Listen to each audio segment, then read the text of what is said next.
Chapter 179. The battle later will be very intense. If you feel nervous, afraid, and your limbs are stiff, it's very normal. Recruits are like that. When that time comes, you only need to do one thing. Repeatedly think about what I'm saying now to focus. Black Sword charged through countless obstacles and rushed towards the Blood Mystic at an astonishing speed. The shadow of the Northland military sword style could be vaguely seen in his movements. Thales was held in Black Sword's embrace with one arm. He tried his best to look up as the air whistled past his ears. He held the strange blade of purification tightly in his hand. Following Black Sword, he charged forward at high speed. Those two men, even if they are rare Supreme Class elites, even if they both have powerful legendary anti-mystic equipment, I still have a feeling that they will lose in the end. The Blood Calamity, that seemingly harmless little girl, is an extremely terrifying opponent. Over the past 12 years, she is the only existence that can make me feel fear and anxiety at the same time. In the howling cold wind that was so piercing that he could not open his eyes, the second prince opened his mouth and struggled to suck in the air that drifted past his mouth to maintain his breathing. He could not help but recall Black Sword's last words before they charged forward. Her fearsomeness doesn't lie in her uncanny power or her infinite power. Instead, it lies in the fact that she truly possesses the heart of the strong. Even as powerful as she remains calm, cautious, decisive, and resolute. She seizes every opportunity and never underestimates any opponent. She reacts quickly and adapts in a timely manner. Even if she occasionally shows madness, it does not affect her attitude and instincts towards battle. That monster has a deep understanding of battle, a perfect understanding and rich experience. I've only seen it in a few people. When Black Sword took the first step forward with Thales in tow, the prince's mind was blank. It was as if he had returned to the cliff of the sky and was rapidly falling to the bottom of the cliff hundreds of meters below. Until the first Hydra's tentacle appeared before his eyes, he heard the terrifying sizzling sound of flesh and blood rubbing against each other. Black Sword calmly grabbed his hand and swung the blade of purification. Asterisk, the tentacle turned into ashes flew past his eyes. Thales finally regained his breath. A variety of emotions instantly surged into his heart. Nervousness, fear, apprehension, and a little excitement and agitation. We need to understand one thing first. That monster, the Blood Calamity, has never faced us in her true form. Thales thought of this and gritted his teeth. He recalled Black Sword's words over and over again in his mind, digesting the shock and surprise he felt just now. The her, standing before us, is a fake body created from flesh and blood. This is the information I obtained after fighting her twice, treading the line between life and death. I exchanged my blood for it. In other words, it is not as you said, the legendary anti-mystic equipment cannot seal that monster. It's because the person who tried to seal her was unable to lock onto her true body amid the countless pieces of flesh and blood. Thales frowned a little and looked at the gentle girl in front. Not her? In the distance, Giza raised her head and stared at them with a strange expression. Giza, who appeared after defeating two legendary anti-mystic equipment, is also a fake? So, in the birch tree forest, when Sonia shattered her under the Supreme Shield, how could she appear unscathed? Swoosh. A sharp whistle cut through the air. Two medium-sized tentacles, one above and one below, swept towards them. When we face her, we must exhaust all possibilities, seize every advantage, and bet all our chips, just for the final victory. Let's start by finding her true form. Thales felt waves of power surge in Black Sword's body. Black Sword's feet trembled, and he stepped lightly on a short stone block. They rose a foot into the air. Black Sword turned in the air in disbelief and slid through the middle of the two tentacles. First, it's the time to attack. When the two men completely fail and she kills them, it will be the moment we step into the battlefield. At that time, whether she hesitates, is bewildered, or is simply distracted, it will be a precious, weak advantage for us. Even if it can only save us half a second to charge and get close to her fake body. In the air, Thales looked up and watched as one of the tentacles flashed past his eyes. In the distance, he could vaguely see Nicholas, who had fallen to the ground. The Star Killer fought with all his might, and in the end he was drowned in the mass of tentacles. There was a piece of tissue that looked like half a tongue in the tentacle. It brushed past Thales' nose and gave off a nauseating smell of blood and acid. Thales suppressed the discomfort in his stomach and throat and forced himself not to close his eyes. He wanted to see his enemy clearly. All possibilities. All advantages. All my chips. He gritted his teeth and repeated Black Sword's words in his heart. Next, it's our offense. Once the battle starts, we will immediately reveal the legendary anti-mystic equipment, which is the natural enemy of mystics. While intimidating her, we will make her immersed in shock and doubt for even a second, which will expose more flaws. We will also attract more of her attention on me. Black Sword gripped his sword-wielding hand tightly. The blade of purification danced in the air and slid past the two tentacles, leaving 2 wounds on them. The tentacles quickly withered and turned black, as if they were instantly burnt, and finally turned into ashes. They were only 30 meters away from Giza. In the distance, the blood mystic, who had been paying attention to them, let out a soft "huh." Giza inhaled slowly. The blood-colored patterns on her face began to tremble slightly. That's right. Aside from the Soul Slayer Pike and Severing Soul's Blade, the third legendary anti-mystic equipment. What a night full of surprises. The flying ashes stained Thales' face and mixed with the melted snow. In the next moment, Thales felt his entire body freeze. Black Sword landed on his feet. He supported himself with his left hand and regained his balance. He did not lose his momentum and continued to press forward. The oncoming cold wind quickly turned the melted snow on Thales' face into ice crystals. The little prince grimaced and the ice crystals slid down his almost frozen face. A huge tentacle attacked out of thin air. In an instant, it split into countless small tentacles and intercepted the Black Sword from all directions and angles. It looked as if it wanted to stop them at all costs. And they could not avoid it. Thales was already prepared. Black Sword was going to use his blade of purification to carve out a path of survival that would be filled with flesh and blood and ashes. Then, Black Sword lowered his body and faced the hundreds of terrifying tentacles that resembled snake tongues. The power in his body surged, and he immediately spun around. In his shock and bewilderment, Thales suddenly felt dizzy. We must also carefully consider the direction of our breakthrough. Find a path filled with ruins and obstacles. It will provide us with the best field of vision and cover for our defense, even if it can only cover an inch of our bodies and block one attack. Black Sword chose a rocky road filled with obstacles. Houses that had collapsed due to the fierce battle between the two mystics could be seen everywhere. They turned into a low house that had been destroyed. A wall of earth stood between them and the countless small tentacles. The tentacles attacked in a large area, covering a far larger area than the wall of earth. The tentacles that were scattered all around quickly swept past the wall of earth. Asterisk bang. Asterisk, the tentacles that were concentrated in the center mercilessly exerted force and smashed the wall of earth. Soil and stones flew towards Thales' face. Black Sword raised his arm and blocked some of them. However, just as the wall of earth shattered and the momentum of the tentacles that smashed it weakened, Black Sword moved again. A strange power spread through his legs. With a calm expression, Black Sword instantly sped up. Asterisk swoosh. Asterisk Black Sword charged head-on and broke through the cracked wall of earth.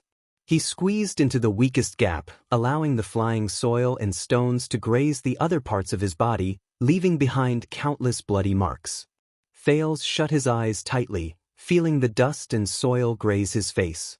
Black Sword held Thales' hand tightly against the flying soil and stones. He swung the blade of purification lightly and cut off 5 to 6 small tentacles in front of the wall of earth. The stench of blood and burning filled Thales' nostrils. The ashes of flesh and blood scattered around them. Black Sword broke through the wall of earth, and they rushed another 5 meters forward. Only by cherishing every opportunity in battle, just like how a traveler in the desert treasures every drop of water, Can we accumulate every little bit to make a mickle and build a wall out of sand? Victory and survival are built on the meticulous carving of every detail. Single quote. Especially when facing the blood calamity. With the strange and rare power of eradication, Black Sword dodged left and right under the Hydra's frenzied attack. Occasionally, he would use the blade of purification to open a path. The path under their feet stirred up waves of dust. Under the contrast of the flying snow, it became even more hazy. Thales could only grit his teeth and endure the double torture of extreme speed and cold. He only felt that Black Sword's right arm, which was holding onto him, was tightening, almost cutting him into two. However, they were getting closer and closer to Giza. There were less than 20 meters left. When we reach a certain distance, you will enter her field of vision. They saw the boy in Black Sword's arms clearly. She then smiled. I see. I was wondering why Kilika couldn't find you after searching everywhere. The mystic said softly. Her clear voice sounded as if it was right beside his ear. Thales could vaguely see the blood mystic's terrifying expression as he moved, dodged, broke through, and fought with Black Sword in a frenzy. My condition is terrible. I can't maintain my charge for too long. Fortunately, we have the blade of purification, which can ensure that we are not affected by her ability. At least, we won't be suddenly captured by her bizarre manipulation of flesh. So you found yourself a new bodyguard. What an amazing child! He glanced at the expressionless Black Sword, who had extraordinary skills. She watched as their charging figures closed in. Don't worry. The blood-red stripes on Giza's face branched off again, making her smile look even more bizarre. Everything will be over soon. Thales shuddered. If her target is you, with such a close distance and a weak prey that she is determined to capture, there is a high chance that she will not retreat or evade. She will rely on the advantage of being unable to be sealed, as you said, to kill me and take you down in the shortest time possible. Giza raised her hands abruptly. Poochie! Behind her, the Hydra, Kilikard. 6 gigantic tentacles grew out of its body. Amidst the exaggerated tremors and noises, the gigantic tentacles attacked them from the ground, under the ground, and in the air. That will be our chance. A giant tentacle of flesh and blood blocked their path. Black Sword gripped Thales' right hand calmly. At that moment, Black Sword turned his gaze and looked in one direction with a cold expression. Hiss! The tentacles split open. Countless black monsters with long, narrow, tiny limbs and hideous spikes instantly sprang out from the flesh formed by the broken limbs. They were the size of a child and were covered in hideous spikes. The monsters landed on the ground and shuddered one after another. The spikes on their bodies stretched out like blades.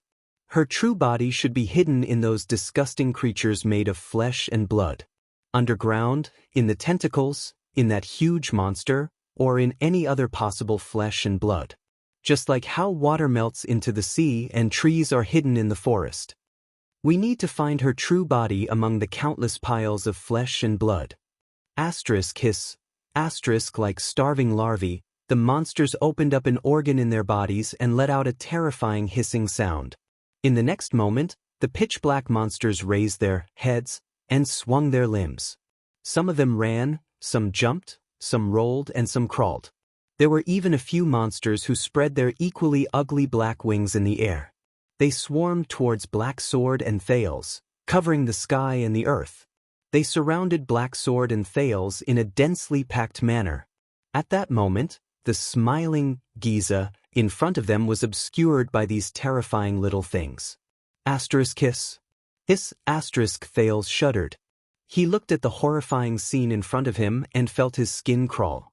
The blood mystic is extremely good at gaining experience in battle and quickly turning it into combat power. When she encounters enemies and methods she has used before, such as myself, for the second time, she will immediately have a corresponding new method to counter them. This means, using the same move a second time is ineffective against the remaining fighters. Bah. Thales threw away the unnecessary thoughts and tried his best to focus his mind. He was in the most dangerous battle. I can't be distracted. Thales faced the cold wind that blew against his face. He opened his eyes in pain. He felt as if his heart was about to jump out of his chest as he moved at high speed. He bit his lip hard and could only focus by recalling Black Sword's words. The first time we fought, I used Tremor, a move I learned from a Supreme Class assassin and modified. I slid her tentacles away. However, the second time we met in the alley, once I used Tremor again, she immediately changed her strategy and used a new method. She transformed her flesh and used sharp bone spikes to break the move. Did you see that? The monsters with bone spikes.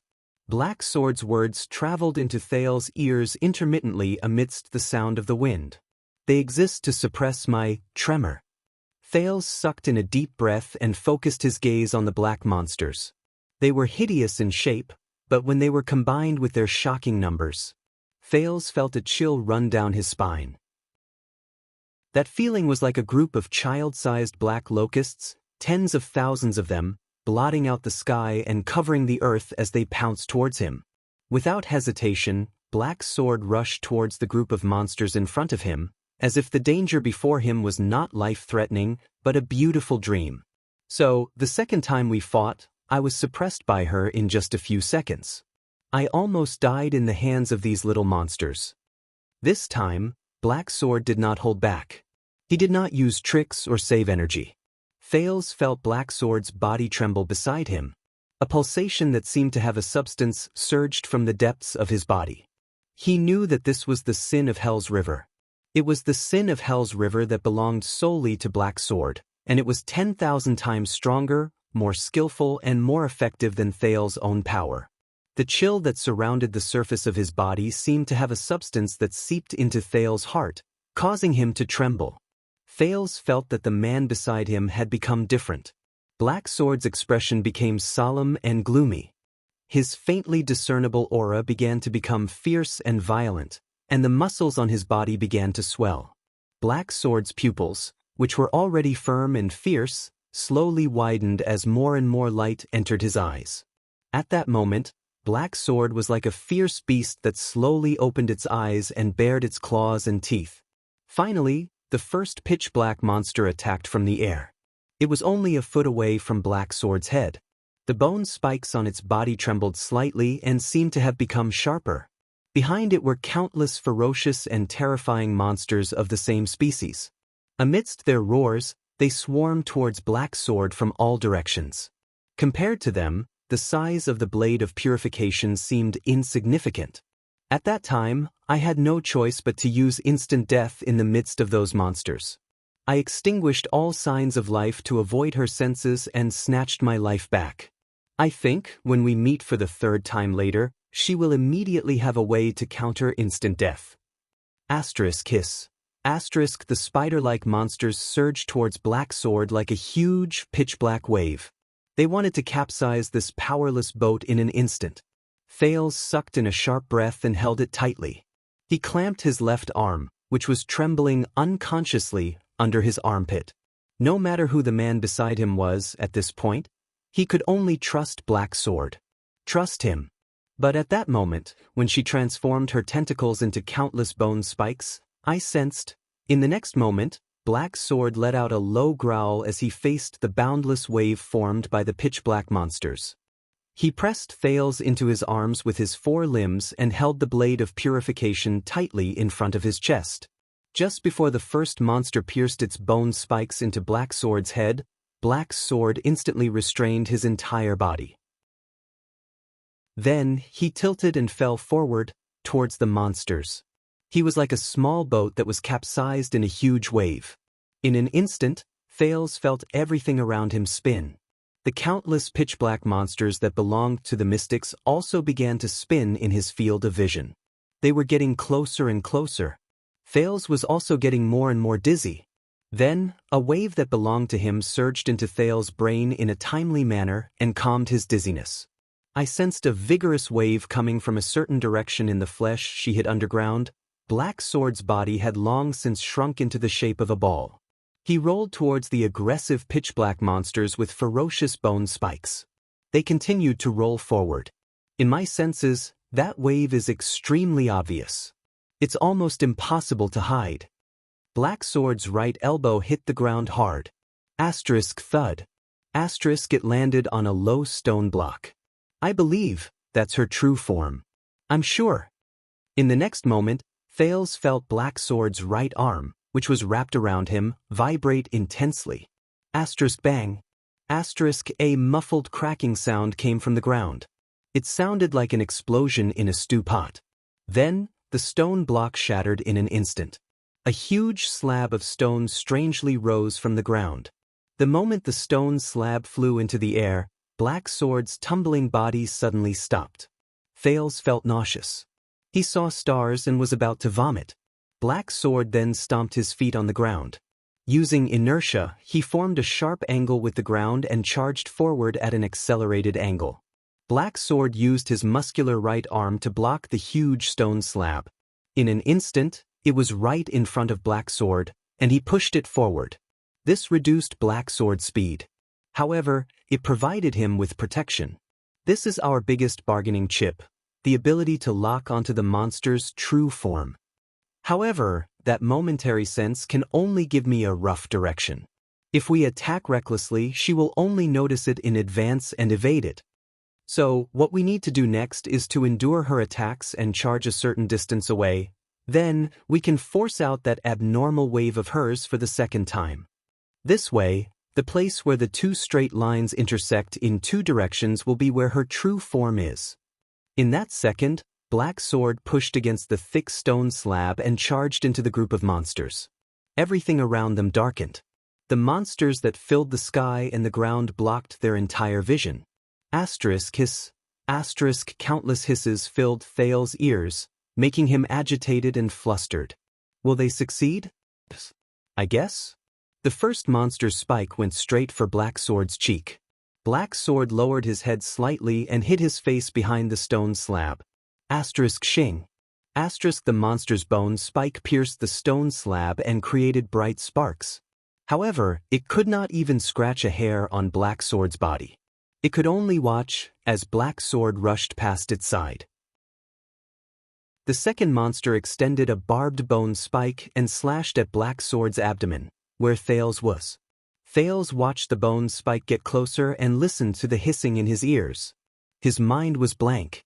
However, Black Sword only moved slightly. The stone slab immediately changed its angle and stuck to his abdomen, blocking the monster's sudden spike. Asterisk bang. Asterisk with the protection of the stone slab, Black Sword continued to charge forward. Countless black spider-like monsters swarmed around Black Sword and Thales like a swarm of locusts. Amidst the sounds of countless stone slabs and bone spikes colliding, scraping, and knocking, Black Sword held Thales, whose face had turned pale and whose lips had turned blue. He lowered his head and pushed against the stone slab as he charged forward wildly. Occasionally, one or two monsters would slip through the cracks between the stone slabs and leave trails of blood on Black Sword's abdomen, thighs, shoulders, and other areas. However, they were all reduced to ashes by the blade of purification that Thales held in his hand, or flung away with extreme speed. Thales kept his eyes wide open. In his field of vision, countless black bone spikes and appendages flashed past his eyes like flowing water. The second time we forced her to transform, force her to release fluctuations, and reveal her true form is at the protective stone slab shattered inch by inch under the countless impacts in just a few seconds. Gravel and blood fell from Black Sword's body at the same time. However, at the same time, Black Sword's body trembled. At asterisk shing, asterisk a black monster's spike grazed his shoulder, drawing out a streak of blood. Asterisk shing. Asterisk then, the second one pierced his left thigh. The second time I fought her, I used instant death. However, Black Sword seemed to have lost his sense of smell. His face was ashen. Other than holding Thales tightly in his arms, he did not react to the increasing number of wounds on his body. It was as if he had lost his senses. He charged forward without feeling anything. A skill that extinguishes the vitality in the body for a short period of time, thus disappearing from the enemy's senses. In an instant, Thales felt the man's muscles stiffen. He continued moving, but the strength in his body seemed to have disappeared in an instant. His breathing stopped, His skin stiffened, his movements slowed, and even his eyes lost their luster. In an instant, Thales even felt that Black Sword's figure in his field of vision, he did not know if it was an illusion, slowly became blurry. Thales knew that Black Sword's instant death had been activated. He anxiously stared at the black monsters that were still charging towards them with hissing sounds. Soon, Thales no longer had to be anxious. Countless black monsters charged towards them in a frenzy.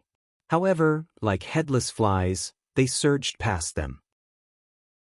Amidst the terrifying hissing sounds, the monsters that were originally charging in the same direction like a raging wave suddenly became chaotic, like disturbed lake water.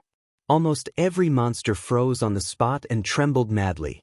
Like helpless children, they continuously looked around them. The monsters started jumping and circling around them, but they did not notice Black Sword, whose movements had slowed down. Black Sword was like an old man slowly crossing a river, but also like a small boat going against the current. He slowly advanced through the densely packed black monsters on the ground. It made Thales' skin crawl. From time to time, Black Sword was tripped by a monster, bumped into his shoulder, and even got scratched. However, he still carried Thales and walked among the monsters, unscathed. All the way forward, Thales exhaled slowly. Black Sword, along with himself, had completely disappeared from the monster's senses. At the same time, he remembered Black Sword's warning. Double quotes, "She has seen instant death before. She will definitely have a new way to counter me, whether it be transformation, rampage, amplification, proliferation, or instigation of that big monster to transform." In the distance, Giza's figure paused for a moment. The mystic's lips twitched slightly. In the next moment, the Hydra Kilika behind her roared again. At that moment, all the black monsters beside Black Sword transformed simultaneously. Thales watched in astonishment as 1 to 3 bone spikes on the back of these little monsters let out cracking sounds before they turned into soft, straight, and thin limbs. The limbs became smaller, sharper, and softer. Like antennae? The monsters that had transformed into antennae seemed to have suddenly seen light in the dark. They no longer trembled and spun around like headless flies. Instead, they raised their antennae and slowly turned them around. The monsters' antennae trembled slowly as if they had a life of their own. They swept towards Black Sword and Thales in unison. Then they slowly stopped. They seemed to have sensed Black Sword's location. It was as if they were making a final confirmation. T. Thales was shocked.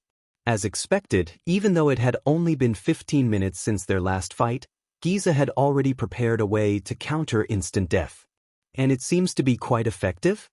He anxiously looked at Black Sword, who was still holding him and struggling to move through the horde of monsters. However, the latter only closed his eyes and moved slowly like a dead tree. Thales was extremely anxious. Giza has already moved, shape-shifting or some other method. So, Black Sword, isn't it time for you to wake up? When that time comes, I will be able to sense her true body's location for the second time and completely lock onto her. Thales hugged the blade of purification in front of his chest and watched the little monsters gradually aim their antennae at Black Sword. His heart thumped furiously. In the end, he could not help but extend a finger and poke Black Sword's chest.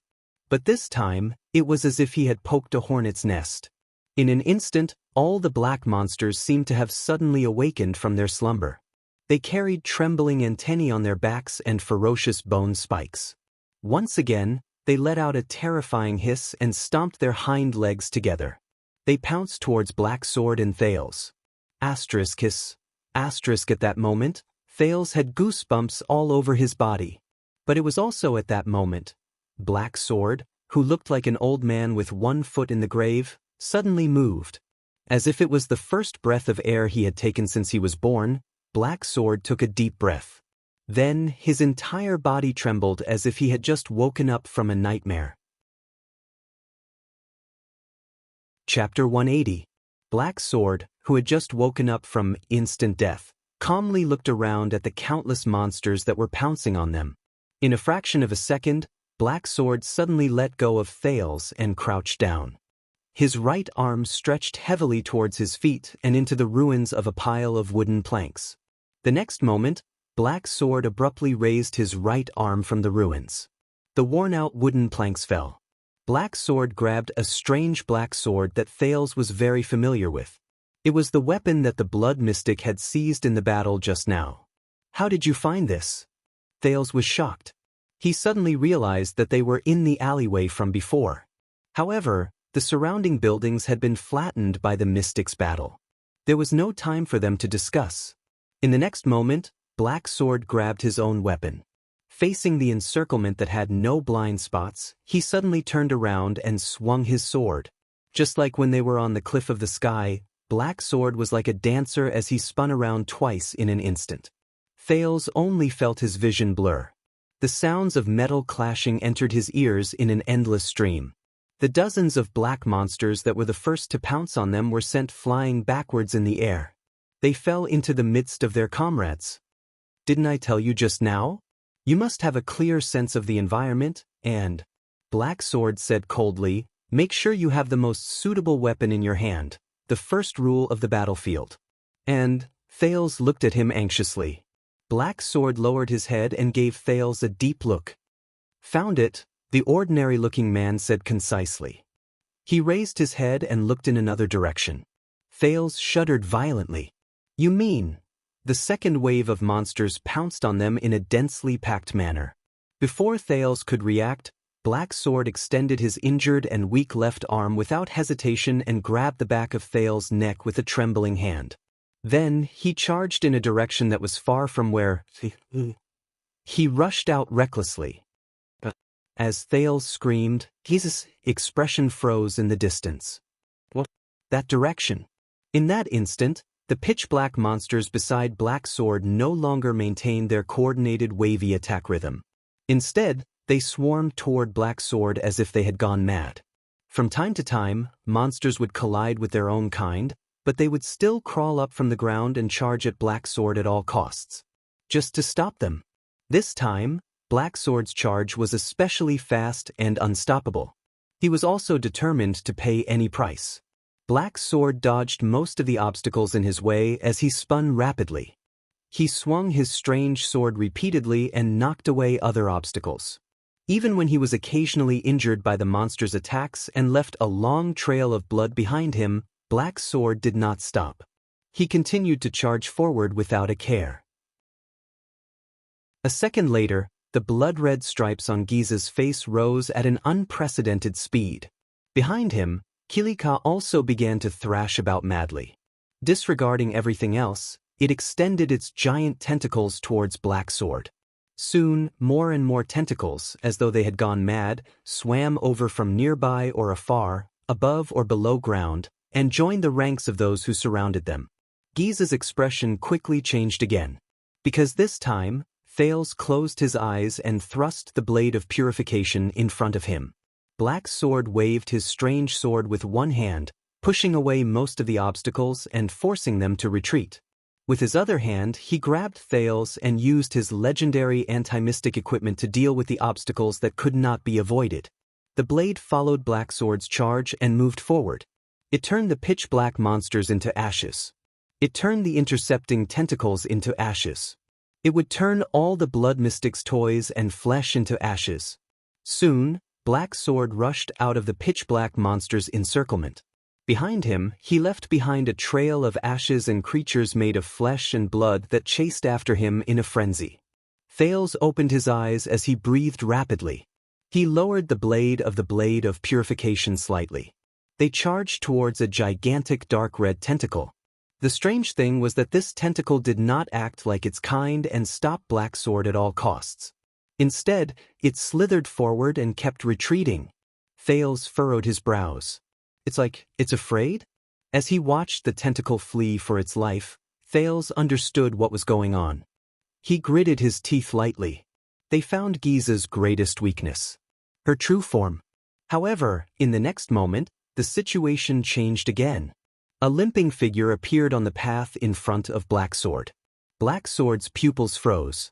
The wielder of the Soul Slayer Pike, the boss of Shield District and Hammer District, Northland's heavy swordsman Gleeward stood in front of them with an unpleasant expression. "Run!" Gleeward gritted his teeth and said hatefully, "That monster is controlling me." Black Sword frowned. Thales, on the other hand, opened his mouth in shock. That's the supreme class elite from just now. He's actually being controlled by that monster? Is he just being controlled by his limbs, or... Thales recalled the scene in the birch tree forest where Serena and Katerina involuntarily walked towards Giza. He could not help but have goosebumps. In the next moment, Gleeward's entire body trembled. He lowered his body and kicked horizontally. Black Sword's expression changed. The strange sword in his right hand drew an arc that was difficult to dodge as he swung it mercilessly. However, Gleeward retracted his limping leg and kicked the spine of Black Sword's sword, causing the latter's sword to freeze in place. A strong force traveled into Black Sword's body as Gleeward stepped on the strange sword firmly. Then he followed up with a heavy punch.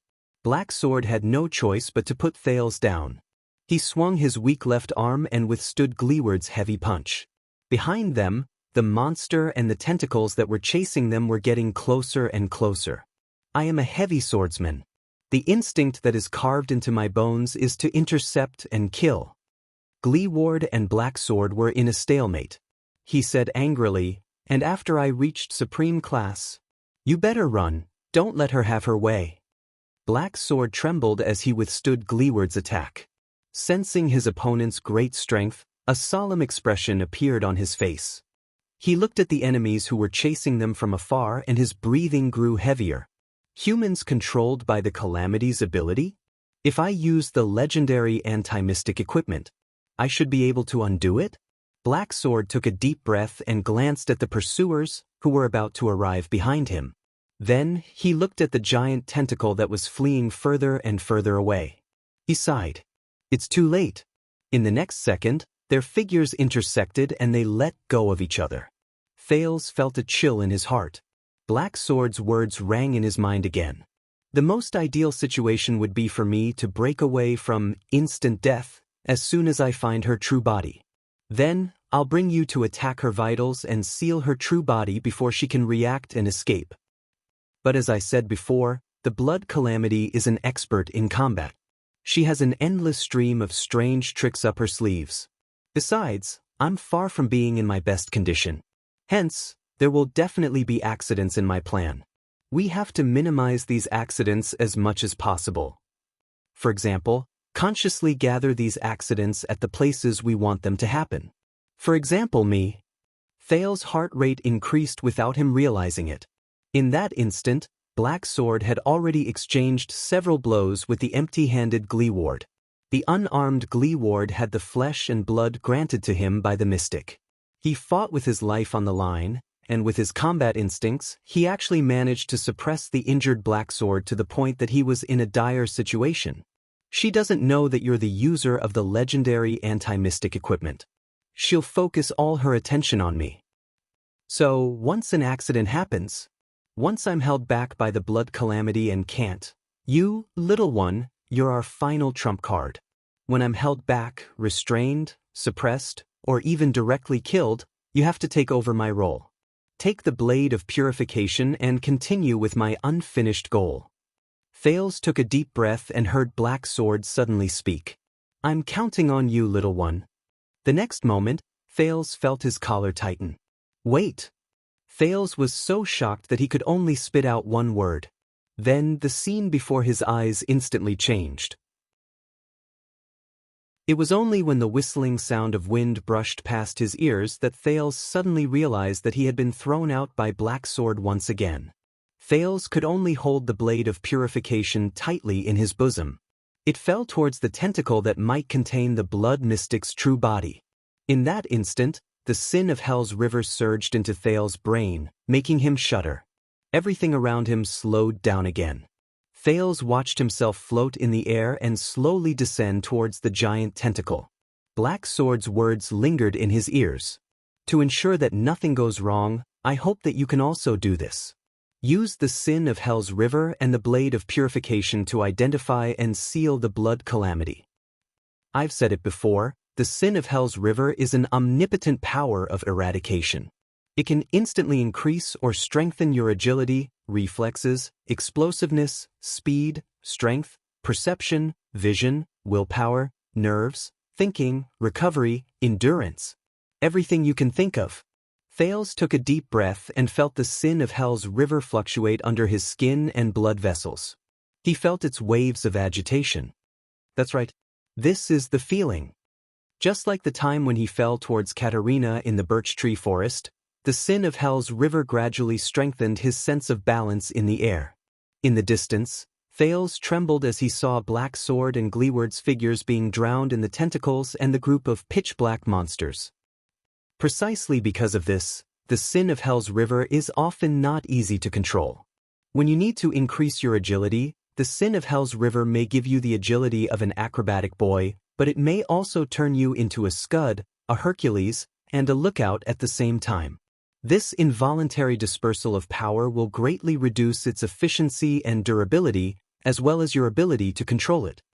Hence, as the controller of the Sin of Hell's river, your first lesson is to learn how to summon. Summon.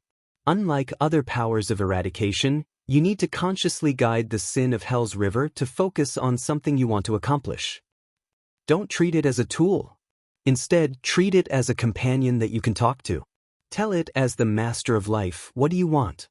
While in midair, Thales gently closed his eyes and let the cold wind blow past his ears. Very good. The Sin of Hell's river. It was an instinct that came from between life and death. Right now, I am faced with such a choice. What was needed was seal the blood mystic. So, I need your help, the Sin of Hell's river. At that moment, Thales could clearly feel the Sin of Hell's river, which was originally scattered all over his body. It was fading away. That strange wave gathered in his heart, and a moment later, it surged towards another place. Everyone's power of eradication is different.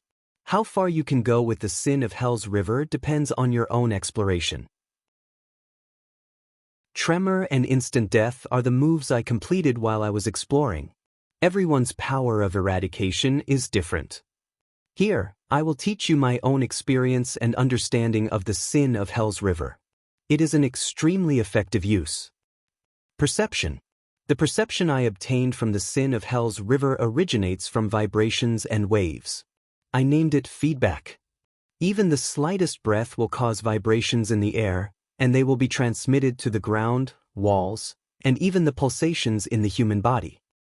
With feedback, I can sense even the slightest movement from 100 meters away. Thales inhaled one last time. He opened his eyes. His gray eyes were filled with the Sin of Hell's river like never before. The moment the Sin of Hell's river surged into his eyes, the effect of slowing down time suddenly disappeared. His originally agile limbs seemed to have suddenly become much slower. Thales fell hard on the top of the tentacle. His hand felt slippery. More small tentacles instantly burst out of the tentacle and bound Thales' legs tightly. Thales endured the nausea and nausea. He gritted his teeth and repeatedly thought about his mission. Little Rascal's tears flashed before his eyes. And the countless corpses on the streets of Shield District. When he thought of this, Thales could not help but grit his teeth and roar to gather his spirit. But at that moment he noticed something unusual. Thales raised his head. He immediately felt that the scene before him was different. Thales was stunned. Unlike the feedback Black Sword received, which detected the waves and vibrations, the perception Thales received was in a different form. It was vision. His vision became clear again. This time, the Sin of Hell's river gave him another world. It was colorful, but the details were vivid and full of life. This time, the Sin of Hell's river's feedback gave him another world. It was colorful, but the details were vivid, and it was full of life. It was as if the resolution had been increased by countless times. He could see every inch of flesh and blood in the huge tentacle before him clearly. Every pulse was clear to him. Thales could even guess the general flow of blood in this tentacle, the specific path of muscle contraction and expansion, and which inch of tendon he would be able to break free. He stared at the new sensory world before him, and his eyes almost popped out of their sockets. But that was not all. Thales looked at the tentacle that was emitting endless red light. He suddenly realized that these lights were layered, and some were deep, and some were shallow. As he confirmed his target, the sin of hell's river gathered in his eyes and became denser. Soon, in the deepest part of the tentacle, a spot of light that was so red that it was almost purple was slowly shrinking and pulsing. So, that is, Thales felt a chill in his heart. The tentacle under his feet tightened. He did not hesitate anymore. Thales raised the blade of purification and once again felt the heat from the sword. Then he stabbed it down. The blade pierced into the tentacle. In Thales' eyes, two similar red lights fused together on the blade and on the tentacle. Then, the latter's red light collapsed the moment it came into contact with the blade. From the spot where the blade pierced, the tentacle's flesh, which was made up of the creature's limbs, melted, evaporated, and turned into ashes. Thales only felt his feet loosen. As the tentacle turned into ashes, his entire body sank into the huge tentacle. In a panic, Thales waved the blade of purification in his hands randomly. Wherever it went, ashes scattered everywhere. The inside of the tentacle, which looked like a red cave, seemed to be whimpering in pain. The endless tremors made Thales dizzy. Finally, Thales' legs landed on the ground. The second prince panted heavily, sucking in the stinky, sour air. Damn it. This place is too disgusting, isn't it? He raised the blade of purification and stepped on the sticky and slippery flesh. He forced himself not to look at the limbs around him that were still moving slightly as if they were breathing on their own. They were heads, arms, stomachs, lungs, eyes, noses, and so on. He suppressed the desire to vomit and walked slowly towards the brightest red spot in his field of vision. Asterisk swoosh. Asterisk a few fine tentacles and spikes attacked him. But Thales only grabbed the blade in his hands, and without hesitation he hacked them into ashes. He got closer and closer to the bright spot. Soon, Thales' target appeared in front of him. It was a purplish-red naked girl whose limbs and back were embedded in the wall of flesh and blood. The young girl's face was covered in layers of blood-red patterns that were constantly trembling. It was extremely strange. She did not have a gentle expression, nor did she have a pleasant smile. She only closed her eyes and breathed in and out slowly. Her skin was also the same strange purplish-red color. Countless thick and thin dark red blood vessels extended from the wall of flesh and blood and connected to the girl's body. He could vaguely see flowing liquid within them. Thales, who was dumbfounded, could not help but stop in his tracks. The prince stared at Giza, who was almost fused with the flesh and blood behind her. His breathing slowly quickened. What the hell is this? The girl opened her eyes abruptly. Thales, who was already restless and had goosebumps all over his body, jumped in fright. You shouldn't have come here, Giza's true form said slowly. The stripes on her face trembled slightly, like a wandering parasite. How did you find me? Thales first glanced at the blood mystic in this form in a daze, especially the countless blood vessels on her body. When he thought of the people she dragged into the tentacles, and how they might be flowing in the form of fragments or liquid, Thales felt another wave of nausea. A second later, Thales took a deep breath. Under Giza's cold and crazed gaze, he slowly walked up to her and said resentfully, About this, I can only say that you met a powerful person. Thales sighed. His gaze was firm. Well, I can only say that you met a powerful person. I'll remember this. Black sword, a terrifying opponent. Giza slowly narrowed her eyes. I should have been vigilant when he disappeared from my senses again. How could an opponent like him use the same trick so easily? Thales slashed away two small tentacles that tried to stop him. He mustered his courage, ignored the disgusting limbs around him, and stood in front of Giza. And you, child, you will regret it. Giza fixed her gaze on the red blade. There was deep wariness in her eyes. Become a mystic, obtain power, be immortal, and be omniscient? It is not as good as you think. This is not a gift, but a shackle. At that moment, Giza's eyes were filled with deep loneliness. A curse, and I. Giza revealed a subtle and profound expression. Her words contained an unprecedented emotion. I only want to free you. Thales furrowed his brows. He really could not understand what she said. Otherwise, Giza said slowly, from the day you found your name of origin, you will never be free. Thales shook his head to clear his mind. The heat from the blade of purification in his hand reminded him of his current situation. Very well. Thales ignored her words. He looked at Giza, raised the blade of purification in his hand, and aimed it at Giza's abdomen. He spat harshly. Then I will free you first. Giza only looked at him gently with a sad and pitiful gaze. It was as if she was looking at an ignorant child. This threw Thales into chaos. No, Thales gulped. Thinking about Dragon Cloud City, thinking about Little Rascal, I have to end this. In the next moment, Thales gritted his teeth, threw away all his thoughts, and thrust the red smallsword in his hand. But his sword suddenly stopped halfway. Thales raised his head in shock and looked at the person in front of him. A person stopped in front of Giza. Little Rascal was trembling.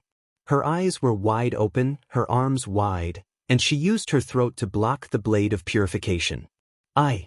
Little Rascal's eyes were almost swollen from crying. That's not me, sir. Thales only hesitated for a moment. In the next moment, Little Rascal pounced on Thales. Thales looked at Little Rascal's tear-stained face. His arm involuntarily trembled. He wanted to bypass her and stab Giza. But he did not have the chance.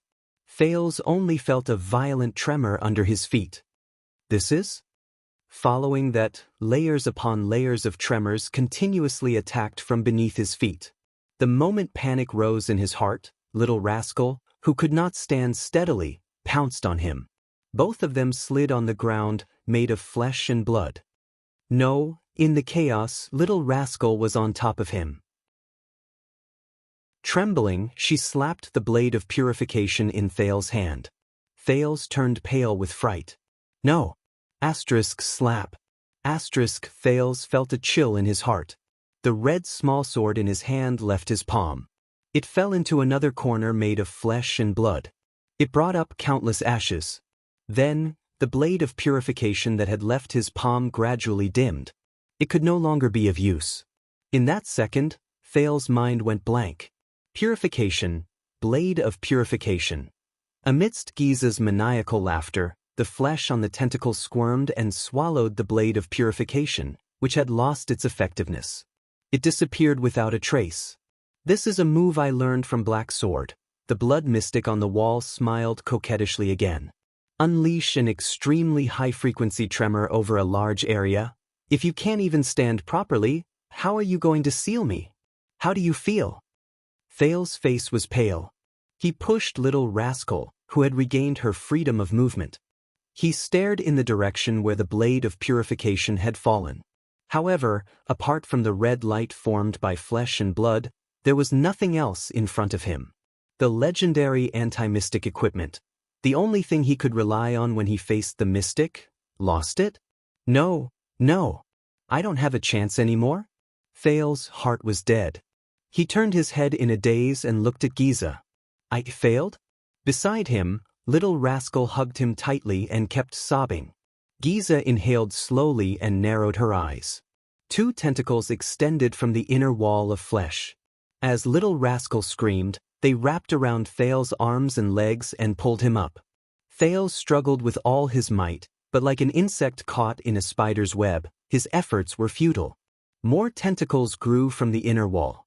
As Little Rascal covered her mouth to stifle her sobs, the tips slowly sharpened and hardened. They became ferocious, sharp, and deadly thorns. I'll give you a piece of advice. Giza stared at Thales, who was pulled before her. His face was ashen and he was in despair. She flashed a pleasant smile and enunciated her words like orchids. In battle, abandon unnecessary emotions. You saw it for yourself. You saw how badly it harmed you. Thales trembled all over as he stared at the blood mystic in a daze. This time, there was no Sonia, no Asda, no Black Sword. He was the only one who could save himself. In that instant, Giza's face revealed tender love and pity. As I promised, you won't feel any pain, child. Thales gulped slowly. He could only feel the tentacles wrapped around his limbs getting tighter and tighter. The tentacles with their sharp thorns slowly moved to Thales. One of them even extended a sharp thorn and stopped a few inches away from his left eyeball. The fear of death instantly struck him. Thales could even hear his heart pounding violently. He could feel his blood vessels swelling and surging. His muscles trembled uncontrollably. The heat generated from his excitement slowly spread from his chest to his entire body. Is this the end? No, I have to save myself. I have to save myself. Giza smiled faintly. The panicked Thales looked at the smiling mystic and spoke with great difficulty and pain. But this time he only spat out the first word. In the next moment, countless tentacles with sharp thorns shot out at the same time and sank deep into Thales' body. Thales shuddered violently. No, his eyes were lifeless as he stared at the blood mystic in disbelief. No, the first thorn pierced his left eye and penetrated the back of his head. No, the second thorn pierced his throat and penetrated the back of his neck. No, the third thorn pierced his heart and came out the back of his chest. There were even more sharp spikes that pierced Thales' body mercilessly, without any hesitation, and without reservation, but he could no longer feel it. In that second, all his senses seemed to have left Thales' jade star in an instant. He seemed to have sunk into eternal silence and darkness. He would never return. Chapter 181. I said I'm done. Why am I still reading? Thales opened his eyes gently. Where is he? It's not important. What's important is that he felt something. His thoughts seemed to have changed.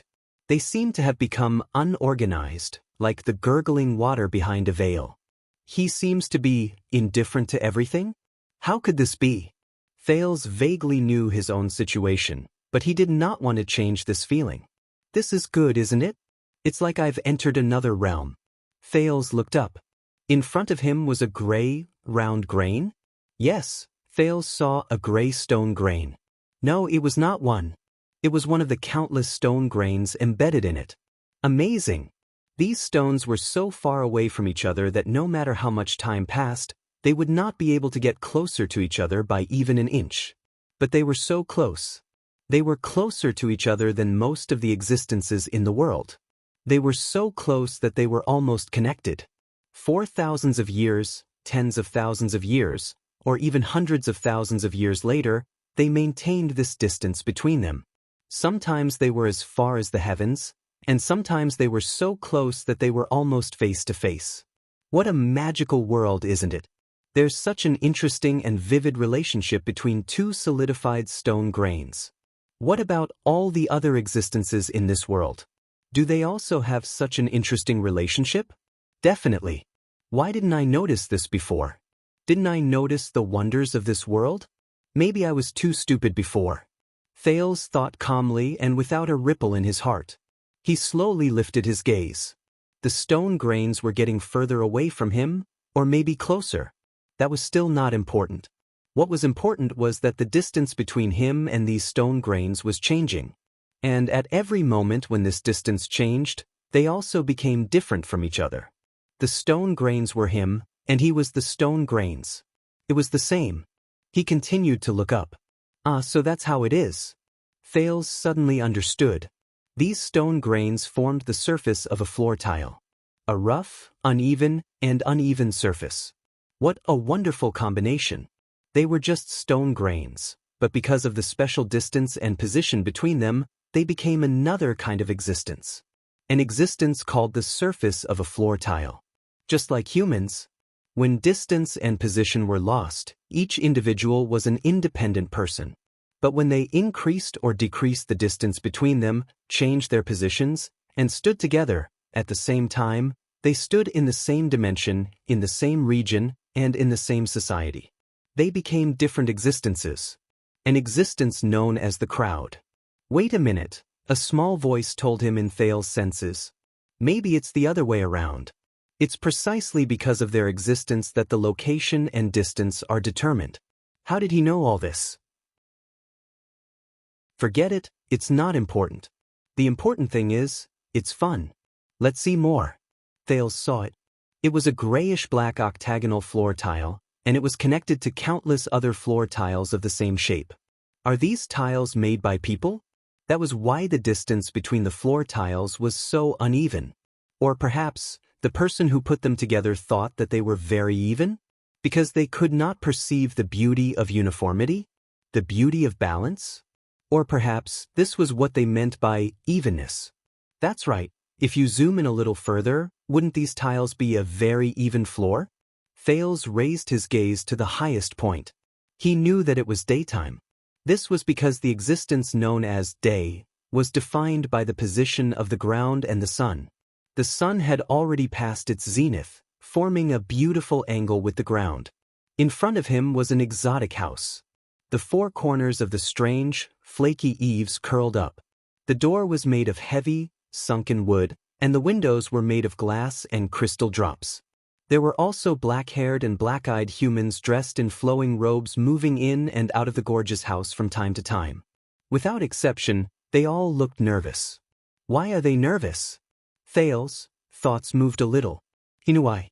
In that house, there was a woman, a young woman with black hair and eyes. She was surrounded by a group of women, and she was crying out in pain in a pool of blood. The woman's lower abdomen was swollen. She was in labor. They did not have to be nervous. He saw that the life in the woman's abdomen was strong, and it was moving its limbs continuously. She would give birth naturally. And a man who looked like the woman's husband, who wore elegant and noble clothes and accessories, was blocked outside the house by another group of men. He had a difficult expression on his face. I see, Thales thought. The inside and outside of the house are isolated. This is why the inside of the house is tense and dignified, and the outside is tormented and difficult.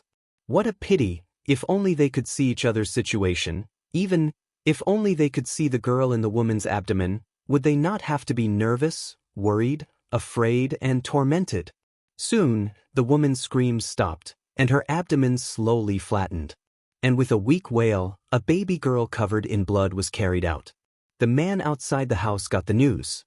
He broke through the blockade and rushed into the house without a care for anything else. The man trembled as he knelt in front of the bed. He held the woman's weak hand and comforted his wife nervously and anxiously in a language he did not understand. The woman smiled. Finally, someone respectfully handed the baby girl, whose eyes were tightly shut, to the man. The man trembled as he took his daughter. Oh my God! Thales, who was watching all of this from the side, looked at the excited man with black hair and black eyes, then at the woman with black hair and black eyes, who had a gratified expression on her face. He could not help but want to laugh. What would happen if they knew the truth? The baby girl slowly opened her eyes and looked at the first person she had ever seen in the world. The man who was holding the baby girl trembled when he saw the baby girl clearly. The man raised his head in shock and looked at the people around him in panic. He spoke in a language Thales did not understand, as if he did not know what to do. Someone walked forward with a frown and glanced at the baby girl. Then he froze on the spot. There was an uproar in the house. Then the woman's trembling screams and wails, the servant's anxious comforts, and the man's roars came one after another. Thales laughed as he watched all of this. Yes, he looked at the baby girl and her blue eyes. Her crystalline blue eyes were completely different from the black eyes of her father and mother. That man probably did not expect that his wife's daughter was not his daughter, right? How ridiculous! Thales looked away, and the thoughts in his mind turned over like a machine. If the man had seen that his daughter had a pair of blue eyes that were not inherited from him a few months ago. No, that's not all. The baby girl's skin was obviously fair, her hair was curly, and the bridge of her nose was a little high. This was already very obvious before she was born. Unfortunately, the man did not know. If he knew, then, do I still need to be like today after being filled with anticipation, worry, torment, and wait, to be greeted with disappointment, pain, resentment, and anger? No, I don't need it. But the man can't see through his wife's belly, so he can't see his wife's betrayal. So he's destined to experience all of this. His vision is too narrow, and his knowledge is too limited. This is the price of stupidity and ignorance. Sad and ridiculous. Thales was tired of all this. He turned his head. That's not right. He was looking forward to seeing the inner walls of the mansion. But what did Thales see? The rising sun. And black, perhaps with a little white? No, black is the color of water. White is the foam and reflection on the surface of the water. What he saw was the ocean under the morning sun. An endless ocean. Endless? No, it's too narrow. This ocean. From one end to the other, this ocean was very small. On one side of it was a smaller island, and on the other side was a long and narrow coastline. But it was also very, very big, almost boundless. This was especially so for this long and narrow sailing ship that was like a small boat sailing in the ocean. Thales quietly looked at the flag on the ship. On the flag was a white seagull holding an anchor in its beak. Interesting. The seagull and the anchor. The sky and the bottom of the sea. The distance that seems so far away, but it's so close that it can't be separated. The sailors on the ship did their work dutifully. A young man without even a beard, dressed clean and tidy, behaving appropriately and politely, a stark contrast to the boorish sailors around him, who were covered in sweat and dirt, stood beside the rudder, chatting with the helmsman, who looked impatient. He stared at the surface of the sea in front of him with an excited expression on his face. Believe me, the previous difficulties were just Errol's test. We've already passed through the black whirlpool. According to the sea chart passed down by my ancestors, we'll soon find it. This time, Thales understood. The man's common language had a rather strange accent. The rise and fall of his voice and the cadence of his voice were particularly obvious. It was different from the crude, vague, short and forceful Northland accent and the meticulous Constellation accent. This young man seems to be someone, the captain? Or the employer of this ship? Unfortunately, Thales laughed again. Once the man turned his head, he would see the contempt and disdain in the sailor's eyes. Why would the boss listen to this brat? I heard that he's a ruffian from Valir gang, not a noble? One of the sailors whispered to the old sailor beside him, who was tidying up the mooring ropes. He even followed him and took the risk to sail the ship to this place? Of course he's a ruffian.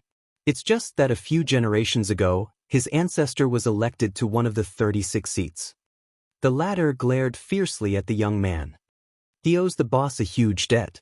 For some reason, not only did the boss not touch him, but he also immediately left Crystal Jade City and rushed to this cursed place. He didn't even go to Evergreen Island, which was scheduled for the voyage. The Eye of the Sea's eradication. Is this place really that unlucky? The first sailor frowned. Everyone's complexion is terrible. Of course. Think about it. The old sailor spat on the ground. His expression was unpleasant. The entire empire is buried under our feet. We don't know how deep the sea is. There are also millions of people from the empire. They've been soaked in seawater until they've turned into dry bones, and they've been bitten to pieces by the sea fishes. Legend has it that their wronged souls haven't been able to rest in peace for 600 years. They're filled with resentment and pain. Strange things happen here every year. They're very, very strange. But the young man could not see the scene behind him. Even when he turned his head, the sailors put away the emotions in their eyes and lowered their heads to do their work. Because of this, he would never know his true position on this ship. Why is he so stupid? Doesn't he know that the helmsman's heart is beating faster, his blood is flowing faster, and his entire person is becoming more and more agitated? Why is he still nagging at the helmsman? Doesn't he know that when almost everyone on the ship looks at him, their pupils will shrink and they'll release disgust and disgust? Doesn't he know that a piece of wood at the bottom of the ship can no longer bear the weight and might be lifted by a huge wave at any moment? Doesn't he know? Of course. Thales continued to laugh. None of the people on the ship could see that in the thick fog about a few thousand meters away, a ferocious warship with a blood-red parrot flag was heading towards them. The fierce pirates on the ship opened their foul-smelling mouths. Amidst the noise and intoxication, in the midst of wine and blood, They counted their harvest from a few days ago and toyed with the shivering captives, especially the women. The leader of the pirates was still excitedly announcing that they would return to port after seizing one more ship. In the pirates' armory, polished blades, swords, crossbows, and bows were waiting quietly. That young man and the ship he's on. Why are they so stupid? Why are they still sailing forward? It's such a simple and obvious thing. Why don't they know? They're in the most amazing world, but they know nothing about everything around them? What a waste. How boring. Thales could not help but feel agitated. He turned his head again. He saw a grain of sand under the moonlight. Sand. A wonderful creation. It was stacked together with countless others of its kind, and with the same wonderful and average relative positions, it formed an entire desert. Just like that, countless grains of sand rubbed against each other, squeezed against each other, and stuck close to each other. Just like that, countless grains of sand pushed, resisted, and moved away from each other. Thales looked at every grain of sand in the desert and sighed in his heart. They form an equally wonderful desert. He turned his head again. A leaf in the dark? This time he had experience. It's not just leaves. It's a forest. A dark forest under the night sky.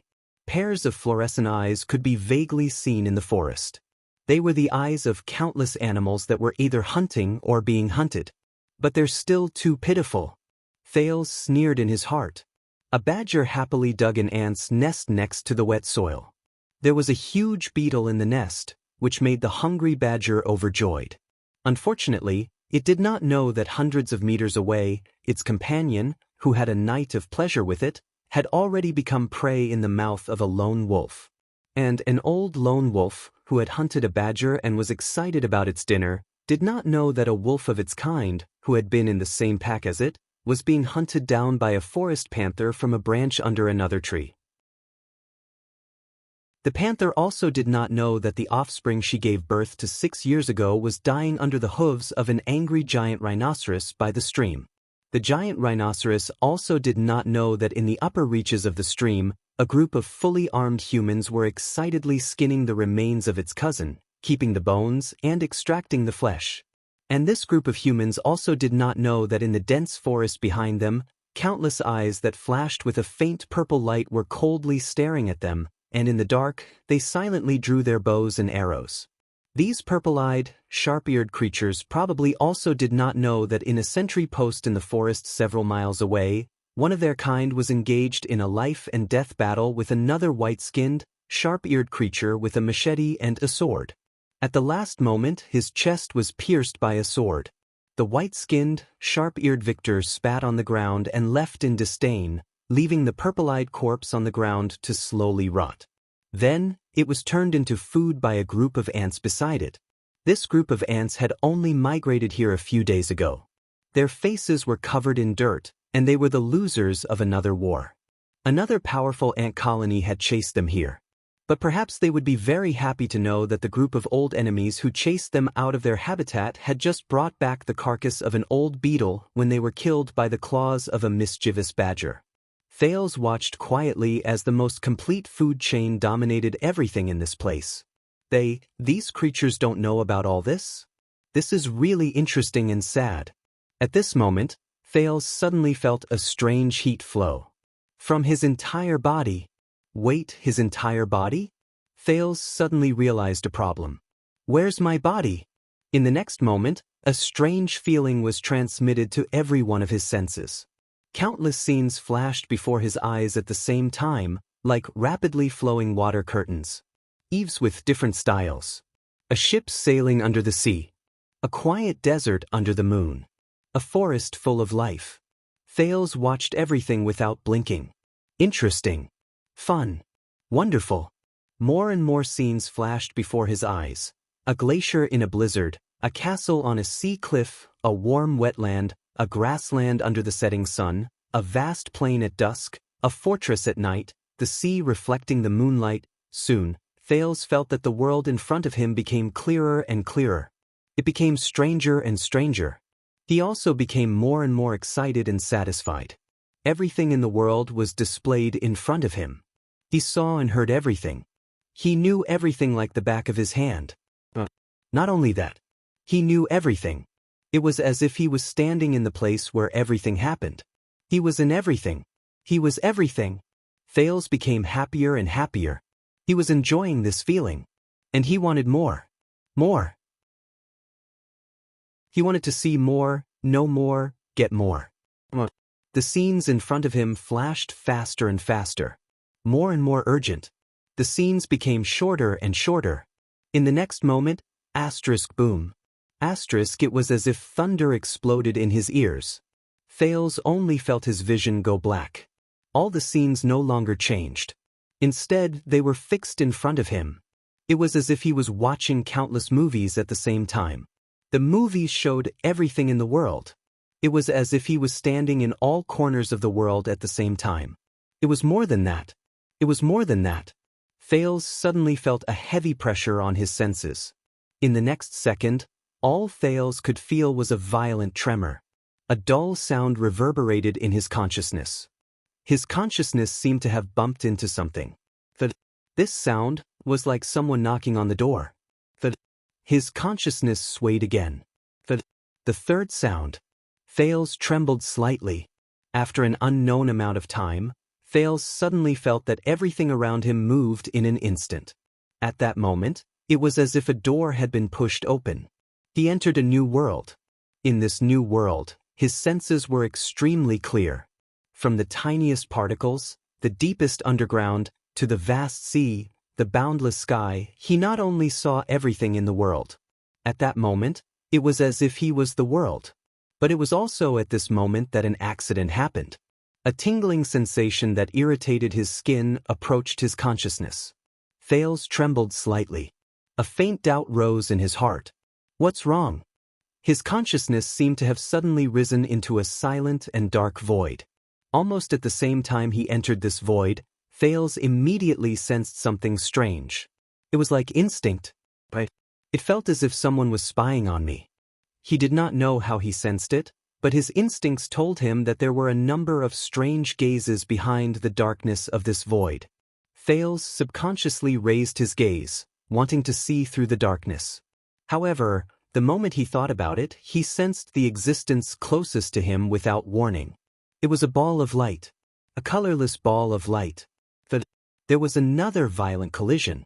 In the darkness, this colorless ball of light suddenly appeared.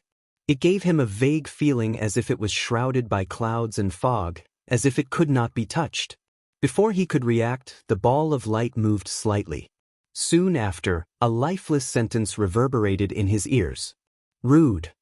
Thales' vision swayed. What? This ball of light has a consciousness? Huh. At this moment, the colorless ball of light asked. Its words were still dry. I have never seen you before. Where's your name of origin?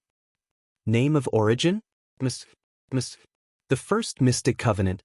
Thales recalled a few familiar terms from his memories, which seemed to be separated by a layer. He suddenly shuddered. But before he could think about it, his gaze suddenly moved away from this ball of light. Hey! The dry voice slowly became softer, as if it was shouting from afar, Who are you? Thales ignored it. His consciousness seemed to be sinking. Thales felt his vision tremble again. He encountered a pile of iron-gray, shining fragments. Unlike the ball of light just now, this pile of fragments seemed to be lifeless and unconscious. But just as Thales was confused, another puff of brown smoke appeared in front of him.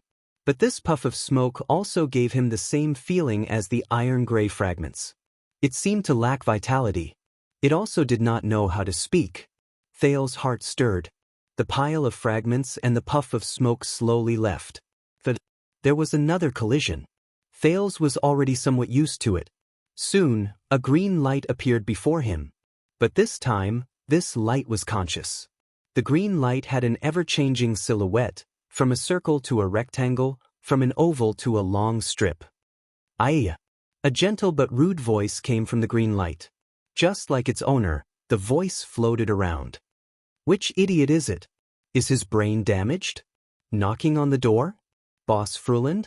Little Asda Dummy? Old Devil Zarkle? Fierce Kyrie? Cute top student L? Or the flat-chested Giza? These names sound familiar? A few questions rose in Thal's heart. Where am I? What am I doing? Why can't I remember anything? The voice from the green light continued to laugh. Don't tell me you're the legendary Taurus. After thinking of a few questions, Thal's thoughts suddenly became chaotic. In his panic, the green light suddenly disappeared before his eyes. Hey, why did you leave?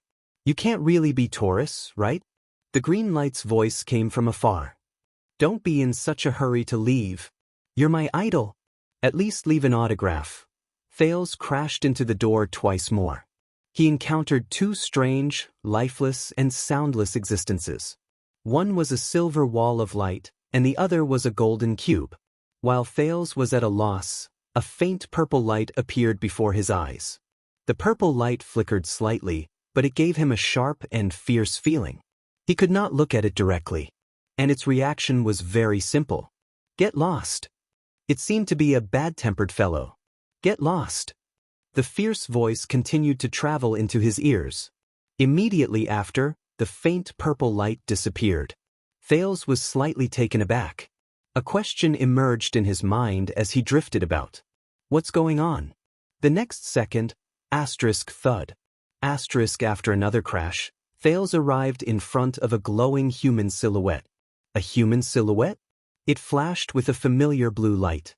Another one? This feeling. It's like it's flowing endlessly, and it's everywhere? However, a familiar voice slowly traveled into his ears from the silhouette. Stop knocking on the door. Thales. A thought appeared in Thales' mind. It knows me? This familiar voice. All of us can feel your presence. All of us? My presence? Me. At that moment, many memories seemed to suddenly return to Thales' mind. Thales thought of something. Wait a minute, you are. Thales stared at the ball of light, puzzled.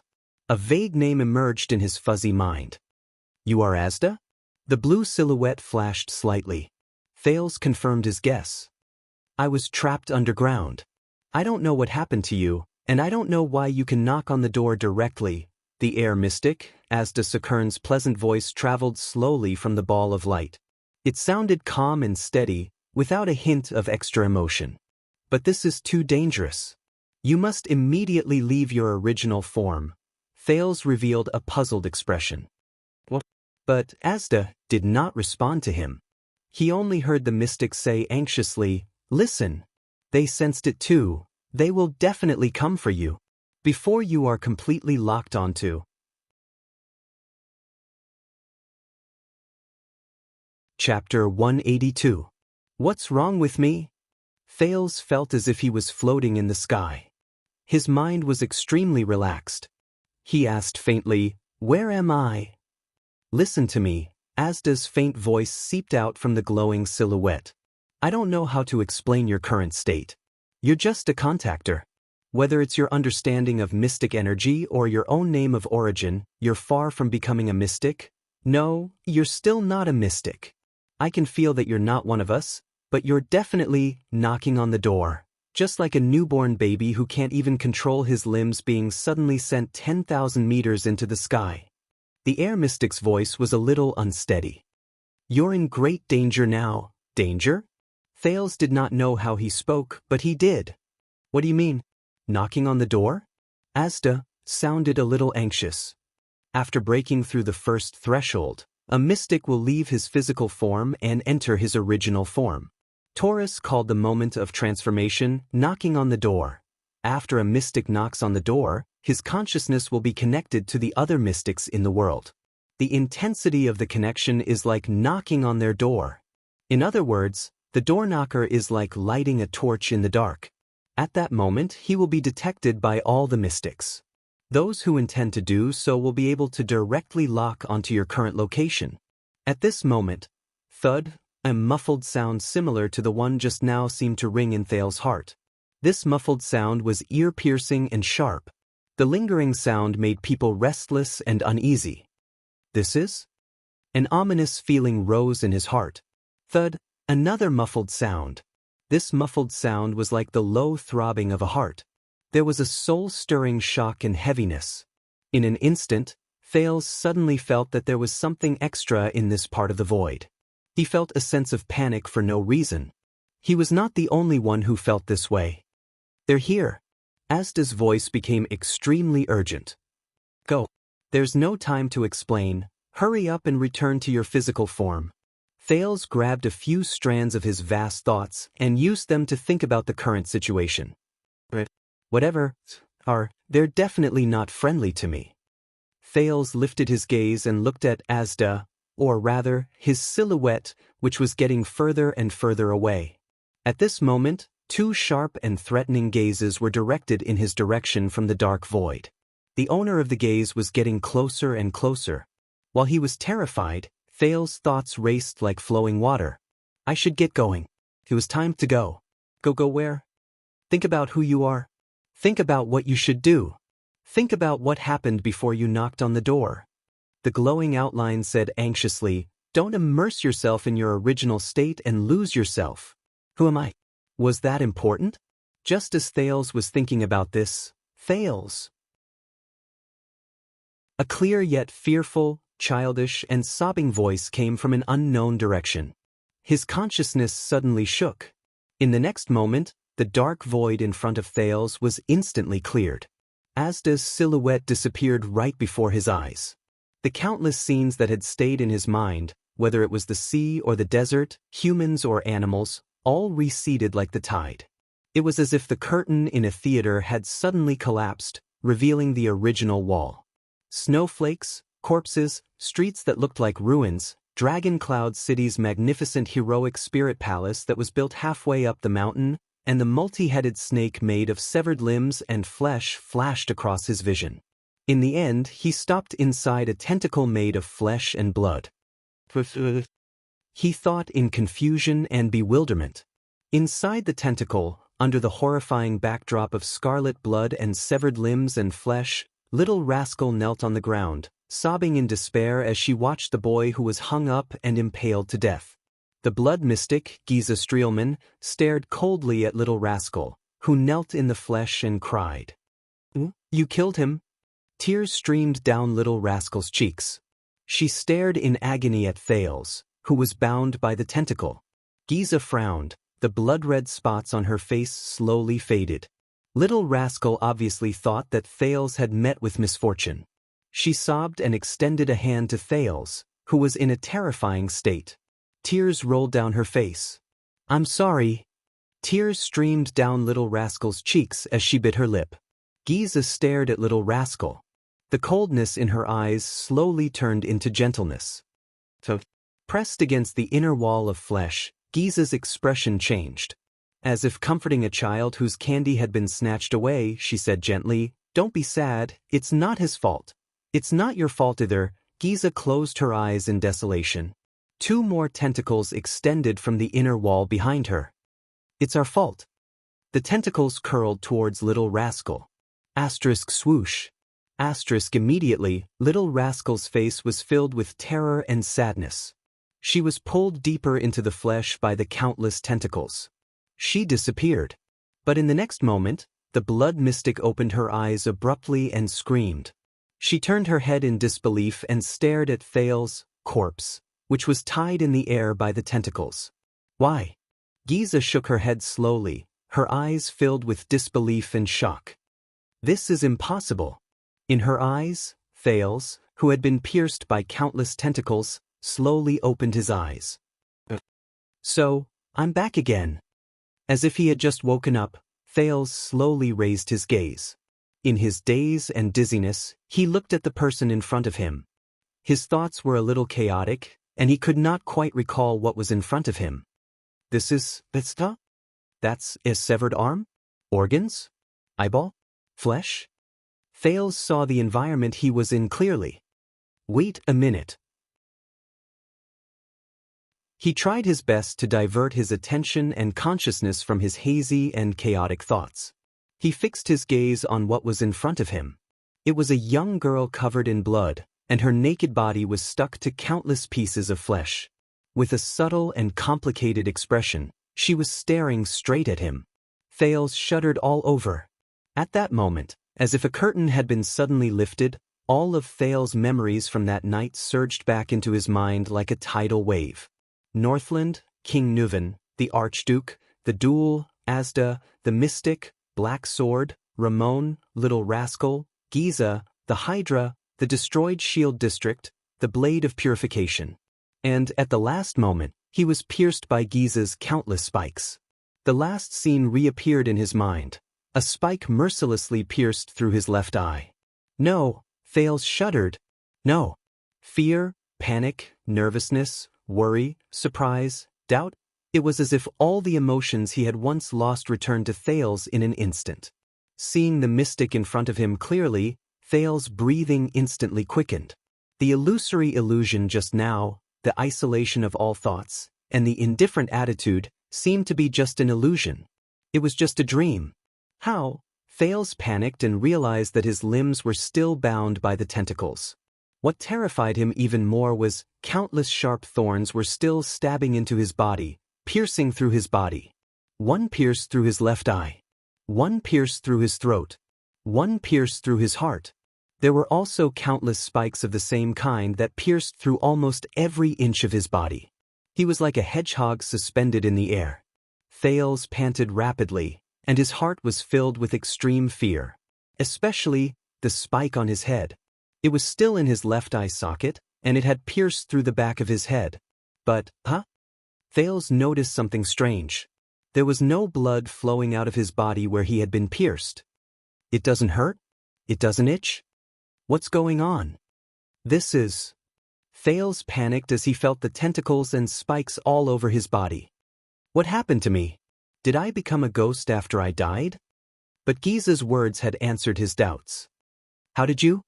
Giza looked at the second prince in surprise. Her tone was filled with confusion and astonishment. Why aren't you dead yet? Thales was stunned when he heard that. Not dead yet. He stared at Giza nervously, and then at the spikes all over his body in shock and bewilderment. I'm not dead? Giza's expression became more and more unpleasant, and the blood-red spots on her face trembled rapidly. Then let's do it again. Wait. Thales was shocked, and his heart beat violently. But the mystic ignored him. In the next moment, the tentacle that pierced Thales' left eye, along with the spikes at its tip, suddenly retracted, and with a vicious turn, it pierced through the top of his head. Feeling the movement of the tentacle, Thales shuddered violently. But Thales still did not move. Wait, it doesn't hurt, or not? Thales was shocked, and then slowly breathed a sigh of relief. I'm fine? It was as if he was not the one who was pierced. Impossible! The blood-red spots on Giza's body began to grow violently. She narrowed her eyes and revealed a fierce expression that had never been seen before. Your entire body was pierced, but why are you completely fine? Can't you even feel pain? Thales was about to answer with, how would I know? Giza's expression suddenly changed. She felt something. With an unpleasant expression, Giza raised her finger slightly. Immediately, all the spiked tentacles that pierced through Thales' body moved at the same time. Thales felt his skin crawl as he watched all the tentacles on his body move continuously. This, gut, sizzle. The familiar sound of flesh and blood sizzling came from these murderous weapons. Countless tentacles pierced, slashed, and cut his upper body from all directions, starting from his chest. Starting from his head, they pulled horizontally, slashed vertically, and pierced through his brain. It was as if someone was holding countless knives and continuously whipping, piercing, and cutting Thales from the front, the back, the left, and the right. But Thales did not move. He only stared blankly at Giza, his gaze occasionally wandering back and forth from the tentacles. It was as if he was not the one being cut. The cutting and piercing continued for a total of 10 seconds.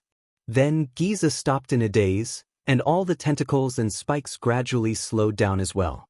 How can this be? The mystic shook her head in shock. Attacks are ineffective against you? Thales panted anxiously, completely at a loss for words. At this moment, his heart was also filled with panic and bewilderment. Asterisk sizzle. Asterisk countless tentacles and spikes retracted from Thale's body. But as if they had left his shadow, there were no wounds or blood left on Thale's body. Even his clothes were intact.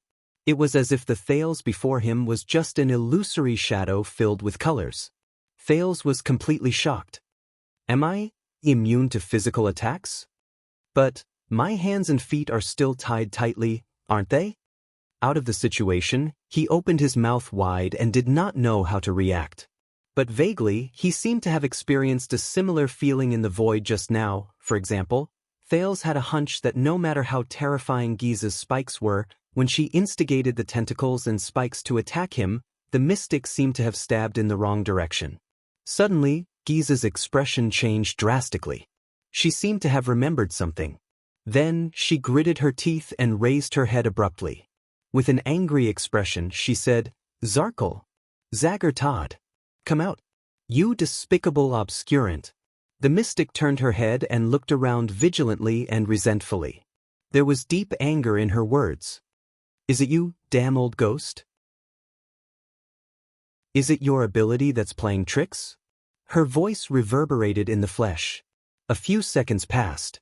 Aside from the sound of flesh rubbing against flesh, no other sound responded to her. Giza was slightly startled. She quickly reacted. The mystic turned her head and looked at Thales with a strange and subtle expression. "No, it's not Zarkle," Giza muttered, her eyes filled with disbelief and surprise. "It's you?" Giza stretched out a tentacle and passed through Thales' body without any hindrance. The tentacle retracted. The place where Thales was pierced was unscathed, as if it had only passed through an illusion. Giza refused to believe it. She stretched out another tentacle and stabbed at Thales' bound right hand with the spikes at its tip. The result was the same as before. His right hand, which should have been bound by the tentacle, was easily pierced by the spikes and pulled out. He was unscathed. This time, even Thales was speechless. Giza frowned deeply and stuttered, This is your ability? Did I lose control due to mystic energy interference? Impossible. If I lose control, how can I do this?" Thales was also panting in a daze. He looked at his limbs, which were still tied up, and then at his body. "My ability? What kind of ability is this?" Giza raised her eyebrows and shook her head violently, as if she had seen the strangest thing in the world. "You're just a contactor. How can you use mystic energy?" But then she frowned hard and remembered something. Her expression changed drastically. "Just now, you knocked on the door?" Thales was still staring at his body, thinking hard. Did I become a mystic? But why did I not feel anything at all? Except that Giza could not hurt me? How can this be? Giza gritted her teeth. Her voice was low and filled with hatred. "You're just a beginner contactor. You're not even a mystic. I just lost control. How can I knock on the door?" Thales frowned. He remembered what Asda said about losing control, being uncontrollable. Could it be, am I really special? Giza stared at Thales with a terrifying gaze. "You really knocked on the door?" At that moment, Thales swore that he saw despair, sadness, grief, and pain in the eyes of this unreasonable crazy woman. And guilt. Giza shut her eyes tightly and said in a sorrowful tone, "You still became a mystic?" Thales looked at her in confusion. What's wrong with this crazy woman? No. Giza gritted her teeth. Tears streamed down her face as she screamed hysterically, "No. You're not a mystic yet. You're still a contactor. What happened just now was an accident." She opened her eyes abruptly. Her expression was fierce and determined. "There must be a way. There must be a way to kill you. Let's start with mystic energy interference." In the next moment, the flesh and blood inside the giant tentacle began to change shape again. One by one, the little black monsters Thales had seen before broke out of the wall of flesh and blood. Thales was shocked. He took a deep breath. His brain worked quickly. Don't think about things I can't figure out. The most important thing is to solve the problem at hand. Get rid of this crazy woman.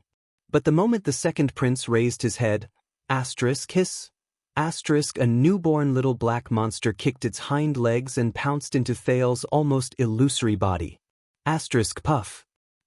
Then, it exploded into flesh and blood inside his body.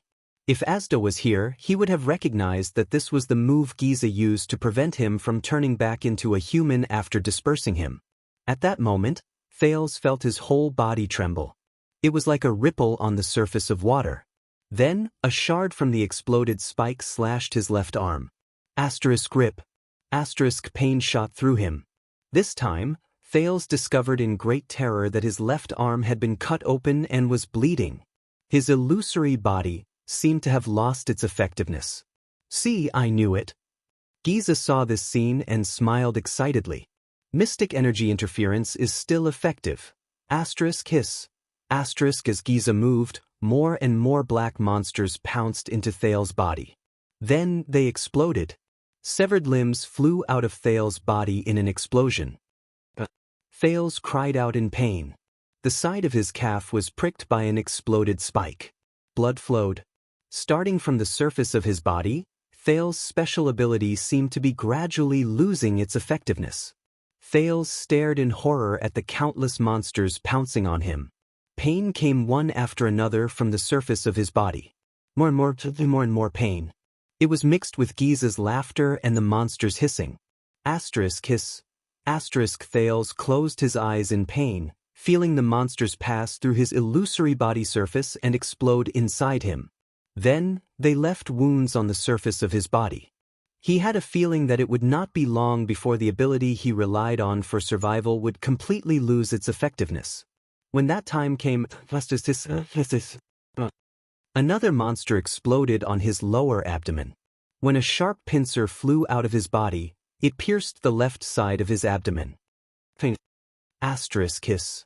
Amid the pain and the monster's explosions and hissing, Thales desperately tried to recall.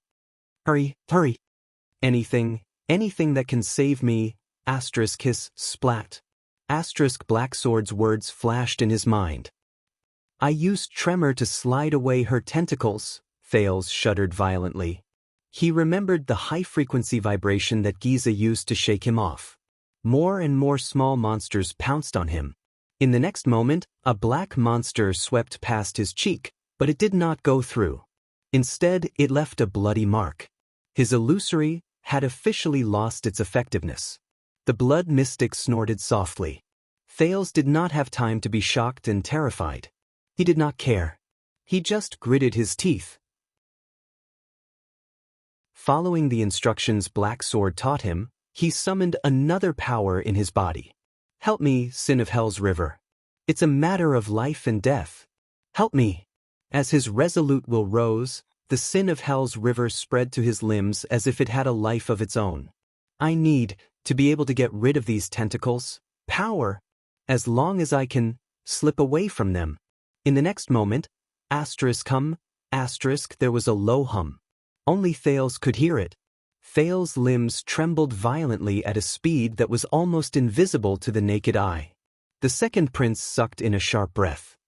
He felt as if his entire body was about to be shattered by the tremors of the Sin of Hell's River. This feeling, Giza's eyelids suddenly widened. In the next second, the 4 tentacles that bound Thales swayed, and he was immediately freed from midair. A monster flew over his head and sliced off a strand of his hair. Thud.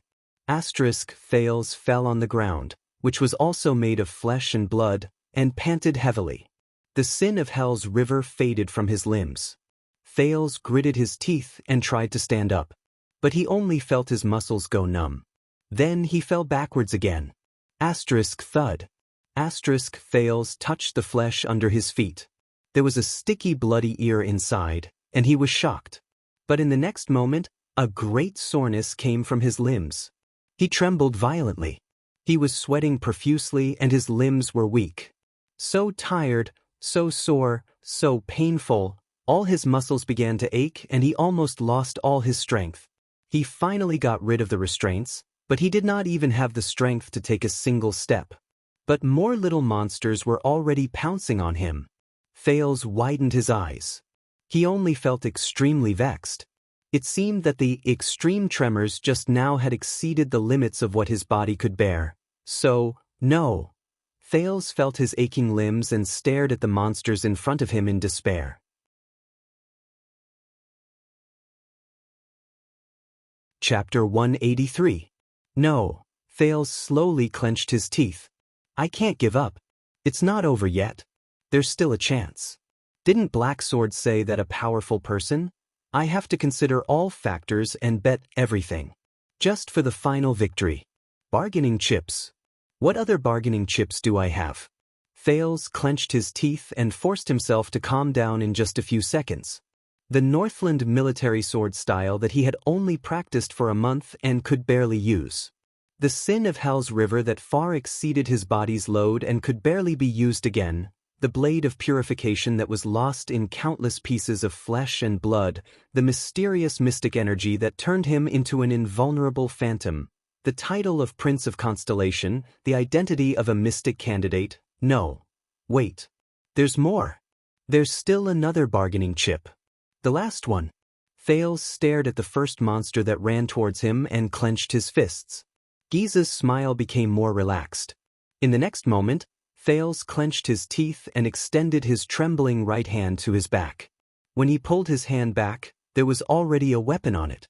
It was a trifling dagger. One side of the dagger was stained with the blood of the tentacle. 2 letters were reflected on the blade. Giza was slightly taken aback when she saw his actions. Thales panted heavily and raised the dagger with a trembling hand at the monsters that were inches away from him. Dagger? The mystic snorted. That's not a legendary anti-mystic equipment, is it? Are you going to stab me with that thing? Dagger. Giza watched quietly as the dagger-wielding boy was surrounded and attacked by the monsters. This scene. It's really familiar, isn't it? Thales lay on the ground and his lips trembled. He weakly executed Iron Body style to block the first monster. Asterisk clang. This is so. Thales rolled to the side in pain and avoided the monster's sharp spikes. He felt his muscles ache more and more. He panted and raised his head. He ignored the other monsters that continued to run towards him and looked straight at the blood mystic. I'm not stabbing you. In the next moment, Giza could not help but be stunned. She watched in puzzlement as the boy put the dagger into the palm of his left hand. Thales said faintly, I'm stabbing myself. The 2 monsters leapt into his arms and extended their sharp spikes towards him. The boy, who had a defeated expression on his face, just pulled the dagger in his hand. Pain and warmth came from his palm at the same time. Thales' physical strength had reached its limit, and his eyes were unfocused. He allowed the monsters to pounce on his body. She pushed him down. A familiar burning sensation came from within his body and slowly turned into a burning sensation. Scenes appeared before Thales' eyes. He raised his dagger and rushed toward the ferocious Quide. He lay on Jayla's back, and the 2 of them sprinted through the streets. In the dungeon of Vine Manor, he reached for the lock on Ralph's body. He stood in the Hall of Stars, gritted his teeth, and spoke to the dukes of the kingdom. His hands were tied up, and he struggled to get up in front of Serena, who was confident in her victory. Amidst the bloody siege of Black Sand region, he hugged Araka's neck tightly. He picked up the heavy sword with difficulty in front of the 5 archdukes of Extet. Under Asda and Black Sword's intimidating gazes, he raised his hand and spoke, his skin crawling. It's just another game. A familiar and gentle voice rang in his ears. The burning sensation was getting stronger and stronger. He needed to win. He needed to put an end to everything. He needed the best methods. Giza narrowed her eyes and watched the countless little monsters pounce on Thales, who was on the ground one after another, and covered him tightly. She was very satisfied. She knew that her little cuties would mercilessly kill this boy, who was not a mystic yet knocked on the door for no reason. But at this moment, the blood mystic seemed to have sensed something, and her entire body trembled. What?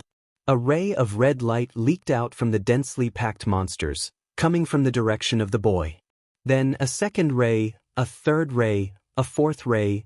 The light grew brighter and brighter, illuminating the flesh cave. Giza watched the scene in astonishment. Then, the black monsters shuddered in unison. A few streaks of ash drifted out from the gaps between the densely packed monsters. More and more ashes appeared. The black monsters fell powerlessly, shriveled, dissolved, and were charred. Then they turned into ashes. In the end, most of the pitch-black monsters disappeared. Only a few of them managed to escape with their last breaths by hiding and dodging. The blood mystic stared in disbelief at the boy who climbed up from the countless piles of flesh and ashes. How could this be?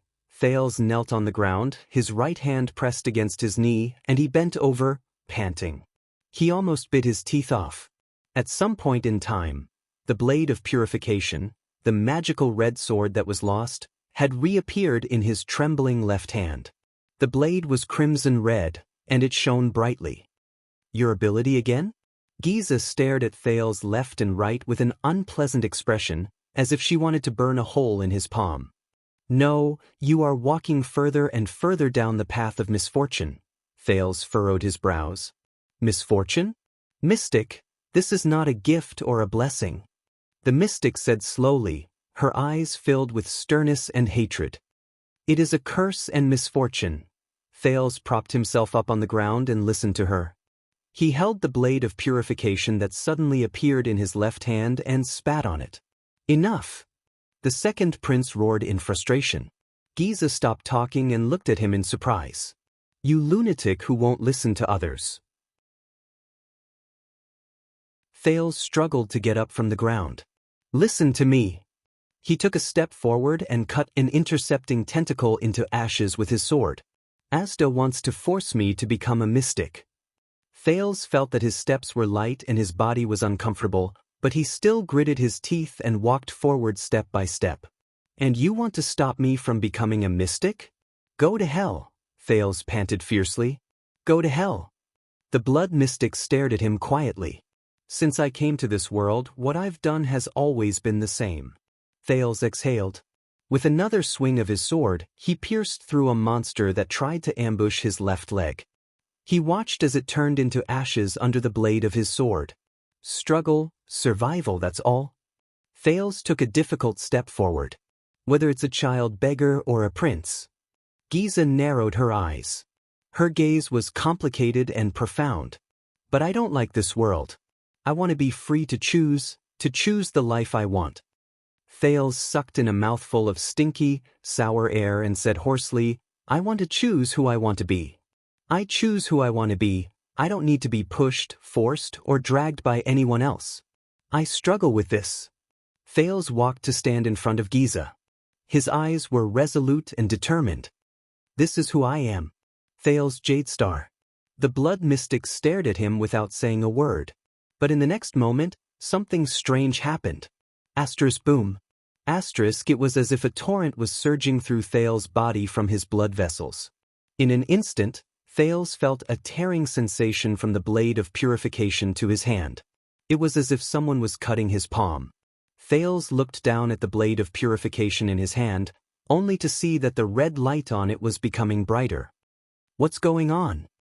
In the next moment, the pain of being cut escalated to excruciating pain. It spread to his entire body. Thales could not stand it anymore. His face twisted and he could not help but scream. The blade of purification is rejecting me? The pain traveled from his arm to his body, causing Thales to tremble and kneel on the ground. T. He felt more and more pain, as if the weapon was destroying everything in him. He remembered. The legendary anti-mystic equipment is the bane of mystics? Thales shook the blade of purification in his hand as he trembled in excruciating pain, but he could not shake it off. It was as if it was stuck to his hand. He recalled Serena's words regretfully. He also remembered the tingling sensation he felt when he was on Araka's back when the motionless bow was activated. But the tingling sensation at that time could not be compared to the excruciating pain he was feeling now. At this moment, Giza laughed. You are still a little too young. Thales stared at the blood mystic's expression in disbelief as he listened to her say softly, You wanted to defeat me, so you had to get your hands on the legendary anti-mystic equipment, right? And you did succeed, with your unformed mystic energy. But, did you almost forget? Giza sighed. You are considered half a mystic. Thales cried out in pain. Panic struck him again. Giza, did she even calculate this? He remembered Giza's words. That is not the legendary anti-mystic equipment, is it? Are you going to use that thing to stab me? So, Thales thought regretfully. At that time, she was already hinting at me when she had the upper hand and made arrangements for my possible counterattack, just to limit my vision to the blade of purification? The blood mystic shook her head and said, See, this is one of the sorrows of mystics. This little thing can suppress us. Even if you are not a true mystic, the mystic energy you used earlier is enough for it to take effect. And if you become a true mystic, Giza stared at the screaming Thales. She stopped smiling, and sorrow appeared in her eyes. The moment you touched it, you will lose your consciousness and power forever, and enter the eternal seal. Thales was not in the mood to listen to her. He only felt that he was about to be devoured by the power emanating from the blade. Don't worry, I will free you. Giza sighed. If becoming a mystic is your unavoidable fate, then let me save you, the mystic said flatly. Just as I promised. Save? Save my foot. Thales shut his eyes tightly, enduring the rejection from the blade of purification. He really wanted to let go. But in the extreme pain, his face was distorted, and he almost couldn't feel his own hands. Giza took a deep breath. Following the mystic's will, another batch of tentacles grew out of the flesh on Thales' side. They slowly aimed at the boy who was repelled by the legendary anti-mystic equipment and could not move. Once again, Giza flashed a charming smile. The flesh under Thales' feet turned into a trap, trapping him firmly. The tentacles drew sharp spikes, preparing for the next round of attack. No. Thales shut his eyes tightly, his whole body trembling. No. At this moment, a burning sensation similar to the first time he held the blade of purification suddenly came from his hand. The red light on the blade gathered as if it had a physical form, and traveled along the blade to Thales' left hand. Thales shuddered. At that moment, he felt as if he was being caressed by a hand. Even the pain seems to be alleviated. The red light continued to crawl up along the veins on the back of Thales' left hand. It looked as if glowing blood was flowing through the veins. It was extremely strange. For some unknown reason, after the red light from the blade of purification surged out and entered his body, Thales suddenly felt that the feeling of being cut and repelling him had actually started to diminish. Thales sucked in a sharp breath. He had held his breath for too long in extreme pain and even forgot to breathe. He felt his hand again. The sharp pain of being cut and destroyed slowly reduced to a slightly tolerable prickling pain. What's the principle behind this? It can actually alleviate the rejection from the legendary anti-mystic equipment? Thales trembled, and his doubts about the sword deepened. But he was saved after all. Thales stood up slowly. He raised his head and fixed his gaze on Giza. There was a strange look in his eyes. Giza's expression changed. She noticed his abnormality. Thales looked at her, then at the flesh and blood trap under his feet, and the spikes of the tentacles around him. He felt the prickling pain and burning sensation from the blade in his hand. Maybe I will become a mystic one day, Thales said slowly as he endured the pain in his hand. But it is definitely not because of some unavoidable fate, or because I have no other choice. On the wall, Giza's pupils shrank. It is because I want to become a mystic. Thales bit his lower lip and lowered his head. I will use my own eyes to see what it means to be a mystic. I will judge and understand what mystic energy is, what kind of power I will obtain, and what kind of risks I will face. Then I will decide whether to become a mystic. Thales raised his head. His eyes were filled with unquestionable determination. And what kind of mystic I will become? How far I can climb and what kind of scenery I can see are not important. What is important is that it must be my own choice. This is what I have been struggling and working hard for since I came to this world. Thales exhaled one last time. Then he raised his sword and slashed the trap under his feet and the tentacles around him. In the ashes, Thales supported himself with his trembling legs and stood up. Giza's eyes moved. "Don't even think about it." The girl grinned. Her gaze was cold. Soon, Thales felt his feet sway. The continuous tremors that caused him to fall to the ground and lose his grip on his sword appeared under Thales' feet again. Thales' body swayed. He was on the verge of falling. But he had experienced it once. Thales reacted quickly. He knelt down and lowered his upper body. At the same time, he stabbed the blade of purification into the flesh under his feet. It prevented him from falling again. The flesh sizzled as if it was being roasted. It slowly dissolved, evaporated, and blackened. Then, it turned into ashes. The ground made of flesh and blood contracted in the tremors. It seemed to be moaning in pain. Giza let out a low growl of indignation. "Thank goodness," Thales thought. He stood still in the face of the same tremors. "What I need to do next is, don't think about it." Giza was a dozen steps away from him. She said coldly, "You can't even stand up. You can't even get close to me, let alone seal me with that weapon." Thales furrowed his brows. "Let us see." The flesh around Thales bulged again. The silhouettes of monsters were born from it. The blood mystic narrowed her eyes and stared at the blade of purification Thales stabbed into the ground. "That sword of yours? Are you going to use it to maintain your balance, or to destroy your enemies?" At that moment, Thales suddenly had a strange feeling. The monsters around him were born from the flesh, but Thales ignored them.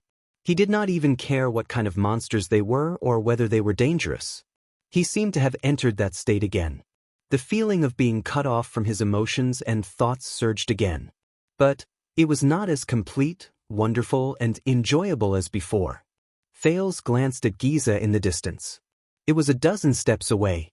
Under the endless tremors, he could not even stand steadily. It seemed like he could not get close.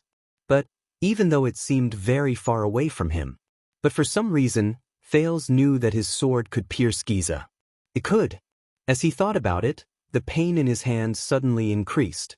Thales smiled faintly. He somewhat understood it. He knew that in this state, he seemed to be able to use more mystic energy, even though he did not even know what mystic energy was. But, since the blade of purification's rejection of him increased again, that's right. The corners of Thales' lips curled up. His smile grew wider. Giza was expressionless. Her monsters advanced towards Thales again. But Thales only panted absent-mindedly and gripped the blade of purification that was stabbed into the ground. Then he pulled it out. The moment the countless flesh and blood monsters pounced on him, Thales knelt on the ground, raised the blade of purification in his hand, and gently pushed it at Giza, who was a dozen steps away. Boom! The sound of his blood vessels surging rang in his ears. At that moment, the pain and cutting sensation that the blade of purification gave Thales increased like never before. But Thales did not care. He had succeeded. Giza lowered her head in disbelief. "When?" the young girl asked, puzzled. At some unknown time. Thales had already taken a dozen steps away in an instant. He knelt in front of the mystic. The red blade in his hand had already sunk deep into Giza's naked abdomen. Thales' expression was indifferent. Giza trembled as she stared at her wound, then at Thales. But in the next second, relief appeared on the young girl's face. As if she had been waiting for this moment for a long time. "So this is our end," Giza said casually, as if she did not care. She completely ignored the legendary anti-mystic equipment in her abdomen. Thales withdrew the blade of purification. Blood seeped out of the blade and the young girl's abdomen. Then, it slowly evaporated and dissolved. Even the tissues in her abdomen withered and scorched. At that moment, Thales withdrew from that strange state again. Thales took a deep breath, as if he had just emerged from the surface of the water. Many emotions returned to his mind again. He stared blankly at the blade of purification in his hand. Then, he raised his gaze in a daze and looked at the blood mystic, who had a gentle and relieved expression on her face. "Thank you for your hard work, child." Giza slowly extended her hand and gently caressed Thales' face. Take care of yourself. For some reason, Thales felt that Giza was filled with complicated emotions at that moment. I'm sorry that I couldn't help you, Giza said softly. What happened? Thales, breathing gradually, calmed down. I'm sorry. Giza's eyes were sparkling. You have to walk the rest of the path on your own. At that moment, Thales could not summon any hostility towards such a young girl. The lovely young girl slowly lowered her head. The purplish-red patterns on her body gradually faded. She gently lowered her soft lips and placed them on Thales' forehead, a gentle kiss. Thales shuddered slightly. Giza snorted softly when she saw Thales' reaction. Then she slowly exhaled. Be careful of Asda. These were the last words of the blood mystic, Giza Streelman. In the next moment, the young girl with the gentle smile on her face started to crack. Her face, along with her smile, slowly fell apart like a cracked sculpture. Then it was her neck, chest, abdomen, her entire body. In just a few seconds, the blood mystic, along with the insides of the gigantic tentacle, turned into ashes of various sizes. The night sky of Dragon Cloud City reappeared before Thales' eyes. The ashes flew. They were like countless black butterflies. They scattered all over the sky. In the distance, all of the blood mystic's creations, flesh, monsters, tentacles, and severed limbs, withered, scorched, and dissolved at the same time. All turned into ashes.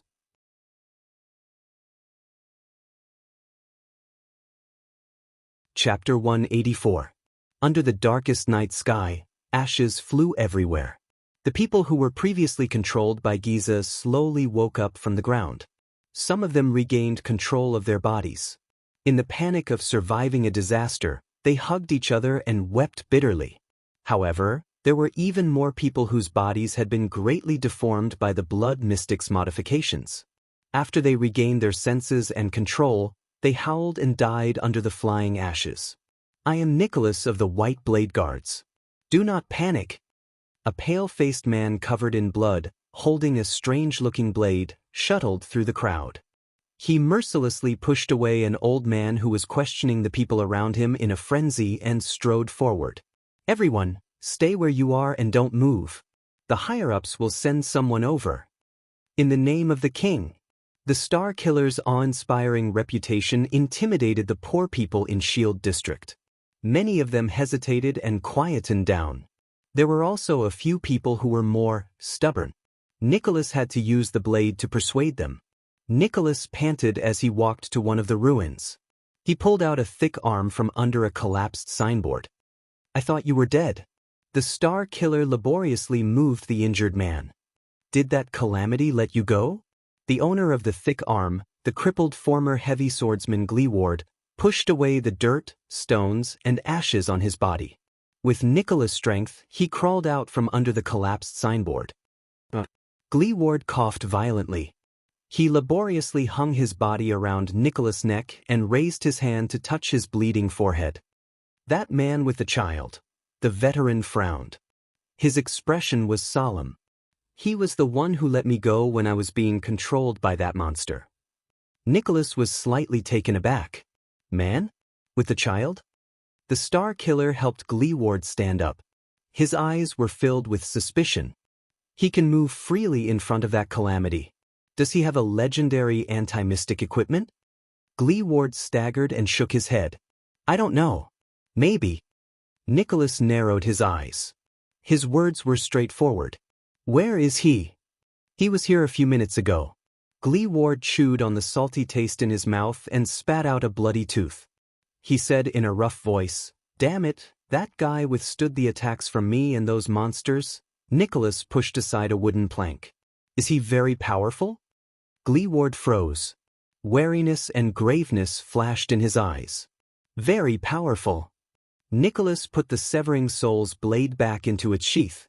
So, it was that guy who dealt with the calamities? I don't know. Gleeward still shook his head with a dejected expression. Maybe. Thales panted in a daze. A few pieces of black ash gently touched his face and shattered. Was it over? He raised his head and looked at the sky full of flying ash and the surrounding ruins. Thales did not recognize this place. He had been brought too far away while Giza was fleeing, but he could still see the dead body lying on the street. At his feet lay a white-haired old man. Before he died, he tried to reach out his hand, as if to touch the hope of survival. Thales' ears twitched. He sensed something. He turned around and was immediately shocked. Unscathed, Asda stood behind him, looking as elegant as ever in the sky full of ashes. The air mystic stared at the blade of purification in Thales' hand with a complicated expression. Thales panted and calmed himself down. "Can you make a sound next time? Or send me an invitation first?" Asda did not speak. He only shifted his gaze to Thales' face. Thales sighed and gestured at his surroundings with his chin. "Also, aren't you late?" Asda raised his head and looked at the fluttering ashes. There was a subtle emotion in his eyes. "Coming out from underground," the mystic said slowly. His expression did not change. "I need time." Thales sneered. After the battle with Giza, and especially after listening to Blacksword's words, he seemed to have suddenly been enlightened. The wariness and fear that he used to suppress when he faced the air mystic, but was still hidden deep in his heart, began to slowly melt. Mystic? Compared to Giza, the one in front of me is just a slightly stronger opponent. Thales called Asda's surname softly. "By the way, Mr. Sakern, I've thought about the matter regarding the mystic." The mystic raised his eyebrows slightly. He lifted his gaze and looked at Asda with determination. "I am not ready yet." Thales stared at the mystic's aggressive gaze and enunciated each word clearly. "This is my answer. It is also my choice." Asda's handsome face did not move. They stared at each other in silence. After a while, the mystic closed his eyes and sighed. But Thales spoke again. Under Asda's strange gaze, Thales calmly enunciated his words. "I am not prepared to reject you, and I am not averse to becoming." Under Asda's strange gaze, Thales said, "But I need time to learn, understand, and obtain everything about mystics, and perhaps everything about magic. And I need your help. And perhaps the truth about the bloody year." A strange blue light flashed in Asda's eyes. "Besides, you definitely know about your current situation." Thales turned his head and looked at the corpses and ruins strewn all over the street. "It's not without reason that this world hates mystics, even if you did it to protect me." At that moment, Thales felt so oppressed that he could not breathe. So many lives, all because of... He took a deep breath and got rid of the emotions in his mind. He tried his best not to think about the fact that he was an executioner who killed without batting an eye. Thales sorted out his thoughts and slowly said, "Perhaps I can help you as a prince and as the future king of Constellation." Asda raised his chin slightly and the corners of his mouth curled up slightly. A strange look flashed in his eyes. "You mean, after knowing the cause and effect, perhaps I can find a way for all of you to gain a foothold, a way for the world to be safe and sound, and a way for both sides to live in harmony." Thales raised the blade of purification and said resolutely, "Mystics cannot go on like this."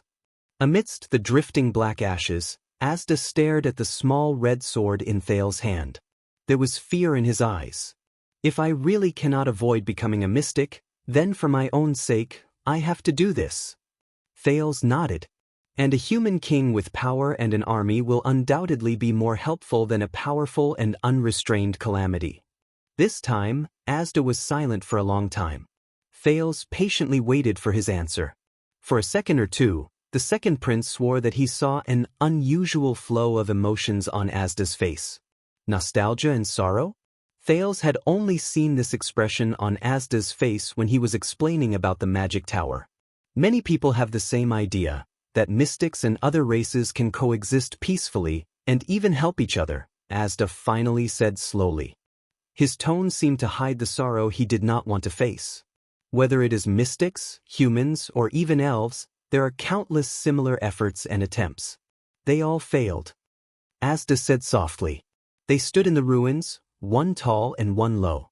Thales returned the mystic's gaze with a firm and unquestionable gaze. He took a step forward without hesitation. First, their efforts are not enough. Thales's voice spread in the air. Second, I am not them. Not those losers. Thales felt the chill in the air. His pupils shrank slightly. His tone was calm, but his voice was slightly deep. I am Thales.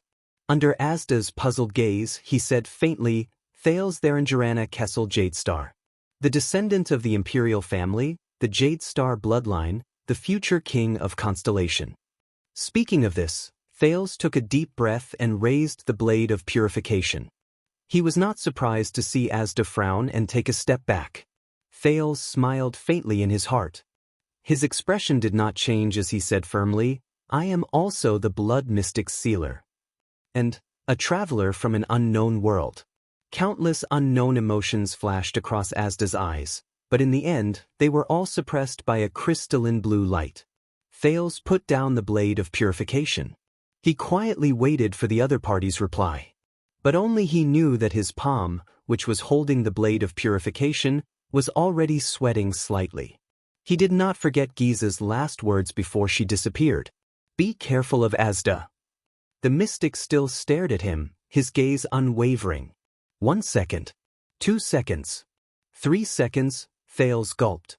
His palm trembled slightly. Finally, Asda suddenly smiled. Thales was stunned and looked at him, puzzled. You know, it's not just you. Asda's chilling smile appeared again. After today, I realized that I wasn't prepared for you either. The mystic nodded slightly. You are too special. Thales furrowed his brows. Asda's gaze drifted to the blade of purification, and his words paused in a barely noticeable manner. Whether it's as a human prince or as... Asda raised his hands and gestured elegantly at himself. Therefore, I will respect your decision. Under Thales' slightly moved gaze, the mystic nodded slowly. And I also need time to study your abnormal condition. Whether it is the inexplicable knocking on the door or the spontaneous loss of control. Perhaps your path will be easier than ours, or even more arduous. We can't say for sure. Thales suppressed the fluctuations of emotions in his heart. He put on his friendliest and most composed attitude and pursed his lips into a smile. Negotiation succeeded. Yes, I won't force you to come with me anymore, and I won't urge you to become a mystic. Asda looked at his reaction and smiled faintly. But since you said you want to understand mystic energy and magic, I can spare some time to think of a way. Thales reacted quickly. He raised his eyebrows. Even as a prince, I have to have some secret extracurricular interests or hobbies. Thales enunciated the word secret slightly. I will contact you regularly and in secret. Asda understood Thales' words. He flashed a mysterious smile and emphasized the word in secret. It's still the same old way, pay attention to receiving invitations. Thales did not bother to hide the fact that he rolled his eyes right in front of him. Asda chuckled and said slowly, Then, we will meet again. Thales Jadestar. He flashed a playful and profound smile. His gaze was subtle. It was just like the first time they met in the chess room. My interesting junior.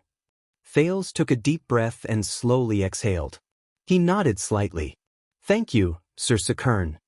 Asda bowed slightly. His elegant figure turned into blue light. The blue light slowly faded, until only a colorless breeze was left. It blew at Thales' hair and made him narrow his eyes. I won't disturb you anymore. She has been looking for you for a long time. Asda's melodious voice came from the wind. Thales was a little stunned. A few seconds later, the sound of the wind disappeared. Thales stood on the spot for a few seconds, holding the blade of purification tightly in his hand. After making sure that the other party had left, he exhaled. The anxiety and tension in his heart instantly relaxed. Oh my God! He looked at the dark night sky and heaved a long sigh, as if he was relieved. Giza's expression before she disappeared and Asda's gaze before he left still lingered in his mind. Mystics, what kind of existences are you? What does the world look like in your eyes? Thales immediately lowered his head and looked at his hands. JC's dagger was in his right hand, and the small red sword in his left. He was absent-minded. He sighed dejectedly. He put JC back into the sheath at his waist, but touched a foreign object. Thales froze. That's... He lowered his head and bit his lip. An indescribable sorrow welled up in his heart. At this moment, a timid voice suddenly came from behind him. "Thales, is that you?"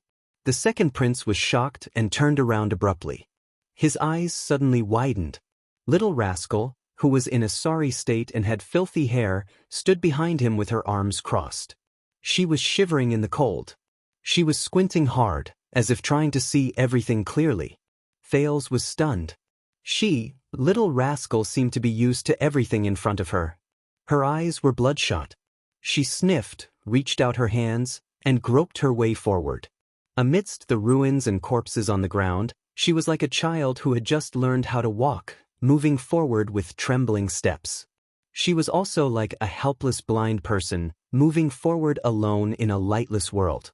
This reminded Thales of the time in the library when she leaned over a thick book and read it with narrowed eyes.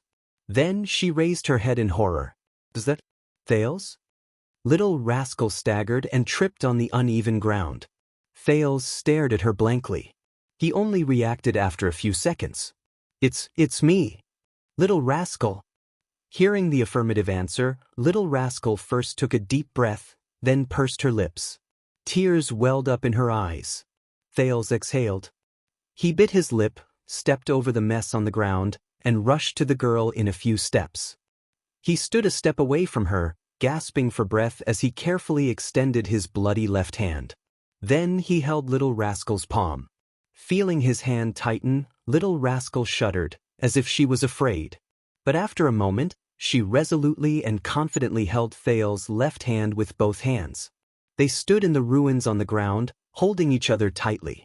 Thales looked at Little Rascal with a complicated expression.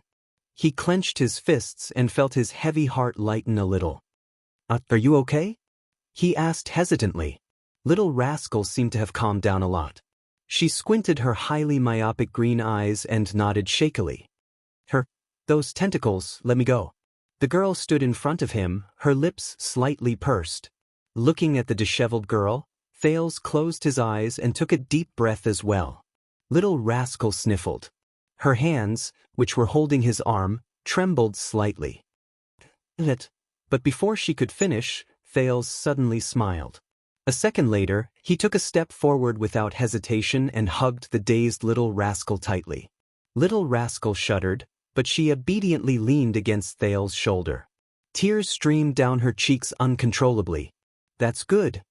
Thales gritted his teeth and mumbled. He stared at the streets of Shield District, which were only left with the howling wind and snow.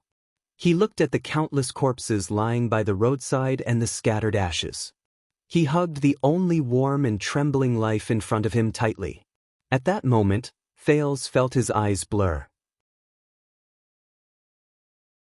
"It's okay," he said softly. "We're safe." Little Rascal hugged him tightly, sniffling, her tears drenching his shoulder. "At least, King Nuven." Thales grabbed the blade of purification and wiped his tears with the back of his hand. Hearing King Nuven's name, Little Rascal froze slightly.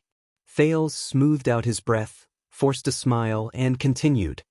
"At least he won't hang me on the city gate for kidnapping a girl." Little Rascal froze for a moment, then burst into laughter. Thales chuckled as well. Right.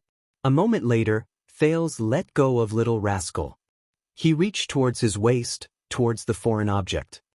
"This is for you." Thales took it out and stuffed it into Little Rascal's hand. Little Rascal was slightly stunned. She fumbled with the object in her hand. It was the thing she was most familiar with. Little Rascal sniffled hard. Then, she gently raised the object in her hand, put it on her head, and pressed it behind her ear. Behind the comical, thick, dusty, and cracked black-rimmed glasses, the little girl opened her crystal-clear green eyes again. Little Rascal stared at Thales in a daze. She stared at the boy, who was covered in blood and dirt, with messy hair and a big red bump on his forehead. A few seconds later, both of them looked at each other's disheveled appearance and laughed together. At that moment, Little Rascal's expression changed. What's wrong with you? She asked, a little shocked. Thales raised an eyebrow. Huh. In the next second, Little Rascal widened her eyes in horror. Thales frowned.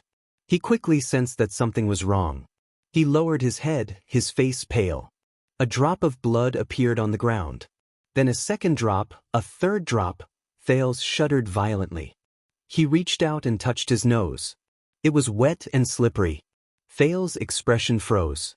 This is what's wrong? Asterisk clang. Asterisk, the blade of purification fell from his hand and fell to the ground, swaying slightly. Under Little Rascal's shocked gaze, Thales staggered a step back and subconsciously covered his chest.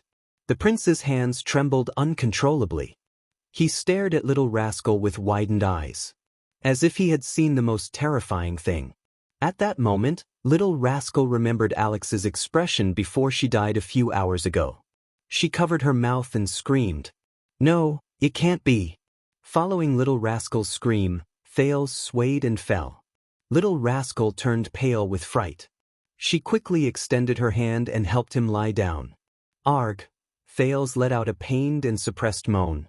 A heart-wrenching pain suddenly spread from Thales' body. It was as if his soul was being torn apart. Oh no! The pain he felt when he was assassinated by a psionic assassin, when he was bombarded by a mystic gun. It was as if every inch of his body and every cell was being torn apart. That, the price of using mystic energy. Again, is this the price of victory? While he was in extreme pain, Thales vaguely heard the sound of something cracking, as if it was real. It came from within his body in a chilling manner. It was as if his body was slowly disintegrating. Arg! Thales' body convulsed and he let out another pained cry.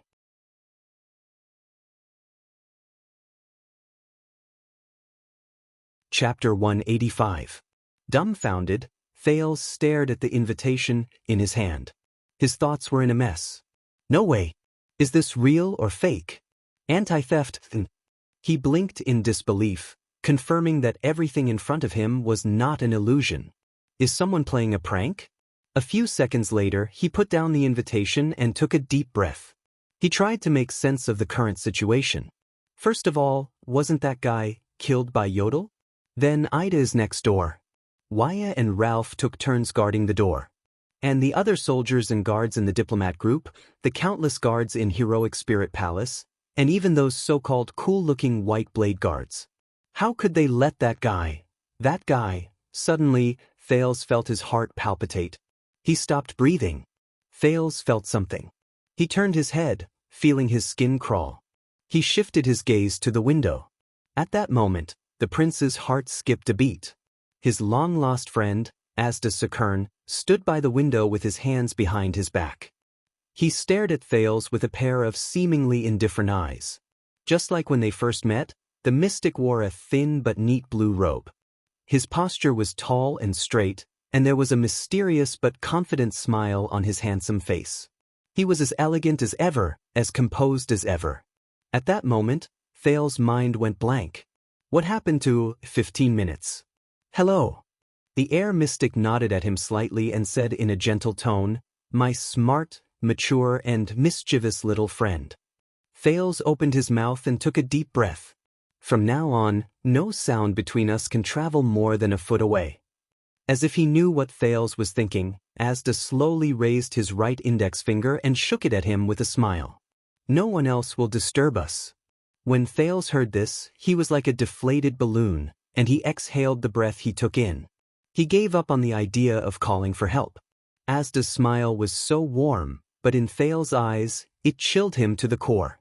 Wait, he and the mystic were not the only ones in the room. Thales thought of something. Following Thales' line of sight, the mystic glanced at Little Rascal, who was deep in slumber beside the bed. Of course, your adorable little maid won't be woken up either. Little Rascal's mouth was still opening and closing in her dreams, but Thales could no longer hear her murmurs or even her breathing. Thales sighed softly. He turned his head and curled up the corners of his lips to reveal a smile that was uglier than crying.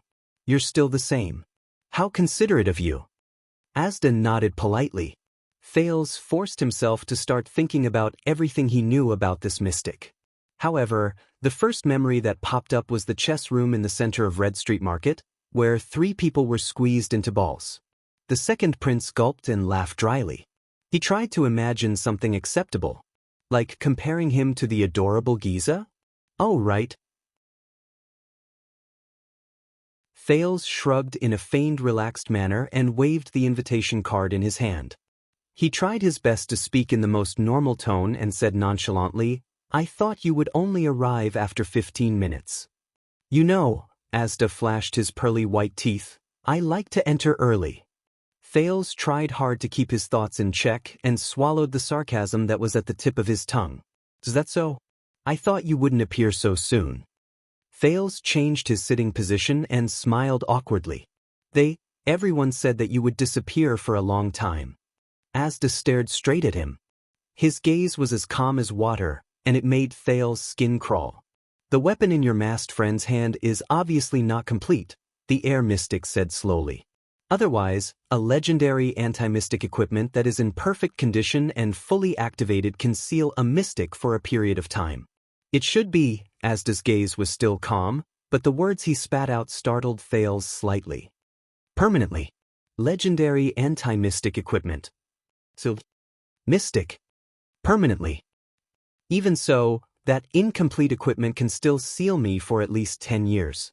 Asda curled up the corners of his mouth and continued to smile. "But I received some small help, and that's why I was able to get out of prison so quickly." Thales did not know if it was due to the curiosity he inherited from the memory fragments of his previous life, his natural personality, or his anxiety towards the mystery of himself, but at that moment, Thales' exuberant desire to learn about mystics overwhelmed his fear of his identity as a calamity. He yearned to know more. "First of all, I would like to congratulate you." Asda put his hands behind his back and walked towards Thales with a smile that was clearly friendly but inexplicably terrifying. "Your Highness? Although I know from your behavior that you are definitely not ordinary, I have to admit that this identity has surprised me." Thales watched Asda approach him, and his heart slowly raced. He forced himself to shrug. "I remember that there are chairs for receiving guests in the room. We can sit down." Asda shook his head and said nonchalantly, "Don't worry about it." The next moment, Thales felt his skin crawl as he watched Asda walk towards him. Then he bent his knees and sat in an invisible space. Asda grinned brightly on the transparent chair. "I brought my own chair." The prince looked at this strange scene and tried his best to control his facial muscles so that they would not twitch too much. "Let's talk about your future." Asda watched Thales' performance with interest. "Your Highness." Thales knew that although he addressed himself as Your Highness, the man before him did not care about this special identity at all. This made Thales, who had experienced all kinds of gazes after becoming a prince, instantly feel a strange feeling. Thales took a deep breath and forced himself to calm down. Only then could he understand the situation and protect himself, even if the existence before him was a calamity that could not be understood with common sense. Of course. He recalled his conversation with Ramon and muttered, "During this period of time, I have thought of ways to investigate some things about air, mystics, and magic." First of all, in this asymmetrical conversation, he had to seize the initiative. "Very good. This will save us a lot of time." As expected, Asda's eyes brightened. "What do you know?" "Not much, but not little either." Thales carefully chose his words. "For example, what exactly is magic, and the 3 great magic towers?" "I met a person who is quite knowledgeable about magic." Asda's interest was piqued. While Thales was on tenterhooks, he briefly repeated what Ramon told him. Even Asda could not help but sigh softly. 1,000 years have passed since the collapse of the magic tower, and magic has been banned for 6 centuries. To think that there are still believers in magic. This is indeed beyond my expectations. Thales observed Asda's expression and at the same time, tried his best to think of a way to escape. "The other party is a mystic. I don't even need to think about non-peaceful means. Stall for time. I can consider this. But can I really stall for time until help arrives? Or will help really work?" The other party's goal should be to become one of them. Damn it, the mystic that everyone hates. Then, my best choice is to deal with the other party on this issue and achieve some results by making concessions and lowering my stance. So, is magic the kind of existence he mentioned? A kind of meaning? A kind of belief? At the thought of this, Thales asked cautiously. At the same time, he was really curious about this question. What do you think? But the air mystic did not answer immediately. Asda's lowered gaze did not move. Under Thales' curious gaze, he crossed his hands and remained silent for a long time. No. Magic is not like this. Not only that, it doesn't have to be like this. Finally, Asda shook his head slowly and spoke slowly. Everyone has their own understanding of magic, and they believe in the magic they understand. Thales was stunned when he heard this. Asda raised his left hand and looked at his palm. His gaze was complicated. At that moment, Thales felt that the Asda in front of him was more like a normal person than ever before. And not a terrifying calamity. Magic is a kind of choice. Asda stared at his palm and slowly clenched his fist. And these choices are neither exclusive nor mutually exclusive. There is no superiority or inferiority. This is the basic philosophy of the seat of all magic, in Soul Tower. Thales shuddered. Wait a minute. He heard a special word. It is also one of the philosophy of magic that I agree with and recognize, Asda said flatly. Thales raised his hands subconsciously. This was a habit from his previous life in the memory fragments. He quickly realized that this was not his previous life, and there were only the two of them. Just as he was about to put his hand down in embarrassment, to Thales' surprise, Asda very skillfully and naturally extended his palm, tilted it up slightly, and then nodded. He was allowed to ask questions. That feeling was as if he had done this hundreds and thousands of times. Both of them looked at each other's actions and were stunned for a moment. Asda reacted and smiled slightly. Very good. It seems that I don't have to teach you the etiquette and habits of a wizard apprentice in class. Thales put his hand down and asked eagerly, Soul Tower? I know this, but what kind of magic tower is it? What about its origin? Thales did not even realize that he had completely forgotten that Asda before him was an extremely dangerous non-human existence. He even forgot his original intention. At that moment, his desire for unsolved knowledge completely surpassed his consideration of reality. Soul Tower? Asda narrowed his eyes and smiled mysteriously, as if he knew that Thales would ask this. This time, the mystic did not keep him in suspense. He answered without hesitation. In the year 618 of the Era of Kings, not long after the battle for survival between the humans and the three races ended, the Imparta, wizard Yuri New Moon, who returned from the battle, left the ascetic tower with his 5 students due to differences in philosophy. Along the way, they preached their own philosophy and taught their own methods. They gathered many wizards who were exiled due to the war in the world. As time passed, their group grew larger, and their theories and methods became clearer. In the end, Wizard Yuri, whom we later respectfully called the Master, and the other 21 wizards led a group of wizards to the Tripping Peninsula by the coast of the mainland. Here, the wizards built a twin tower and settled down to study magic. Asda's gaze pierced through Thales, as if he was looking at the past many years. But Thales did not have time to care about Asda's expression, because he was already engrossed in the story. With a perplexed gaze, Asda continued, soon, this new magic tower attracted many wizards to visit. The novel, free, casual, and equal atmosphere of magic research gathered a large number of people, turning this piece of land into a small gathering place for wizards with the twin towers as the center. Unlike the painstaking contemplation and protection of the ascetics, and the fanaticism and destruction of the alchemists, this gathering place quickly became the forefront of theoretical research in the magic world. After various magic theories and hypotheses were proposed, they were gradually perfected through endless debates and demonstrations. Branches of magic that were originally not recognized by the 2 great magic towers were established one after another, forming the Soul Tower magic system that we are in contact with today. Just like that, the sages jointly built the third branch apart from the ascetic tower and the alchemy tower. It is also the youngest, the most special, the most active, the most prosperous, and the most influential wizard inheritance in the world. Speaking up to this point, Asda lowered his head and let out a sigh that only he knew. After Yiri Xianxia passed away, his ashes were placed in the middle of the twin towers, suspended in the air. A sentence was engraved on the surface of the box with iron elements.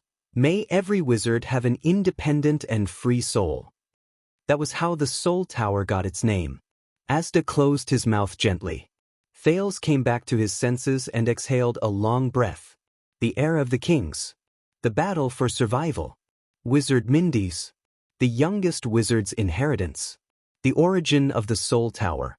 These were taboo knowledge that he could not easily obtain from books. Thales' heartbeat quickened as he listened. It was as if an unprecedented world had opened up. If Ramon was here, Thales thought, would he kneel down and cry in excitement?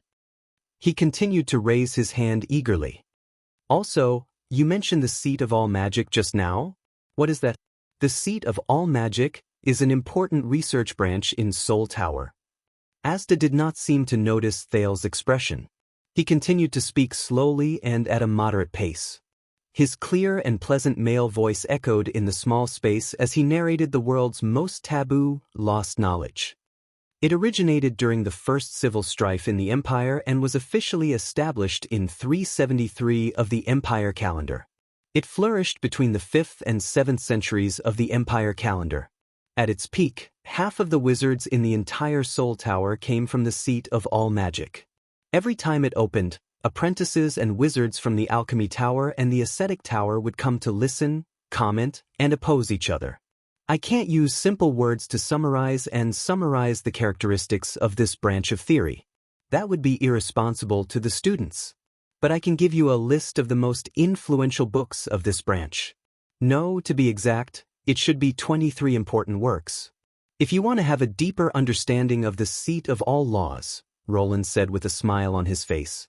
Thales' heart raced as he listened to the mystic's words. An inexplicable sense of excitement filled his brain. But he quickly calmed down and realized a problem. Mr. Asda, you are a wizard, right? Thales looked at Asda in surprise. Before you became a calamity? He did not even think about whether his choice of words had offended the other party's taboo. Wizard. That is a title that only those who have achieved widely recognized achievements in a certain field of magic can obtain, at least in the Soul Tower. Asda crossed his arms, grinned slightly, and shook his head slightly. I was just a small apprentice back then. Thales' heart skipped a beat. Ah, so, as expected, you were once, yes. Asda nodded. A strange color flowed in his eyes. An apprentice of the Soul Tower. Thales frowned.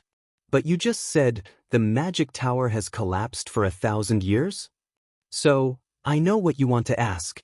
Counting from the time I was born. Asda looked at him and smiled faintly. 1,190 years, that is my age this year. Thales was shocked. 1,190? In other words, this guy. Thales stared blankly at the young and handsome Asda Sakern, who had not changed at all compared to the first time he met him. But he was almost 600 years older than the king of Renaissance, Tormund Jadestar, and the hero, Riker Extet. Thales opened his mouth wide. Don't be surprised. Every mystic is an immortal, indestructible, and immortal existence. Looking at Thales' expression, Asda did not care at all. This age is very normal. The oldest mystic has even existed for more than 1,600 years. Thales subconsciously wanted to find a notebook until Asda stopped him with a hand gesture. There is no hurry. Asda raised his head and stared at him with a burning gaze. We still have a lot of time to spend together, and I have enough patience. I will teach you from the beginning, from basic knowledge, from magic, to the magic tower, to mystic energy, and everything about mystics. From philosophy to power, from history to the future, all the secrets of the magic world will be open to you. Asda's tone was full of temptation. Then, you will obtain the secrets and power of mystics that are superior to all of them, until you truly become a mystic. At that moment, Thales felt like he was pulled back from a dream world to reality. Become a mystic. Thales swallowed hard. He remembered Gilbert's attitude towards the calamity and the drama of the Battle of Eradication in Dark Knight Temple. And that crazy and unreasonable blood mystic. The mystic who is hated by everyone? Can I say no? But a voice also whispered in Thales' heart, but I am very curious. I want to know more, learn more, and understand more. Thales realized that the knowledge that Asda described earlier had captured his thirst for knowledge and his thirst for knowledge. Moreover, with his obviously abnormal body, he had to understand his current situation better. Thales frowned with a bitter expression and said tentatively, about this, if I don't want to become a mystic. The air mystic did not speak. But the prince felt that the atmosphere around him suddenly became tense. Thales tried hard to control the rate of his breathing as he waited anxiously for the answer. Thales. Asda stopped smiling and looked at him sternly. He said softly but seriously, becoming a mystic is your destiny. You cannot avoid it. There is no second choice. Thales panted slightly. It seemed that things were a little bad. Why don't you tell me first? Tension and stress returned to Thales' heart. He tried his best to smile and asked cautiously, mystics. What exactly are we? This time, Asda stared at him expressionlessly for a long, long time. As he withstood the mystic's seemingly emotionless yet pressurizing gaze, embarrassment and helplessness crept onto Thales' face. Until Asda spoke slowly. I cannot tell you the answer to this question, because you are still not a mystic. Asda's gaze was still fixed on him, but his tone and words had become cold and mysterious, as if he had returned to that night in Red Street Market. Only when you truly become a mystic that only you can understand, can you finally know what a mystic is. Asda's gaze was still fixed on him. Thales furrowed his brows slightly.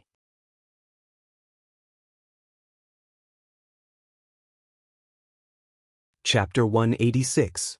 In the next second, without any delay, Archduke Pofrit's figure moved. He roared as he swung his great axe at King Nuven. Bang.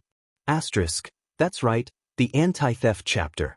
But when I'm free, I'll go back to work on my novel, from the details to the sequence of the plot. That's why pirating websites must have a hard time. Because no matter how they steal my novel, it's basically full of bugs. The preamble doesn't match the ending, or the logical sequence is weird, or the plot doesn't match the characters. Thank you for your hard work, thieves who steal my novel. The two great axes collided without any fancy moves.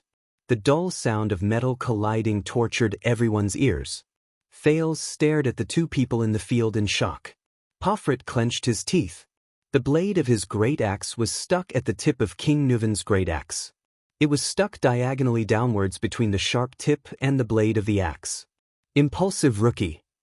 King Nuven calmly turned his body sideways. His left hand grabbed the joint between the axe handle and the blade, and his right hand grabbed the far end of the axe handle. Like holding a spear, he used the axe to block Pofrit's strike. The old king resisted his opponent's axe. His tone was cold. On the battlefield, with your weapon stuck, you would have been beheaded by now. As the two wrestled, King Nuven used all his strength to push away his opponent's great axe. You know this is not a good idea, old man. Pofrit solemnly took a step back. He withdrew his great axe and moved to look for an opportunity to strike again. This is not a battlefield, this is a duel. The young Archduke circled around the old king. His expression was indifferent.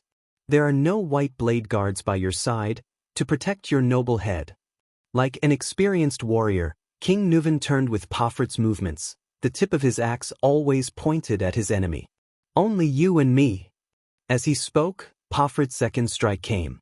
This time, Pofrit's great axe drew an arc and slashed horizontally from the side, smashing towards King Nuven's waist. Clang. The sound of metal clashing rang again. King Nuven turned his axe handle at the right time. Holding the axe in his left hand, He once again blocked Pofrit's horizontal slash. Yes, only you and me. King Nuvan clenched his teeth and deflected the enemy's axe. Panting slightly, he said, "This is much more exciting than the battlefield." Thales asked in a low voice, puzzled, "Are they all so skilled in swinging their axes?" His Majesty is not a brat who has never touched a weapon before. The Star Killer's expression was solemn. While he explained, he did not forget to jab Thales. As the king of Extet, he once stood at the far north 38th century ground and personally fought against the invasion of the orcs from the north of the glacier. The skull of Syra Darkthunder, the human slaughterer, is still hanging high up at the first lookout point, intimidating the glacier beastmen. He also led his troops out of the Golden Passage and broke through the elves' defensive line in the White Mountain. Wherever his troops went, Khemu Union, the White Elves, and the Alliance of Freedom were subdued. A brilliant light shone in the Star Killer's eyes. He was also the first northern sovereign in 300 years to conquer Broken Dragon Fortress and cross the border between Extet and Constellation. When it comes to battle experience, he won't lose to any of the battle-hardened warriors in the White Blade Guards. Putray raised his eyebrows, and Thales stuck out his tongue. In the arena, Pofrit swung his great axe again and collided with King Nuvan's weapon in the air. Asterisk bang! Asterisk sparks flew in all directions as the blades collided. King Nuvan seemed to be a little powerless. He gritted his teeth and withstood the great axe, his arms trembling slightly. "Are you tired?" Pofrit seized the opportunity when King Nuvan took a breather. He roared and shook his arms with force. "Bullmen!" King Nuvan was forced to take a step back. While he was still adjusting his body, Pofrit swung his axe again and chased after him. Asterisk clang. Asterisk King Nuvan once again blocked the enemy's fierce attack. From the beginning until now, he had been passively defending. But this time, the enemy's attack did not end so easily. A surge of power surged into Pofrit's arms. His eyes were burning like a warrior with bloodshot eyes. With a roar, he swung his axe again and struck the king's left leg. In Thales' wave vision, Pofrit was filled with bright light.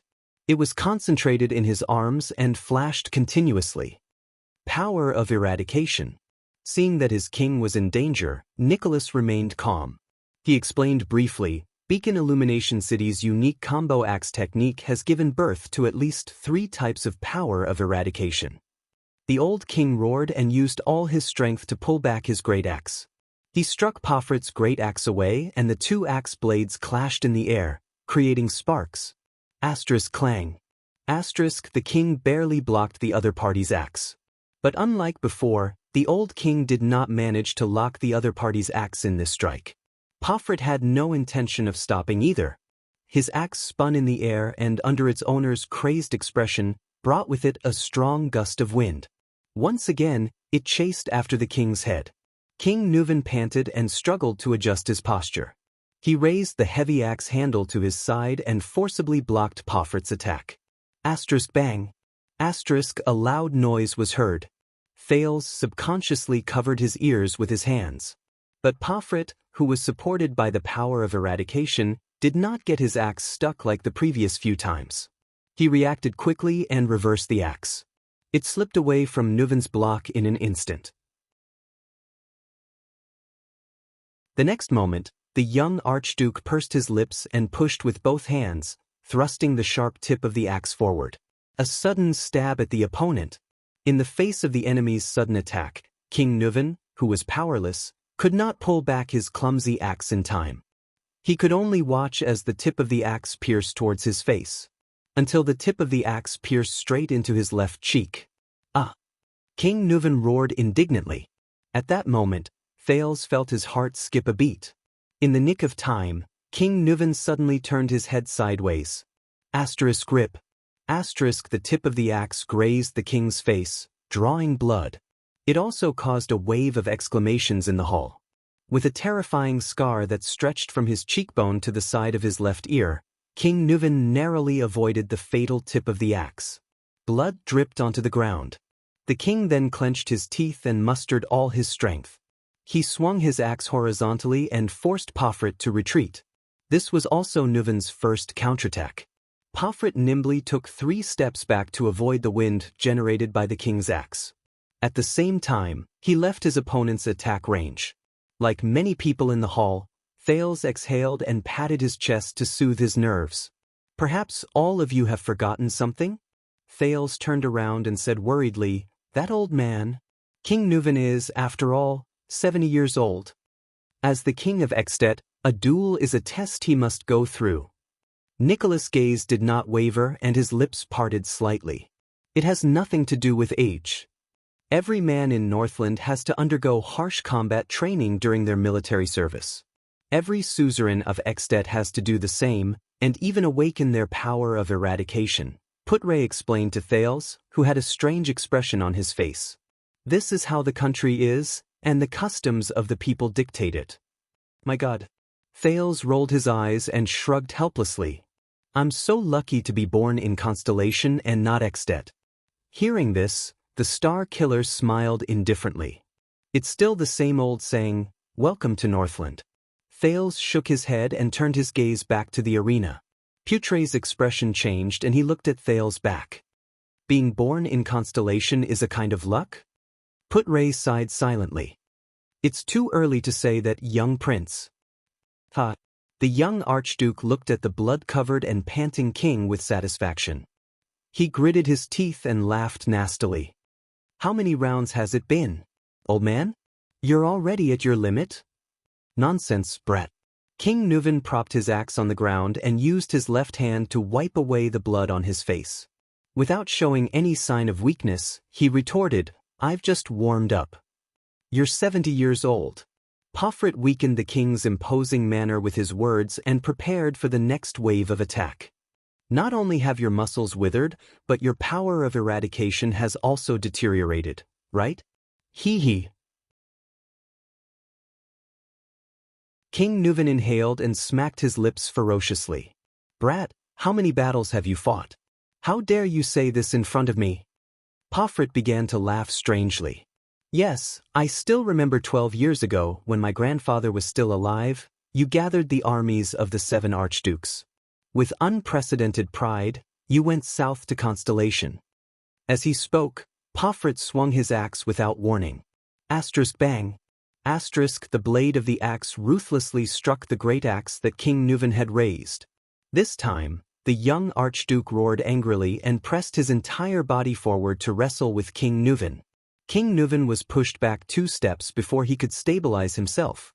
His face was distorted as he struggled to resist the young and aggressive archduke. His arms could not stop trembling. "Back then, you were strong, fierce, and in the prime of your life."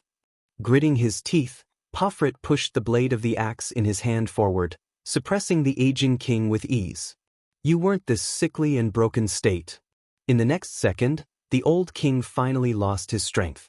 He was pushed away and fell to the ground. His weapon fell to the ground. Asterisk clang. Asterisk many people held their breaths. Pofrit mercilessly swung his axe down. The old king rolled away in a disheveled manner and the axe smashed into his left side. Asterisk bang. Asterisk the force of the blow was so great that the stone floor caved in. There was an uproar in the hall. "Damn it." Thales turned around in frustration. "This is what I'm worried about." "Keep watching," Nicholas said coldly, even though his furrowed brows betrayed his emotions. On the battlefield, it's not the last moment. Panting, King Nuven quickly picked up the great axe that had fallen to the ground with a reaction speed that was beyond his age. The young Pofrit retracted the giant axe that he had plunged into the ground. It seemed that he had used too much strength in the strike just now. He was also slightly panting. "At that time, my grandfather was wearing a military uniform and armor, panting as he stood beside you. He was like a toothless saber-toothed tiger, old and ugly." Pofrit's expression was calm as he carefully observed King Nuven's movements. "Your grandfather and father were much better than you." King Nuven spat on the ground and slowly stood up. "But you just can't nurture them well, can you?" Pofrit's gaze shifted. The moment King Nuven stood up, he swung his axe with all his might. Taking advantage of the other party's unsteady footing, he knocked Nuven down on one knee.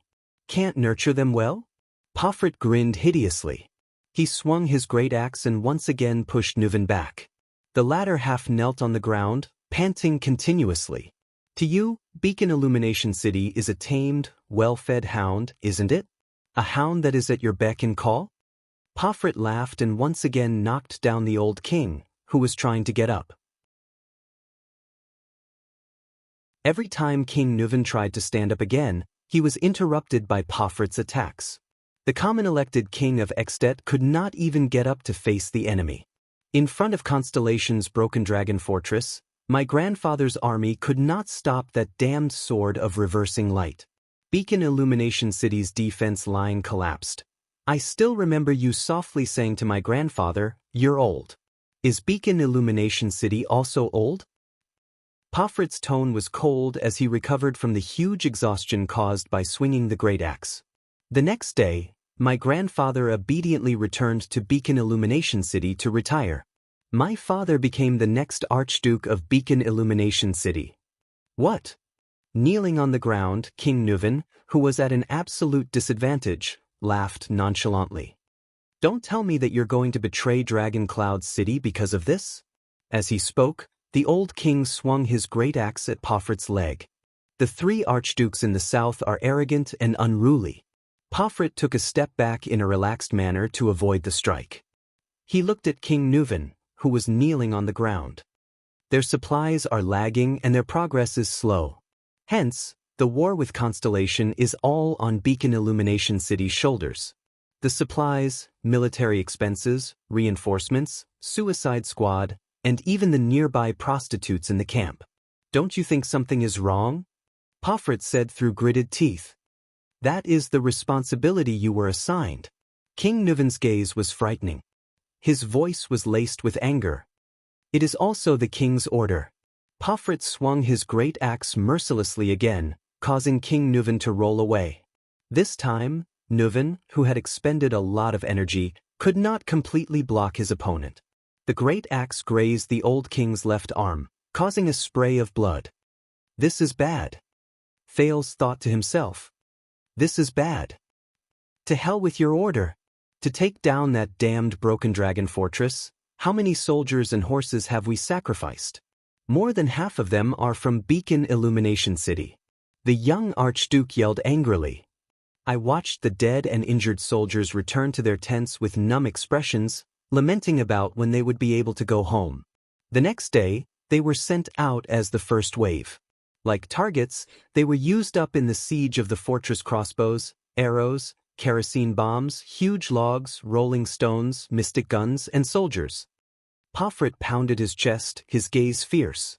They were sent to die.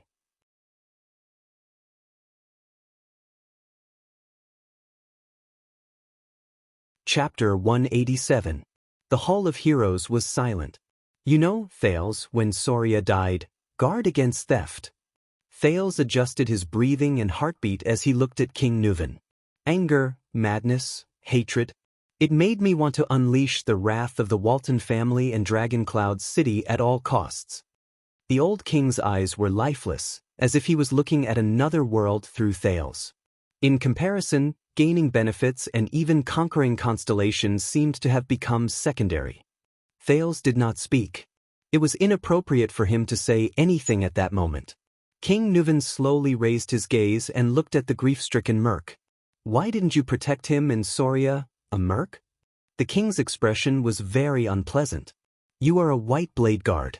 You should have been by his side to protect him. Merc bowed his head deeply. His expression became even more pained. Alex seemed to be very concerned about this topic. She looked at the grief-stricken King Nuven, then at the grief-stricken merc. Her breathing quickened, which made little Rascal, who was behind her, less nervous. Merc.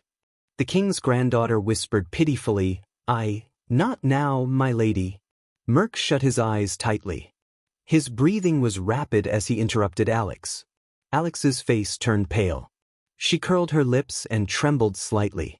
She grabbed little Rascal's hand behind her. The latter had a frightened expression on her face. I cannot absolve myself from the blame for Prince Soria's death. Lord Merc clenched his teeth and looked sad. Your Majesty, you were merciful and did not punish me.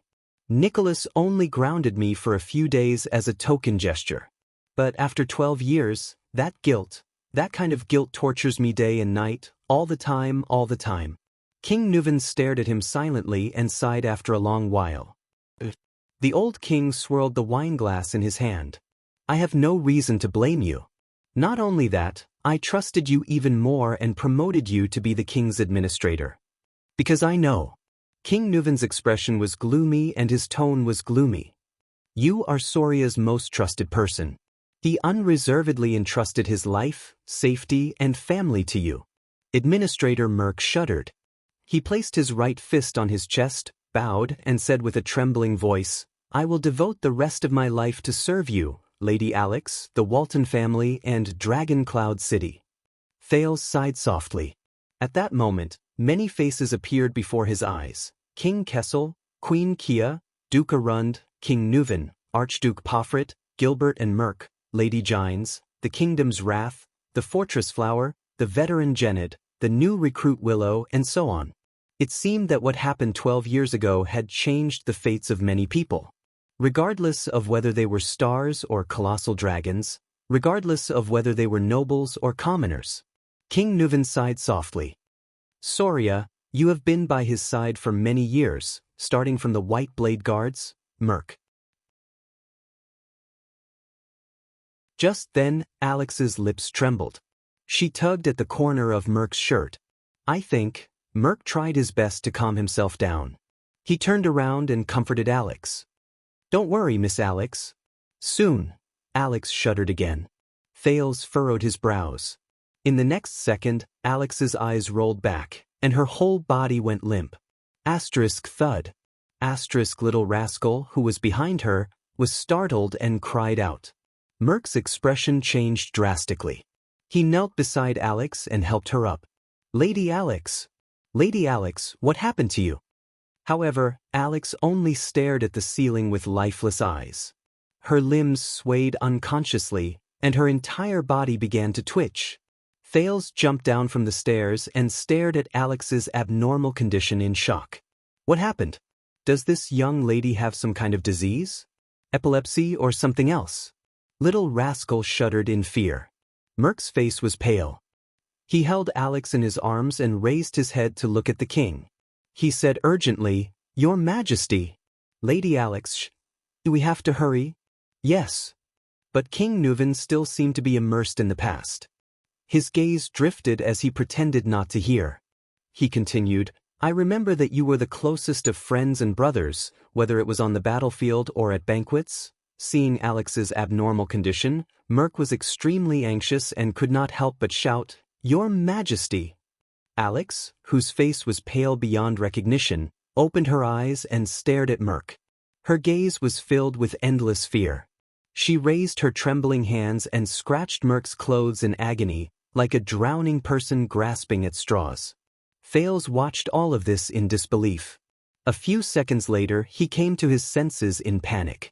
King Nuven only stared into the distance with unfocused eyes. Alex's mouth twitched. Her face was drenched in cold sweat and her expression was one of extreme agony. Alex opened her mouth wide and sucked in huge mouthfuls of air, but it was as if she was suffocating. The only sound she made was an indecipherable choking sound. Little rascal, who was watching from beside her, covered her mouth with both hands and stepped back in horror. No. Merk held Alex in his arms. His eyes were filled with fear. Miss Alex. Alex looked like she was in great pain. Merk's eyes were filled with fear. The administrator no longer cared about King Nuven's reaction. He picked Alex up and turned around abruptly, roaring at Little Rascal, Don't just stand there. Go get the doctor. Little Rascal was startled. Still in a state of shock, she turned around instinctively. But Thales reacted faster than her. The Prince of Constellation clenched his teeth and ran out of the hall. As he ran, he shouted, Is anyone there? Help. I need a doctor. However, a voice that was even colder and more terrifying blocked Thales' words of help from his mouth. Don't bother. It's a poison refined from blue vine grass. It takes effect violently and quickly. It takes effect within a minute. From the beautiful Archduchess of Enlenzo dukedom 600 years ago to the eldest son of the king of Constellation 12 years ago, they all died from this poison. Thales shuddered violently. He stopped in his tracks and turned around in disbelief. Lord Merk also raised his head in horror and stared at the top of the stairs with the most incredulous gaze. There, King Nuven opened his ice-cold eyes. He stared at Merk and his convulsing granddaughter, as if he was uttering the most vicious curse. "She's already dead." As if to prove the old king's words, in the next second, Alex, who was in Merk's arms, jerked backwards, almost breaking her neck. She stared at Merk with her frightened eyes, as if she did not understand what was happening. Then, Alex Walton, the last direct descendant of the Walton family, slowly closed her eyes. Her body gradually became limp, and she stopped convulsing. Her hands hung in the air, swinging back and forth. Her head was tilted to one side, right at Little Rascal. Little Rascal looked at Alex's expression and screamed in fear, falling on her butt. Thales subconsciously took a step back, his breathing quickening. What? Impossible. How could this be? Thales could not accept the situation at all. He widened his eyes and fixed his gaze on Alex. After a few seconds, he turned to King Nuven, whose face was ashen and gloomy, especially the ring on his right little finger, which King Nuven was stroking. It belonged to the Emperor of Poison, Kessel Carlus VI, Triumph, and the wine glass in King Nuven's hand. "It's you." Thales gasped for air and stared at King Nuven in horror. "You poisoned him?" King Nuven snorted gloomily. "And you, didn't you? The one who handed her the wine glass." "Handed her the wine glass?" Thales clenched his fists so hard that they almost cracked. He gritted his teeth and glared at King Nuven. He felt a strange emotion brewing in his chest. Lord Merk's body trembled uncontrollably. He looked at the little girl in his arms. A few seconds later, Merk, whose face was stiff and his mind seemed to be blank, finally reached out his trembling right hand and placed it under Alex's nose. Then, as if he had touched the hottest flame, Merk shivered and withdrew his right hand. Asterisk thud. Asterisk Merk, who was holding Alex, fell to his knees. The administrator raised his head and looked at King Nuven, his eyes filled with despair and pleading. No. Merk shook his head violently. His face was contorted as he stared at the motionless girl in his arms in disbelief. He looked at His Majesty in panic and fear, then at Lady Alex, who seemed to be asleep in his arms. At that moment, Merk's terrified face was filled with helplessness. Thales stared at the motionless Alex in a daze. Little Rascal, who was sitting by Thales' feet, seemed to be scared out of her wits. She just stared at Alex's body blankly and shivered from time to time. Merk's face began to contort. "I beg you, Your Majesty." He knelt on the ground. His voice had changed as he spoke. He sounded like an asthmatic, gasping and pausing. Tears rolled down Merk's cheeks and dripped onto Alex's face. Then came his pleading voice. "What? Why?" Thales clenched his fists, lowered his head and exhaled. Merk cried and screamed at the king. "Why?" King Nuven seemed to have just recovered from his silent contemplation. He stared at Merk, who was trembling and crying, and uttered through gritted teeth, "Burn Merk. Burn Merk." Thales' mouth fell open. He stared at Merk and the little girl in his arms in a daze. Bloodline? Not the Walton bloodline? Doesn't that mean the Walton family, which has been around for 600 years? And this reminds me of many things, King Nuven said coldly. Soria loved to hunt, but he never brought a woman with him, not even his wife. "Tell me," the old king said in a low voice, "what happened in the assassination 12 years ago?" Merk listened to the king's words as if he did not hear anything. He subconsciously hugged the little girl in his arms tightly, sobbing, tears falling continuously.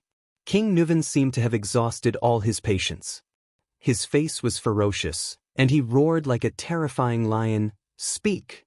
Frightened by the roar, the nervous little rascal shrank back with a yelp. Thales tried hard to sort out the situation before him. He exhaled forcefully, walked to Little Rascal and pulled her up. Little Rascal grabbed Thales's arm tightly, as if she had found someone to rely on. She looked at the terrifying scene before her from behind her glasses with a terrified expression. Merc's eyes were filled with despair and desolation as he cried. He looked at the girl in his arms and snorted, as if he was crying but not laughing. 12 years ago, Soria brought Madame Adele out of the city, because his words were mixed with his panting, like the last words of a dying man.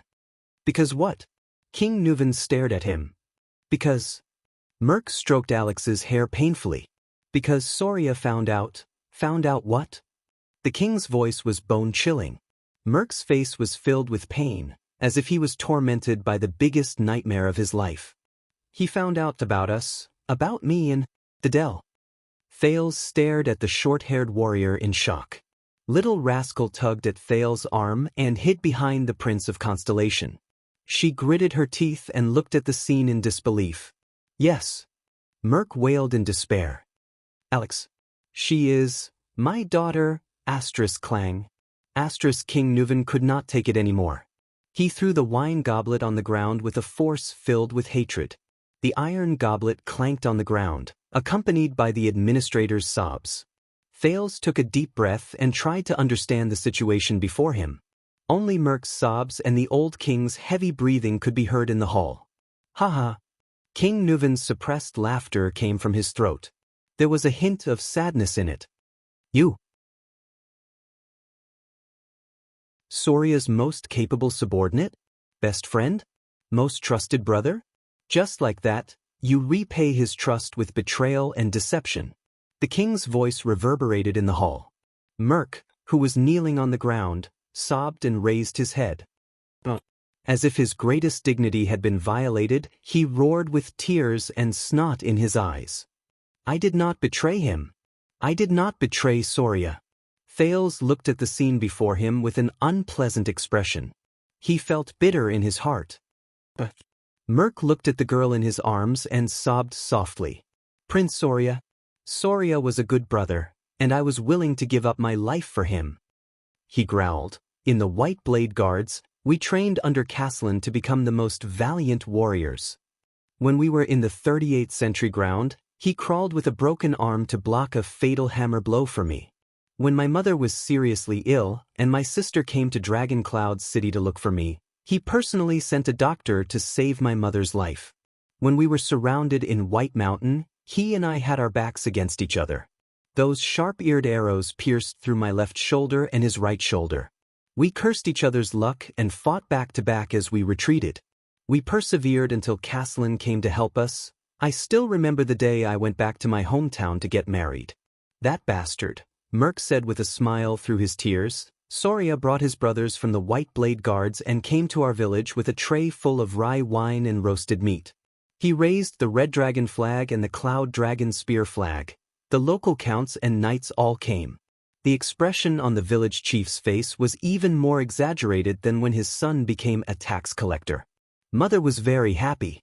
She finally felt that her son had made a name for himself. Soria, I have always treated him as my closest brother, my comrade, your highness. Merc roared angrily with tears streaming down his face. I will never betray him. King Nuven stood up abruptly, his hair and beard bristling with anger. Bullsh *T. Thales felt his hand tighten. Behind him, Little Rascal began to tremble again. He could only try his best to hold Little Rascal's hand and comfort her. You cheated on my son, the man you were supposed to be loyal to. King Nuven's eyes were burning with anger. He said loudly, you cheated on my son, the man you were supposed to be loyal to, and even gave birth to your child. You tarnished the Walton family's dignity and bloodline. Do you think this is not a betrayal? You never treated him as your brother in the White Blade Guards, the man you were supposed to be loyal to with your life and honor. Traitor. Kneeling on the ground, Merc listened to the king's words. He looked at Alex in his arms, his daughter, and roared in grief and indignation, ah! He closed his eyes in agony. Thales gritted his teeth and frowned as he watched the confrontation between the king and his vassal. He felt a wave of sorrow in his heart. It's not like this. Adele, she was so good, so gentle so. Merc lay on the ground. He clenched his right fist and pounded the ground miserably. She shouldn't have married into Dragon Cloud City. Shouldn't have met Soria. Should have met you? King Nuven's words were filled with terrifying emotions. Shameless traitor? Adele. That was a mistake. Merc's teeth trembled as he caressed his daughter's face. His expression changed several times, as if he was looking at another person through her. Whether it was me and her or Soria and her, it was all a mistake. She shouldn't have left Camus Union, Vine City, the flowers, and the blue sky that she cherished. She only belonged there. As for Soria, he's a good brother and a good warrior, but he never cared about women. Prostitutes, women he captured after the war, maids in the castle, and ladies of the nobles. None of them made a difference to him. Merc put his face against Alex's and cried, Soria, Soria, Soria. In Soria's world, there was only wine and battles, politics and victory. The only people he cared about were warriors, friends, and enemies. On the night of their wedding, Soria was dead drunk. I stood guard outside their bedroom. That sound was like sex. I guess Soria thought that it was a celebration after another battle. The next morning, Soria went hunting. He left me to watch over Adele. Her expression was not the expression a newlywed wife should have. Thales listened to Merc's desolate and painful confession with an unpleasant expression. Finally, one day, I saw Adele trying to cut her wrist with a pair of scissors. I told Soria and tried to persuade him to treat his wife better, but Soria thought that she had insulted the Dragon Spear family. Every time, he would only pick up a whip in anger, wanting to teach her a lesson. At that time, I stood at the door, clenching my fists, listening to Soria's roar and Adele's screams. I was angrier than Soria, more in pain than Adele. Merc hugged Alex tightly. His eyes were closed, and tears poured down his cheeks like an unstoppable flood. Since then, Adele wanted to commit suicide more than once, and I stopped her more than once. But I hid it from Soria, because I didn't want Adele to be hurt by him again. Adele? She's like a flower that has been trampled on and abandoned. Soria's attitude towards women is even more terrifying than the most inflexible Northlanders. When he's in the mood, he'll force her. When he's not in the mood, he'll ignore her and be indifferent to her. Thales closed his eyes and sighed heavily. Adele. She was too lonely, too pitiful. Merc stroked his daughter's hair, his eyes filled with sadness. She traveled a long way to come here, while Soria didn't know how to cherish her. He only treated her as a puppet and a chess piece, a bargaining chip to form a marriage alliance with Camus Union. I tried everything. I just tried to make her happy, tried to stop her from committing suicide again. Merc, who was emotional, mumbled incoherently, from magic tricks, to flowers, to finding girls from Camus Union to relieve her boredom, to the night when she didn't want to. I tried my best to get Soria drunk. Adele was very grateful to me and happy that I did these things for her. She stopped trying to commit suicide and started to smile, even though it was only to me. And my wife passed away in my hometown. When I didn't know how to raise the 5-year-old Croche before me, it was Adele who took care of her. This made Soria's attitude towards her much better. We became more talkative. She teased Croche in the room, and I giggled outside the room. She asked questions in the room, and I answered her outside the room. King Nuven's expression was cold, but he did not say a word. Finally, that day, we won the war against the White Elves and the Alliance of Freedom. Merc sobbed softly. We returned to Dragon Cloud City in triumph, and Soria drank with us all night. But that day, all I could think about was her. Adele. Merc stuck his face close to his daughter's. His tears did not stop, and his right fist was almost crushed. They were all drunk. I went to Adele's room, and I wanted to listen to her voice as usual. But at that time, my wound burst open, and Adele asked me to go in and bandage it. Thales' gaze darkened. Thales' eyes dimmed. A memory surged up from an unknown place in his mind. Brother Brainiac, you're actually reading a romance novel. What the hell is a romance novel? This is a bestseller written by an American sociologist. This title? Strange. Why would you read this kind of book? What are you thinking about? This? Don't think too much about it, it's just a classmate asking, that's not right, could it be? Hee, why are you blushing? The weather is hot. Ha! Why are you touching my face? I lied to you. Ha! It's so funny. Alright, don't be angry. I'll give you a vitality kiss. Ha! It's still very funny, what should I do? Hey, don't be stingy, come, tell me about it. How am I supposed to explain this? Alright, the above mentions something interesting. In the Western world, love originates from cheating. What the F***ck? Cheating? That's so cool. For example, in Celtic mythology, the story of Lancelot and Guinevere is like this. The marriage of King Arthur and Queen Guinevere was only a political function, and there was never any love to speak of. True love is the taboo love between a knight and a queen.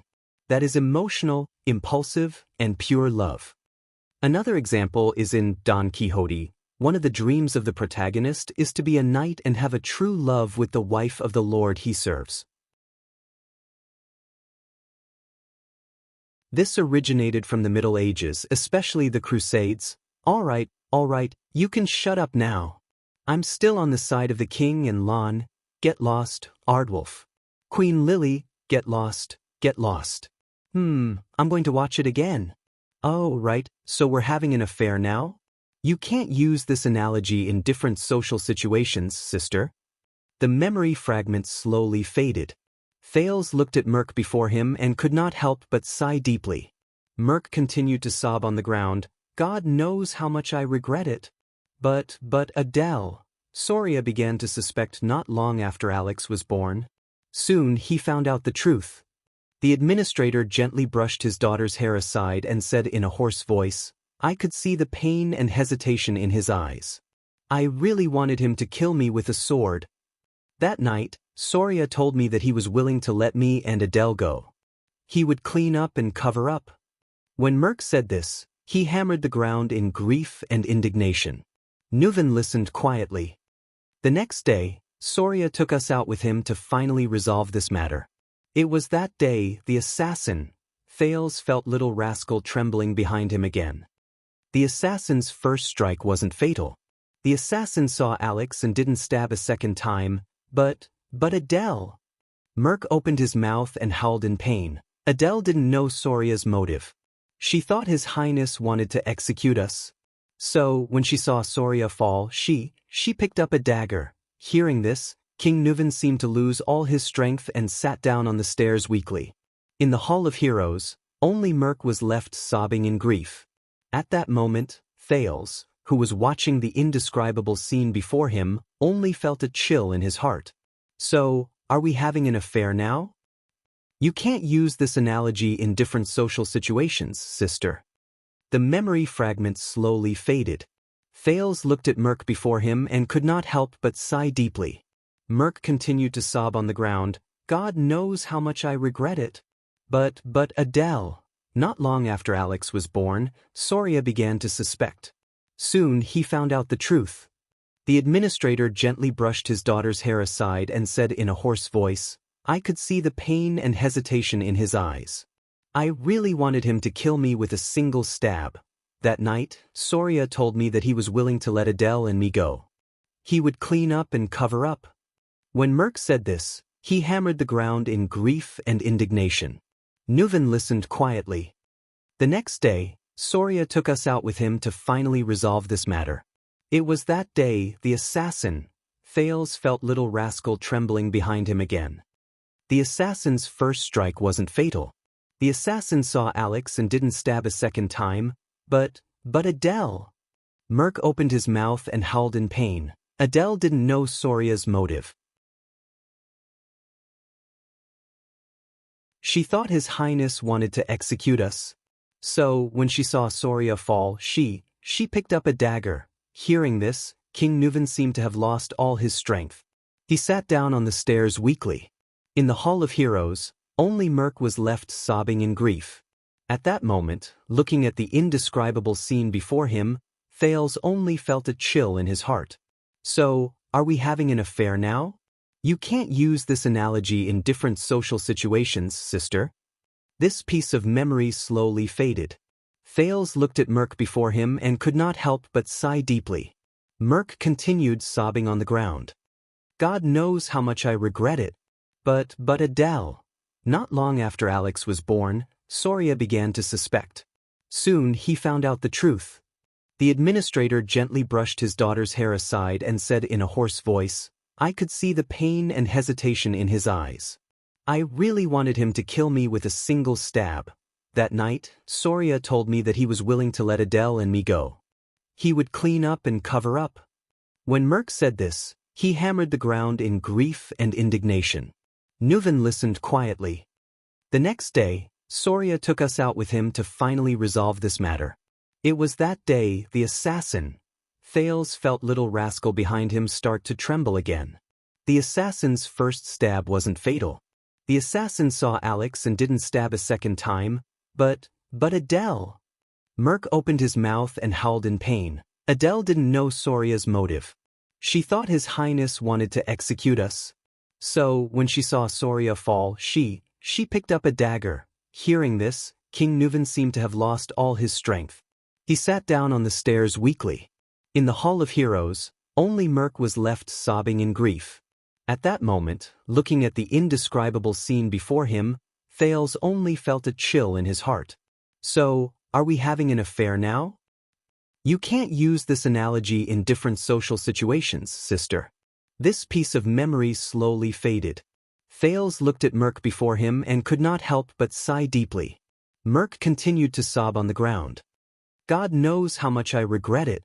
But Adele. Not long after Alex was born, Soria began to suspect. Soon he found out the truth. The administrator gently brushed his daughter's hair aside, his voice hoarse. I could see the pain and hesitation in his eyes. I really wanted him to kill me with a single stab. That night, Soria told me that he was willing to let Adele and me go. He would clean up and cover up. Merc said as he hammered the ground in grief and indignation. Nuven listened quietly. The next day, Soria took us out with him to finally resolve this matter. It was that day the assassin. Thales felt little rascal behind him start to tremble again. The assassin's first stab wasn't fatal. The assassin saw Alex and didn't stab a second time, but Adele. Merc opened his mouth and howled in pain. Adele didn't know Soria's motive. She thought His Highness wanted to execute us. So, when she saw Soria fall, she picked up a dagger. Hearing this, King Nuven seemed to have lost all his strength. He sat down on the stairs weakly. In the Hall of Heroes, only Merc was left sobbing in grief. At that moment, looking at the indescribable scene before him, Thales only felt a chill in his heart. So, are we having an affair now? You can't use this analogy in different social situations, sister. This piece of memory slowly faded. Thales looked at Merc before him and could not help but sigh deeply. Merc continued to sob on the ground. God knows how much I regret it. But Adele.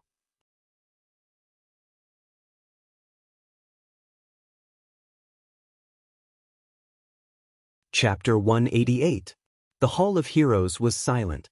You know, Thales, when Soria died, Thales adjusted his breathing and heartbeat as he stared at King Nuven. Burglary, anger, madness, hatred. It drove me to unleash the wrath of the Walton family and Dragon Cloud City at all costs. The old king's eyes were lifeless, as if he was looking at another world through Thales. In comparison, gaining benefits and even conquering constellations seemed to have become secondary. Thales did not speak. It was inappropriate for him to say anything at that moment. King Nuven slowly raised his gaze and looked at Merc, who had a mournful expression. Why didn't you protect him in Soria, Merc? The king's expression was very unpleasant. You are a white blade guard. You should have been by his side to protect him. Merc bowed his head deeply. His expression became even more pained.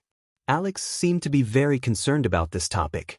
She looked at the sorrowful King Nuven, then at Merc, whose face was contorted. Her breathing quickened, which made little rascal behind her less nervous. "Merk." The king's granddaughter whispered pitifully, "Not now, my lady." Merk shut his eyes tightly, his breathing rapid as he interrupted Alex. Alex shrank back, her face pale. She curled her lips and trembled slightly. She grabbed little rascal's hand behind her. The latter had a frightened expression on her face. "I cannot absolve myself from the blame for Prince Soria's death." Lord Merk clenched his teeth and looked sad. "Your Majesty, you were lenient and did not punish me. Nicholas only grounded me for a few days as a token gesture. But after 12 years, that kind of guilt tortures me day and night, all the time. King Nuven stared at him silently and sighed after a long while. The old king swirled the wineglass in his hand. "I have no reason to blame you. Not only that, I also trusted you more and promoted you to be the king's administrator. Because I know." King Nuven's expression was gloomy and his tone was gloomy. "You are Soria's most trusted person. He unreservedly entrusted his life, safety, and family to you." Administrator Merk shuddered. He placed his right fist on his chest, bowed, and said with a trembling voice, "I will devote the rest of my life to serve you, Lady Alex, the Walton family, and Dragon Cloud City." Thales sighed softly. At that moment, many faces appeared before his eyes. King Kessel, Queen Kia, Duke Arund, King Nuven, Archduke Pofrit, Gilbert and Merk, Lady Gines, the Kingdom's Wrath, the Fortress Flower, the veteran Gened, the new recruit Willow, and so on. It seemed that what happened 12 years ago had changed the fates of many people. Regardless of whether they were stars or colossal dragons, regardless of whether they were nobles or commoners. King Nuven sighed softly. "Soria, you have been by his side for many years, starting from the White Blade Guards, Merk." Just then, Alex's lips trembled. She tugged at the corner of Merk's shirt. "I think." Merk tried his best to calm himself down. He turned around and comforted Alex. "Don't worry, Miss Alex. Soon." Alex shuddered again. Thales furrowed his brows. In the next second, Alex's eyes rolled back, and her whole body went limp. Asterisk thud. Asterisk little rascal, who was behind her, was startled and cried out. Merk's expression changed drastically. He knelt beside Alex and helped her up. Lady Alex, what happened to you?" However, Alex only stared at the ceiling with lifeless eyes. Her limbs swayed unconsciously, and her body began to twitch. Thales jumped down from the stairs and stared at Alex's strange condition in shock. "What happened? Does this young lady have some kind of disease? Epilepsy or something else?" Little rascal shuddered in fear. Merk's face was pale. He held Alex in his arms and raised his head to look at the king. He said urgently, "Your Majesty." "Lady Alex, do we have to hurry?" "Yes." But King Nuven still seemed to be immersed in the past. His gaze drifted as he pretended not to hear. He continued, "I remember that you were the closest of friends and brothers, whether it was on the battlefield or at banquets." Seeing Alex's strange condition, Merk was extremely anxious and could not help but shout, "Your Majesty!" Alex's face was as white as a sheet. She opened her eyes and looked at Merk with fear in her eyes. She raised her trembling hands and scratched Merk's clothes in agony, like a drowning person grasping at straws. Thales watched all of this in disbelief. A few seconds later, he came to his senses in panic. King Nuven only stared into the distance with unfocused eyes. Alex's mouth twitched. Her face was drenched in cold sweat, and she looked like she was in extreme pain. Alex opened her mouth wide and inhaled in large mouthfuls of air, but it was as if she was suffocating. The only sound she made was an unintelligible choking sound. Little rascal, who was watching from beside her, covered her mouth with both hands and stepped back in horror. No. Merk hugged Alex in a panic. Seeing that she seemed to be suffering, his eyes were filled with fear. Lady Alex, the administrator no longer cared about King Nuven's reaction. He picked Alex up and turned around to roar at little rascal, "Don't just stand there. Go get the doctor." Little rascal was shocked. Still in a state of shock, She turned around instinctively. But Thales reacted faster than her. The Prince of Constellation clenched his teeth and ran out of the hall, shouting as he ran. "Is anyone there? Help. I need a doctor." However, a voice that was even colder and more terrifying blocked Thales' words of help from his mouth. "Don't bother. It's a poison refined from blue vinegrass. It takes effect violently and quickly. It takes effect within a minute."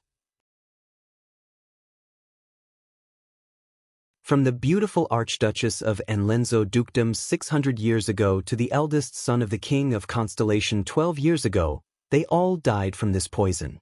Thales shuddered violently. He stopped in his tracks and turned around in disbelief. Lord Merk also raised his head in horror and stared at the top of the stairs with the most incredulous gaze. There, King Nuven opened his ice-cold eyes. He stared at Merk and his convulsing granddaughter, as if he was uttering the most vicious curse. "She's already dead." As if to prove the old king's words, in the next second, Alex, who was in Merk's arms, jerked backwards, almost breaking her neck. She stared at Merk with her frightened eyes, as if she did not understand what was happening. Then, Alex Walton, the last direct descendant of the Walton family, slowly closed her eyes. Her body gradually became limp, and she stopped convulsing. Her hands hung in the air, swinging back and forth. Her head was tilted to one side, right at Little Rascal. Little Rascal looked at Alex's expression and screamed in fear, falling on her butt. Thales subconsciously took a step back, his breathing quickening. What? Impossible. How could this be? Thales could not accept the situation at all. He widened his eyes and fixed his gaze on Alex. After a few seconds, he turned to King Nuven, whose face was ashen and gloomy, especially the ring on his right little finger, which King Nuven was stroking. It belonged to the Emperor of Poison, Kessel Carluz VI, Triumph, and the wine glass in King Nuven's hand. "It's you." Thales gasped for air and stared at King Nuven in horror. "You poisoned him?" King Nuven snorted gloomily. "And you, didn't you? The one who handed her the wine glass." "Handed her the wine glass?" Thales clenched his fists so hard that they almost cracked. He gritted his teeth and glared at King Nuven.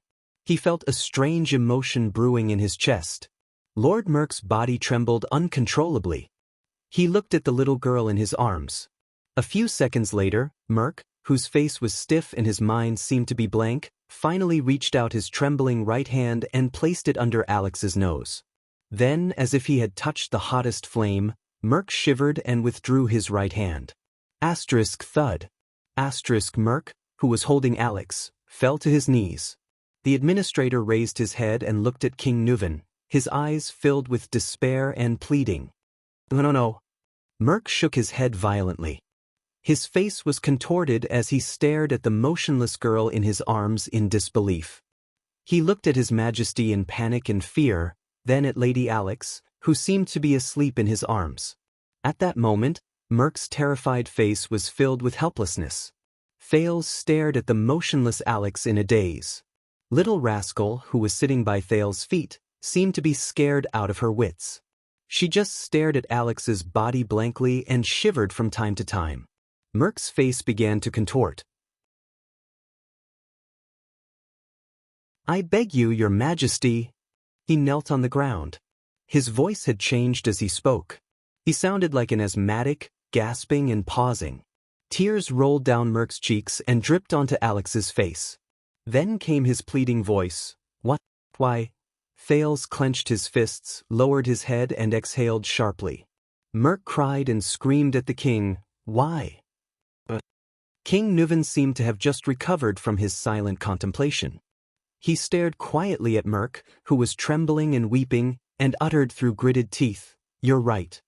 He gritted his teeth and said, "Burn Merk." "Shouldn't you know that?" Merk shuddered violently. "If it wasn't for Mariah's death, I wouldn't have rearranged the Walton bloodline." King Nuven closed his eyes and said in pain, "The High Priestess of Bright Moon Temple wouldn't have realized that she wasn't of the Walton bloodline." Merk stared at King Nuven with his eyes wide open and trembling. Thales' jaw dropped. He stared at Merk and the little girl in his arms in a daze. Bloodline? Not of the Walton bloodline? Doesn't that mean that the Walton family, which has been around for 600 years, and this reminds me of many things, King Nuvan said coldly. Soria loved to hunt, but he never brought a woman with him, not even his wife. Tell me, the old king said in a low voice, what happened in the assassination 12 years ago? Merc listened to the king's words as if he did not hear anything. He subconsciously hugged the little girl in his arms tightly. Tears streamed down his cheeks as he sobbed. King Nuvan seemed to have exhausted all his patience. His face was ferocious and he roared like a terrifying lion, "Speak!" Frightened by the roar, the nervous little rascal shrank back with a yelp. Thales tried hard to sort out the situation before him. He exhaled forcefully, walked to Little Rascal and pulled her up. Little Rascal seemed to have found someone to rely on. She clutched Thales' arm tightly and looked at the terrifying scene before her from behind her glasses with a terrified expression. Merc's eyes were filled with despair and desolation as he cried. He looked at the girl in his arms and snorted with a half-smile. 12 years ago, Soria brought Madame Adele out of the city, because his words were mixed with his panting like the last words of a dying man. Because what? King Nuvan fixed his gaze on him. Because Merc stroked Alex's hair painfully. Because Soria found out what? The king's voice was bone-chilling. Merc's face was filled with pain and conflict, as if he was tormented by the biggest nightmare of his life. He found out about us, about me and Adele. Thales stared at the short-haired warrior in shock. Little Rascal tugged at Thales' arm and hid behind the Prince of Constellation. She gritted her teeth and looked at the scene in disbelief. Yes. Merc wailed in despair. Alex. She is my daughter, Clang. King Nuvan could not take it anymore. He threw the wine goblet on the ground with a force filled with hatred. The iron goblet clanked on the ground, accompanied by the administrator's sobs. Thales took a deep breath and tried to understand the situation before him. Only Merc's sobs and the old king's heavy breathing could be heard in the hall. Ha! King Nuvan's suppressed laughter came from his throat. There was a hint of sadness in it. Soria's most capable subordinate? Best friend? Most trusted brother? Just like that, you used betrayal and deception to repay his trust. The king's voice reverberated in the hall. Merc, who was kneeling on the ground, sobbed and raised his head. No! As if his greatest dignity had been violated, he roared with tears and snot in his eyes. I did not betray him. I did not betray Soria. Thales looked at the scene before him with an unpleasant expression. He felt bitter in his heart. Merc looked at the girl in his arms and sobbed softly. Prince Soria? Soria was a good brother, and I was willing to give up my life for him. He growled. In the White Blade Guards, we trained under Caslin to become the most valiant warriors. When we were at the 38th century ground, he crawled with a broken arm to block a fatal hammer blow for me. When my mother was seriously ill and my sister came to Dragon Cloud City to look for me, he personally sent a doctor to save my mother's life. When we were surrounded in White Mountain, he and I had our backs against each other. Those sharp-eared arrows pierced through my left shoulder and his right shoulder. We cursed each other's luck and fought back to back as we retreated. We persevered until Caslin came to help us. I still remember the day I went back to my hometown to get married. That bastard, Merc said with a smile through his tears. Soria brought his brothers from the White Blade Guards and came to our village with a tray full of rye wine and roasted meat. He raised the Red Dragon flag and the Cloud Dragon spear flag. The local counts and knights came. The expression on the village chief's face was even more exaggerated than when his son became a tax collector. Mother was very happy. She finally felt that her son had made a name for himself. Soria, I have always treated him as my closest brother, my comrade, your highness. Merc roared angrily with tears streaming down his face. I will never betray him. King Nuvan stood up abruptly, his hair and beard bristling with anger. Bullsh *T. Thales felt his hand tighten. Behind him, Little Rascal began to tremble again. He could only try his best to hold little rascal's hand and comfort her. You cheated on my son, the man you were supposed to be loyal to. King Nuven's eyes were burning with anger. He said loudly, you cheated on my son, the man you were supposed to be loyal to, with his wife, and even gave birth to your child. You tarnished the Walton family's dignity and bloodline. Do you think this is not a betrayal? You have never treated him as a brother in your guards, a man you should be loyal to with your life and honor. Traitor. Kneeling on the ground, Merc listened to the king's words and looked at Alex, his daughter, in his arms. With tears streaming down his face, he roared in grief and indignation, "Ah!" He closed his eyes in agony. Thales gritted his teeth and frowned as he watched the confrontation between the king and his vassal. He felt a wave of sorrow in his heart. It's not like this. Adele, she was so good, so gentle so. Merc lay on the ground. He clenched his right fist and pounded the ground miserably. She shouldn't have married into Dragon Cloud City. Shouldn't have met Soria. Should have met you. King Nuven's words were filled with terrifying emotions. Shameless traitor? Adele. That was a mistake. Merc's teeth trembled as he caressed his daughter's face. His expression changed several times, as if he was looking at another person through her. Whether it was me and her or Soria and her, it was all a mistake. She shouldn't have left Camus Union, Vine City, the flowers, and the blue sky that she cherished. She only belonged there. As for Soria, he's a good brother and a good warrior, but he never cared about women. Prostitutes, women he captured after the war, maids in the castle, and ladies of the nobles. None of them made a difference to him. Merc put his face against Alex's and cried, Soria, Soria, Soria. Soria's world was only about wine and battles, politics and victory. The only people he cared about were warriors, friends, and enemies. On the night of their wedding, Soria was dead drunk.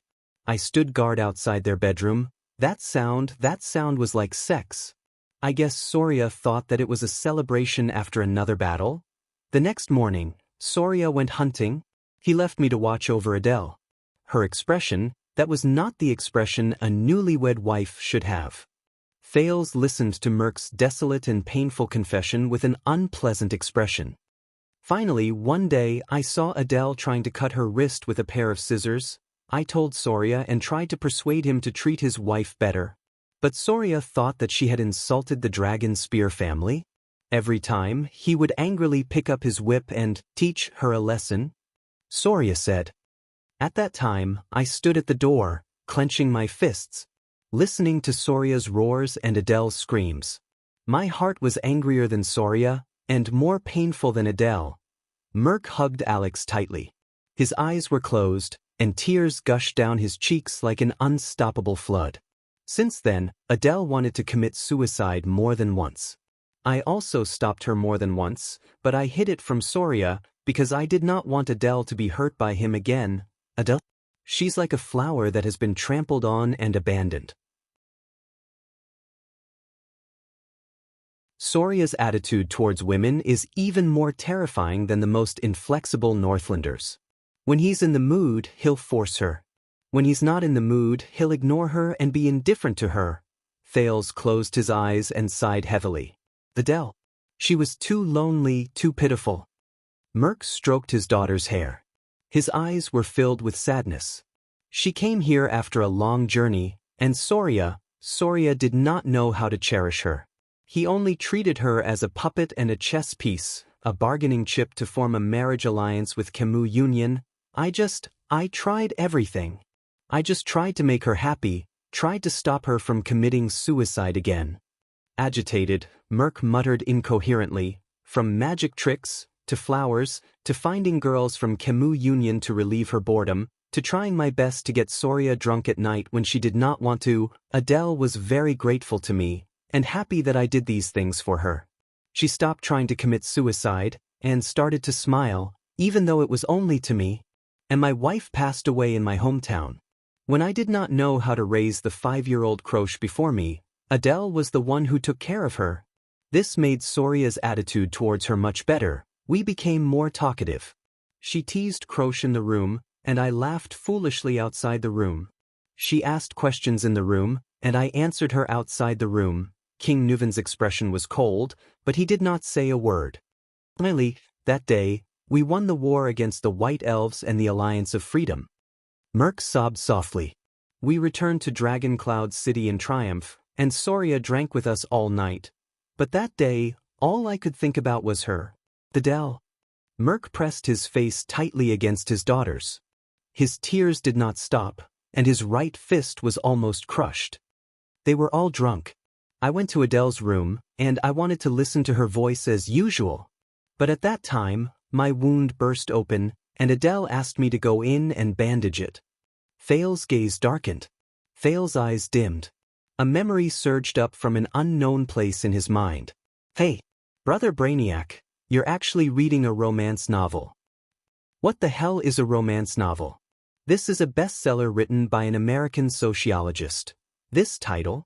Strange. Why would you read this kind of book? What are you thinking about? This? Don't think too much about it, it's just a classmate asking, that's not right, could it be? Hee, why are you blushing? The weather is hot. Ha! Why are you touching my face? I lied to you. Ha! It's so funny. Alright, don't be angry, I'll give you a vitality kiss. Ha! It's still very funny, what should I do? Hey, don't be stingy, come, tell me about it. How am I supposed to explain this? Alright, the above mentioned something interesting. In the Western world, love originates from cheating. What the F***? Cheating. That's so cool.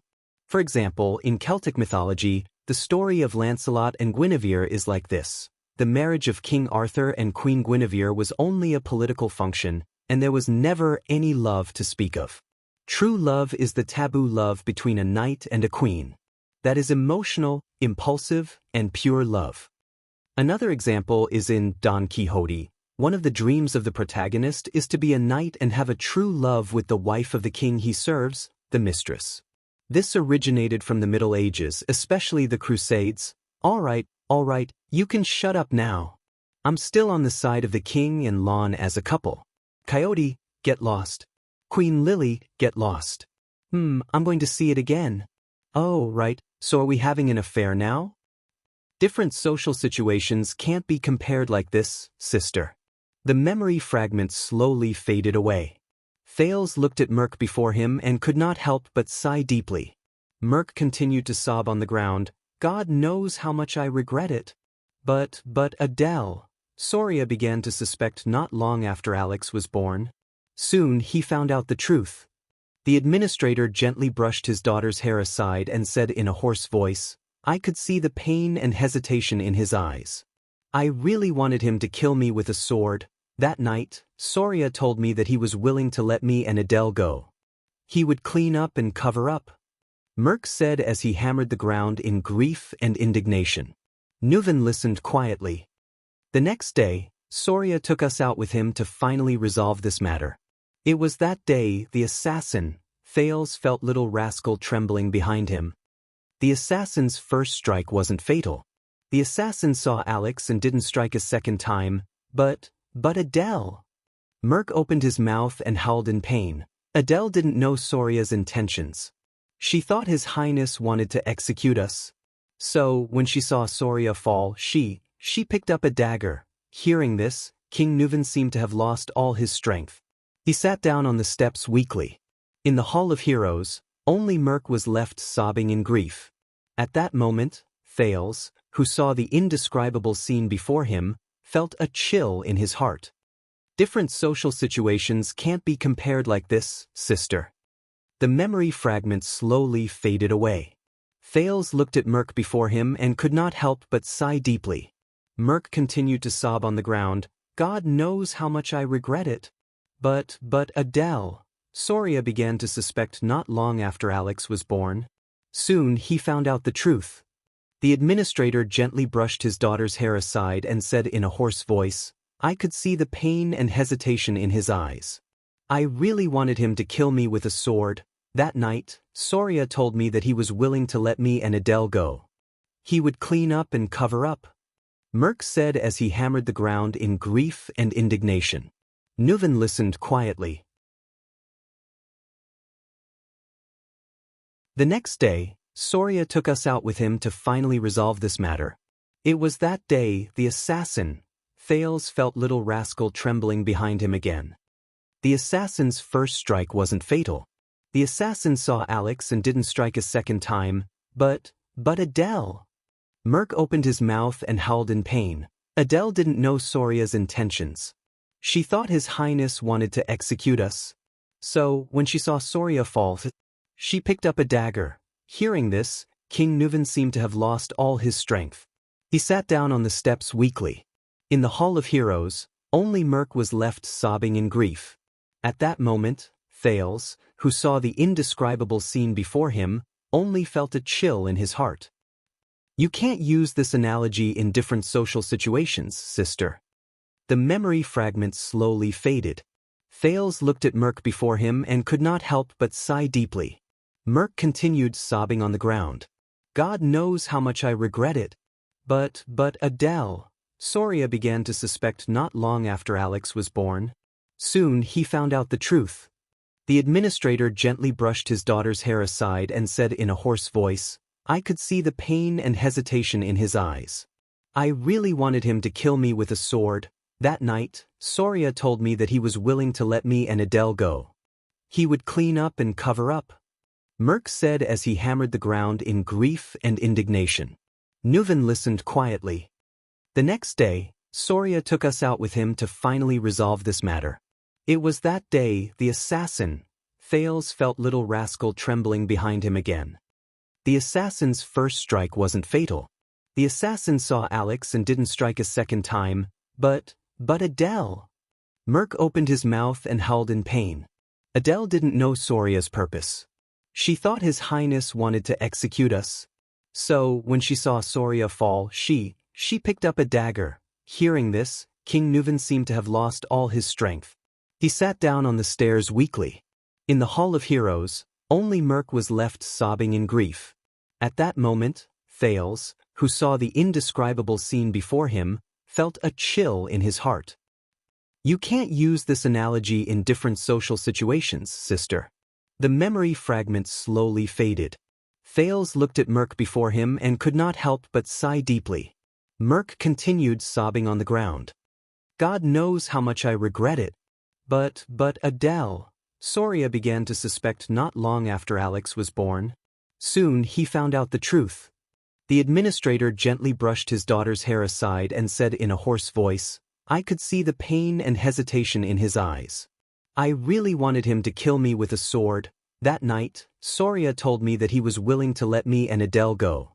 He would clean up and cover up, Merc said as he hammered the ground in grief and indignation. Nuven listened quietly. The next day, Soria took us out with him to finally resolve this matter. It was that day the assassin, Thales, felt little rascal trembling behind him again. The assassin's first strike wasn't fatal. The assassin saw Alex and didn't strike a second time, but Adele. Merc opened his mouth and howled in pain. Adele didn't know Soria's purpose. She thought His Highness wanted to execute us. So, when she saw Soria fall, she picked up a dagger. Hearing this, King Nuven seemed to have lost all his strength. He sat down on the stairs weakly. In the Hall of Heroes, only Merc was left sobbing in grief.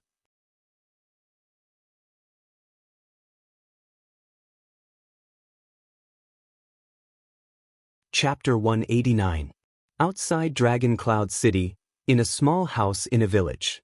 It's been 5 years, Cohen and my dear Miranda. Did the tower send you here? In the dark room, the short-haired girl on the wooden bed, Croche Merc gave them a complicated but peaceful smile. Seeing you now is the best comfort. Thank you, Uncle Caslin. The short-haired girl expressionlessly thanked Caslin, who was beside her. Miranda furrowed her brows tightly. Whether you can guard against theft or not depends on your ability. Whether you want to guard against theft or not depends on my attitude. I have always despised thieves, whether they steal or enjoy stolen goods. Even someone as careless as Cohen could not help but notice that the Northland girl, Croche, had changed drastically since they were in the same period. Compared to the high-spirited Croche Merc when they parted at the Tower of Eradication 5 years ago, not only was she much thinner, she was also much duller. The determination that was once carved on her round face like a seal had turned into bitterness and disappointment at some point in time. Cohen's gaze shifted to her hand, and he immediately held his breath. This girl, who had a determined expression on her face when they were in the tower, trained hard, and never gave up easily, her sword-wielding right hand, it was tightly wrapped in bandages. Croche. Cohen tried his best to shift his gaze away from her right hand and forced an ugly smile. He carefully and slowly asked, Are you all right? All right? The moment the words left his mouth, Cohen had the urge to slap himself. Croche looked at him slowly, her gaze calm. I'm all right. The girl's hollow gaze made Cohen's heart ache. It's just that my right hand can no longer touch weapons. There was silence. Cohen was so embarrassed that he did not know how to continue. Damn it, if only Raphael was here at this moment. Comforting people has always been that boy in white's strong suit. As expected, Miranda walked forward, leaving Cohen to roll his eyes. Then, like countless times in the past, she calmly and harshly stomped on the innocent-looking Cohen. Asterisk hiss. Asterisk, just as Cohen was grimacing in pain, Miranda sat on the edge of Croche's bed. Her expression did not change as she said decisively, Who did it? At this moment, any consolation would be futile.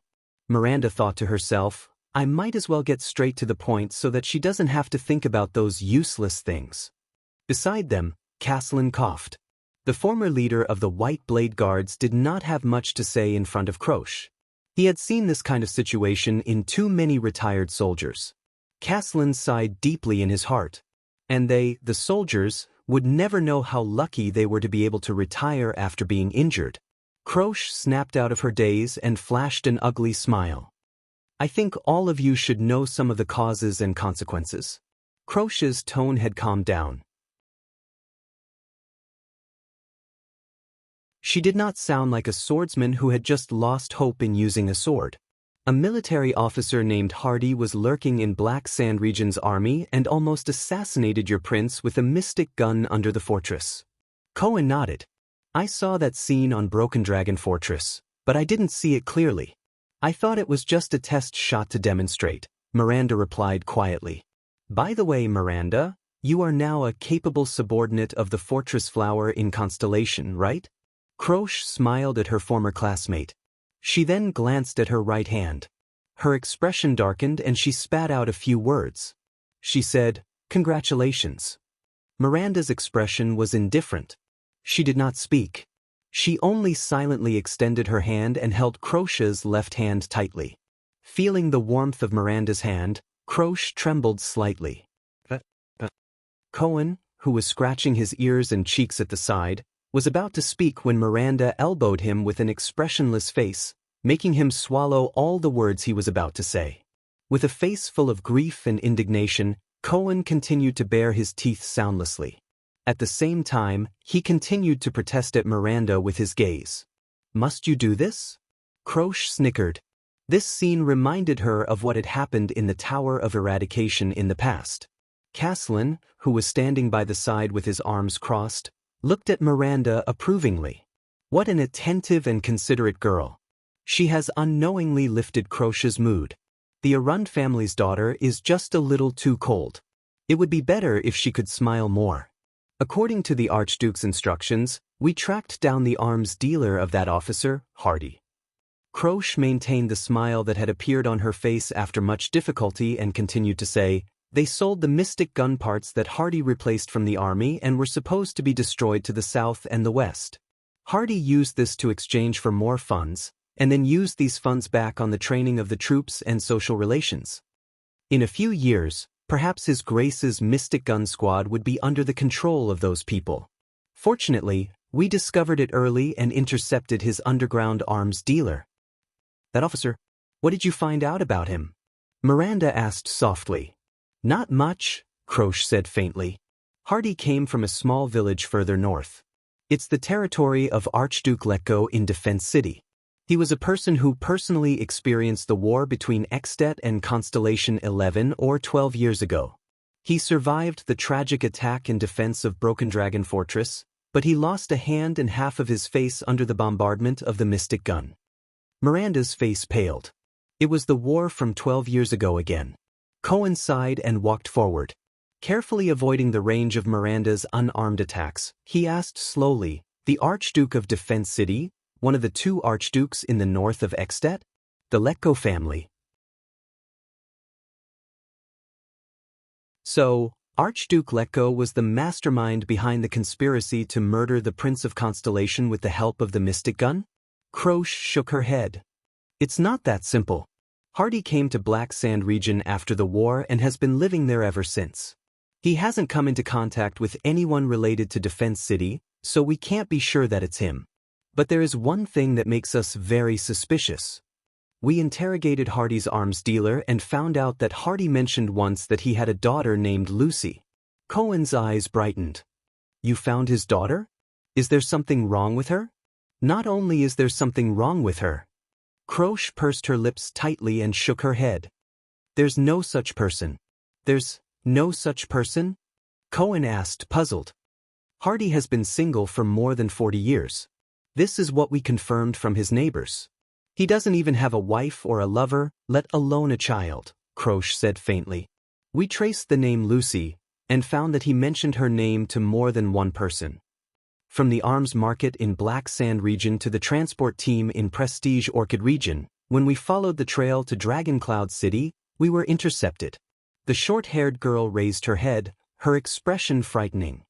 A group of unfamiliar swordsmen appeared. Miranda furrowed her brows.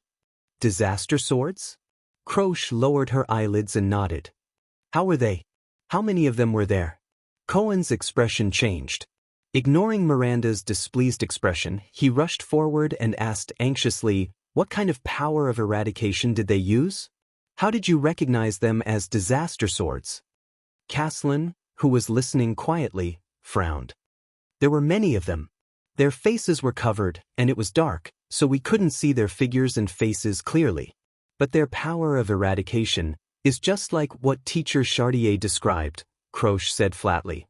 It's cold, ruthless, and its power of eradication is turbulent and never stops. I was the only one who managed to escape. Cohen was stunned, but he immediately came to his senses. Is there more information? When and where did they appear? For example, how did they draw their swords? I've told Uncle Caslin about the details of their appearance. But Krosh only gritted her teeth and shook her head with a bitter gaze. Go and complete your mission, whether it's for the Tower of Eradication or for your Prince of Constellation. Cohen wanted to ask again, but Miranda grabbed his arm and shook her head. I'm tired, Krosh said slowly. She slowly turned over and faced the wall.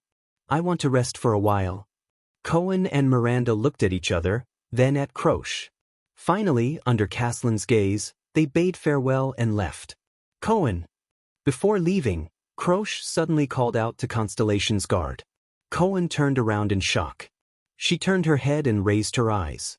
There was an indescribably complicated expression in her eyes. You, be careful. Cohen froze for a moment. Then, he was pulled out of the room by Caslin. You saw what she looked like. To be honest, based on my observation, I don't think she's really injured to the point where she can no longer wield her sword. It's the barrier in her heart that prevents her from continuing to wield her sword, Caslin said flatly. What do you mean? Barrier in her heart? Miranda asked with a frown. Krosh is the daughter of my old subordinate in the White Blade Guards. Following the two young men out of the house, Caslin looked at Dragon Cloud City in the distance and shook his head. You met her in the Tower of Eradication, so you should know that she's very ambitious. I guess it's also because you Constellations indoctrinated her. Hey! Cohen protested. What do you mean by we Constellations indoctrinated her? Krosh has always been. Caslin ignored him and continued to speak to himself. She's always been strong since she was young. She always wanted to become a legendary female knight like Heart of the Rain, Lorraine. Heart of the Rain thing. I heard that she was in the same batch as Master Xiao? Cohen asked curiously. Is she the flag leader mercenary from the Hanbol Succession War in the Eastern Peninsula? Yes. Caslin seemed to have been reminded of the past. He paused for a moment as he reminisced. Then he flashed a smile and said, "There are always some women you don't dare to provoke." Immediately, the old Caslin sighed. After going through the training in the Tower of Eradication, Croche became even more ambitious. When she came back, she even recommended herself for the White Blade Guards assessment. Wanting to join the White Blade Guards? Miranda raised her head, her eyes burning. But she didn't succeed? Caslin raised his eyebrows. The White Blade Guards rejected her. It was a huge blow to her. Miranda looked puzzled. Blow? As far as I know, the White Blade Guards have very high selection standards. What struck her was not the rejection. Caslin interrupted her and turned his head. It was the reason she was rejected. The reason she was rejected? Miranda stared at him. What is it? Caslin took a deep breath and did not answer. I know. Just as Miranda was about to say something, Cohen answered from the side. The police officer sighed. Because she's a woman, right? Caslin cast Miranda a meaningful glance and nodded. That's right. Because she's a woman. Miranda subconsciously clenched her teeth. Although many people say that we Northlanders are very tough, and when we're fierce, even women and children can pick up weapons, Caslin sneered.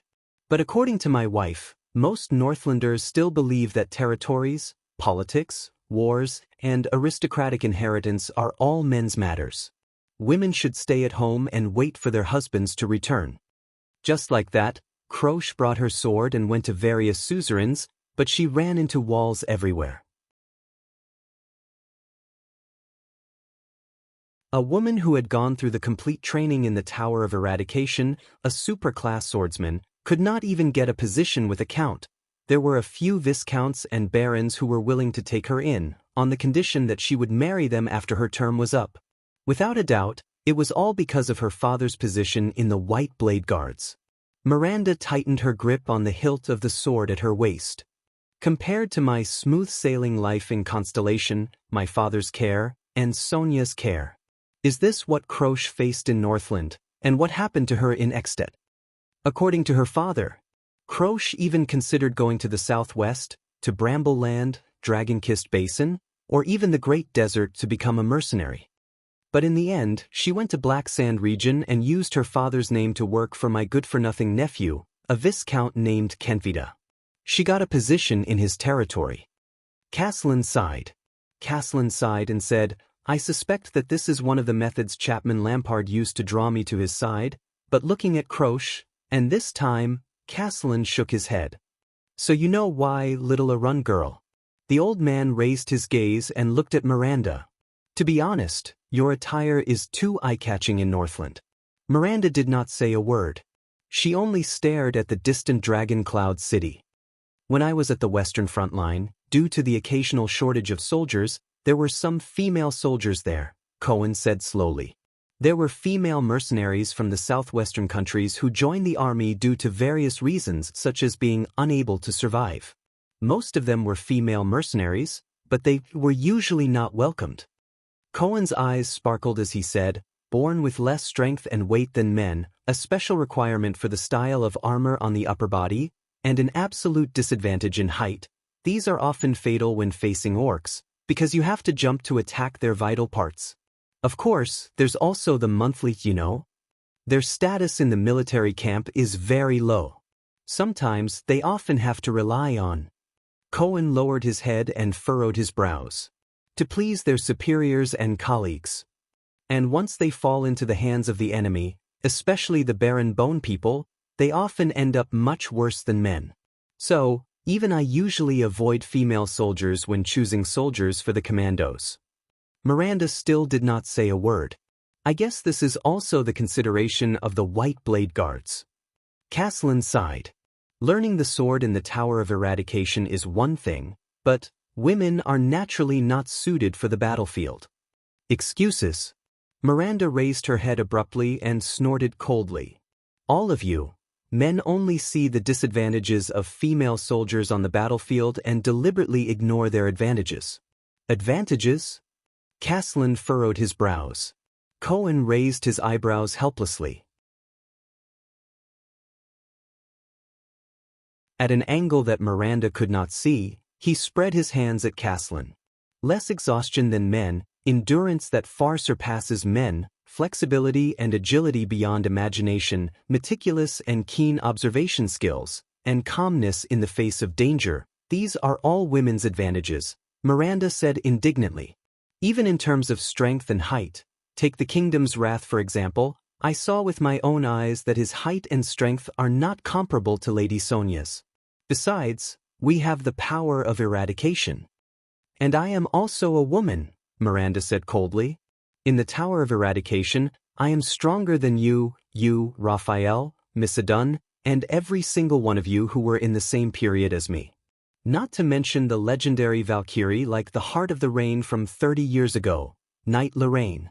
Cohen coughed awkwardly. Uncle also said just now that the battlefield is another matter, and you can't compare it with some special people. The police officer spread his hands helplessly. Heart of the Rain is a special case among special cases. Lady Sonia is also a legendary figure under the Duke of Star Lake. And Miranda, you are the daughter of the Arund family. You were born to be trained as a warrior, suzerain, and commander. As soon as Cohen finished speaking, Miranda's murderous gaze shot straight at him and pierced through his heart. It also cut off the second half of his sentence in his throat. I think that Western Desert and Northland are more special. Caslin snorted. Western Desert is the front line of war and chaos all year round, and the Northlanders' views on women have existed since ancient times. I am also a Northlander. Miranda retorted with a cold expression. The old Caslin led them to the stable. Two people who looked like soldiers bowed to him. You are a Northlander of Constellation and an Arund. You people even allow women to inherit. As far as I remember, you even had a queen a few hundred years ago. And Northland, Caslin sighed and said, is still very far away from accepting a female knight, a female suzerain, or even a queen. It's still very far away. No, even in Constellation, female suzerains are still looked down upon. Miranda silently said in her heart, a few hundred years ago, the Queen of Constellation didn't end up well either. There will be a day. Miranda raised her head, her gaze firm. On that day, female warriors, female swordsmen, female suzerains, and even queens will no longer be the minority. We will prove to the world that men can do it. Women can do it too. Caslin shrugged and walked into the stable. Cohen stuck out his tongue. He thought of his two devilish sisters at home and sighed helplessly. Miranda, why would Raphael like her? But when he thought of Raphael, his current position, and the power of eradication in his body, Cohen's heart sank again. The army of Black Sand Region is stationed in a village near Dragon Cloud City to escort the prince. They will bring Croche back. Caslin led two horses over and looked at the two young noble swordsmen. I'll leave the next task to you. You're not going? Cohen raised his eyebrows. My appearance is not a good idea.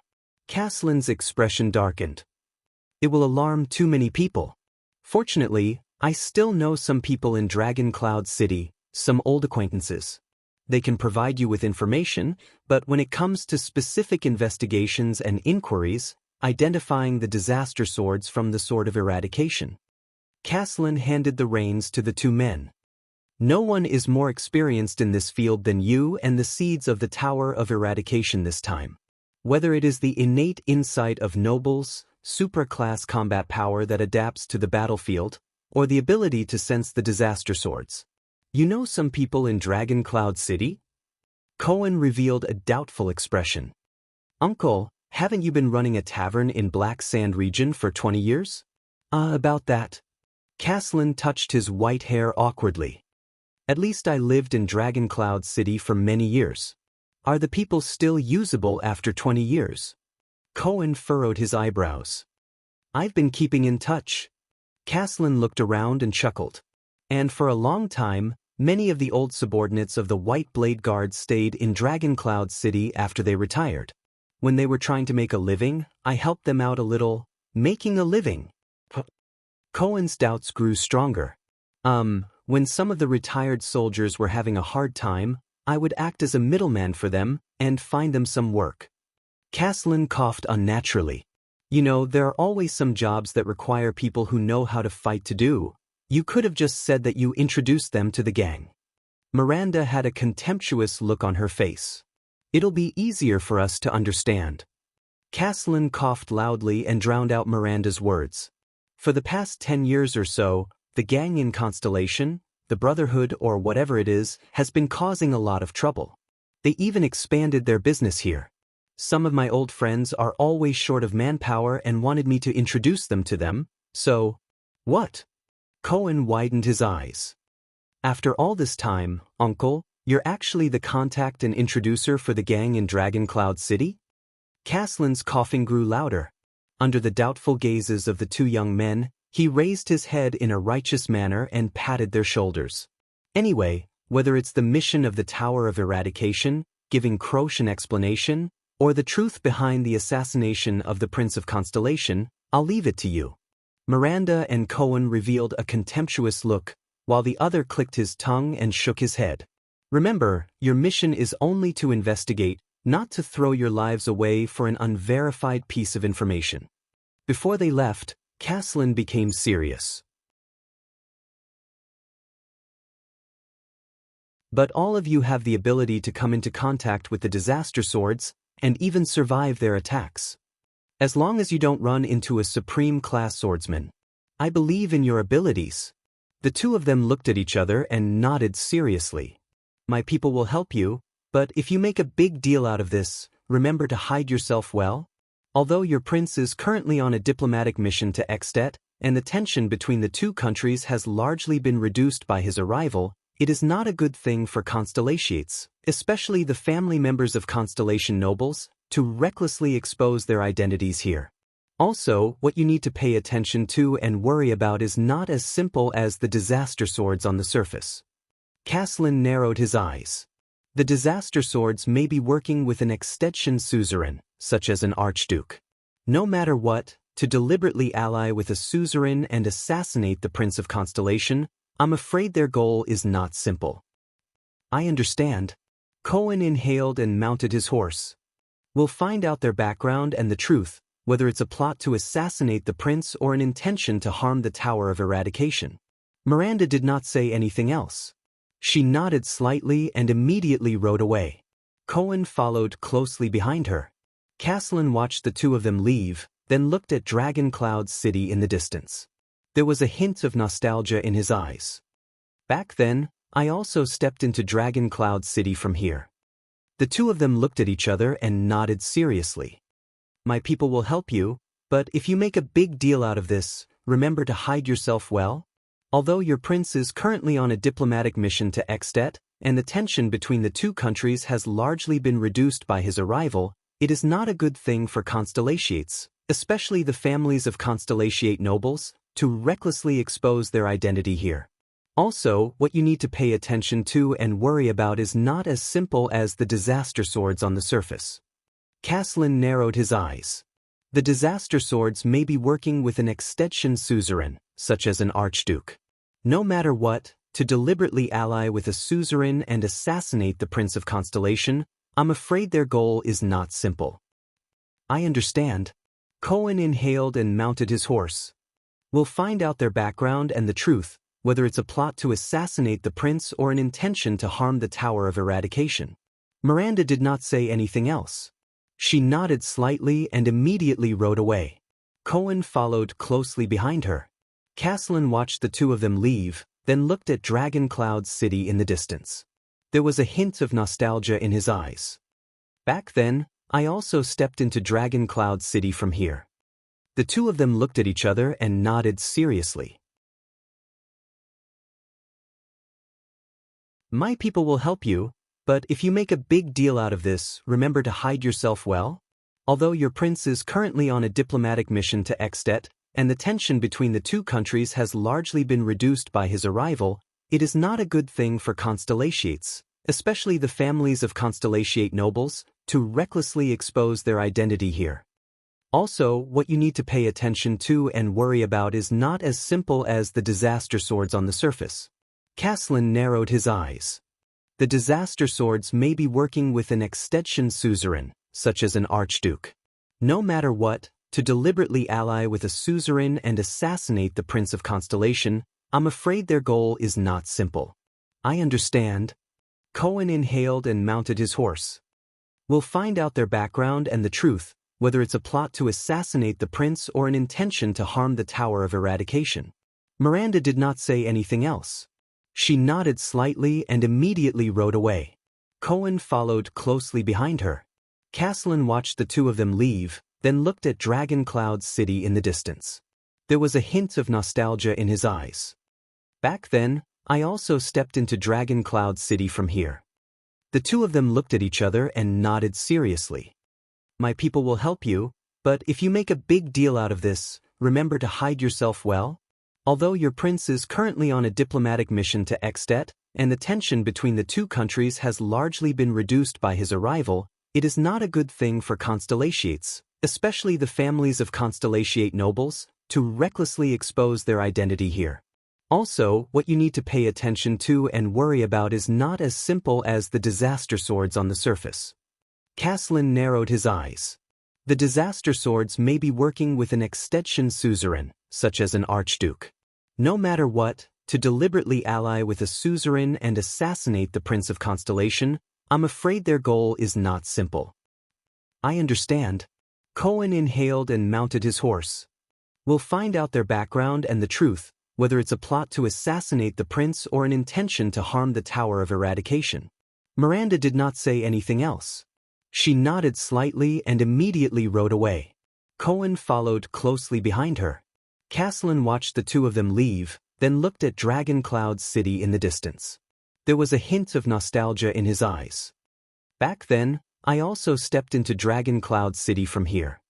The two of them looked at each other and nodded seriously.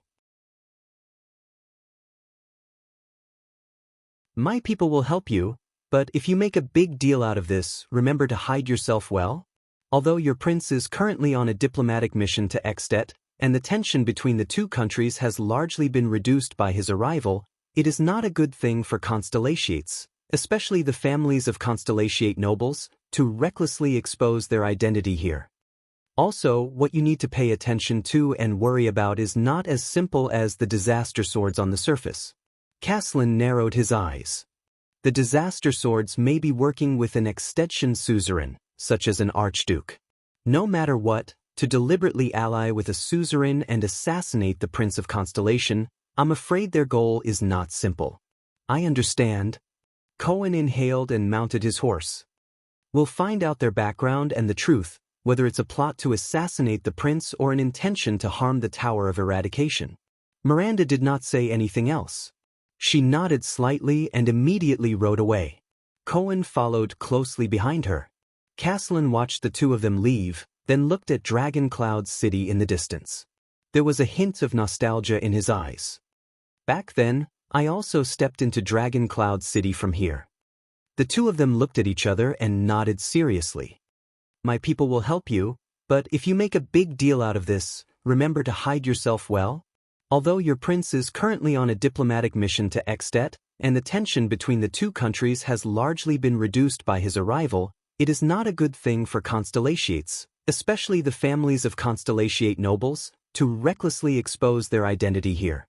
Also, what you need to pay attention to and worry about is not as simple as the disaster swords on the surface. Caslin narrowed his eyes. The disaster swords may be working with an extension suzerain, such as an archduke. No matter what, to deliberately ally with a suzerain and assassinate the Prince of Constellation, I'm afraid their goal is not simple. I understand. Cohen inhaled and mounted his horse. We'll find out their background and the truth, whether it's a plot to assassinate the prince or an intention to harm the Tower of Eradication. Miranda did not say anything else. She nodded slightly and immediately rode away.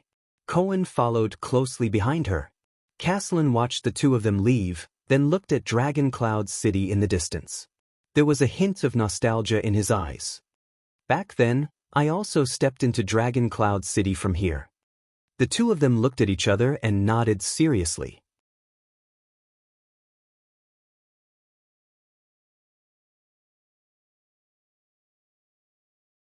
Chapter 190. This was the first time he had recommended a non-fantasy book. Fine, Swordless had to admit that the reason why he hadn't been updating well over the past few days was because he had been catching up to the latest chapters of this book. First of all, this was a supernatural novel, but compared to horror, the author was especially good at creating suspense. This was partly due to the setting of the plot, and partly due to the innovation of the narrative. As the title suggested, this novel revolved around a private law firm that specialized in solving supernatural incidents. However, the main character was not one of the firm's members.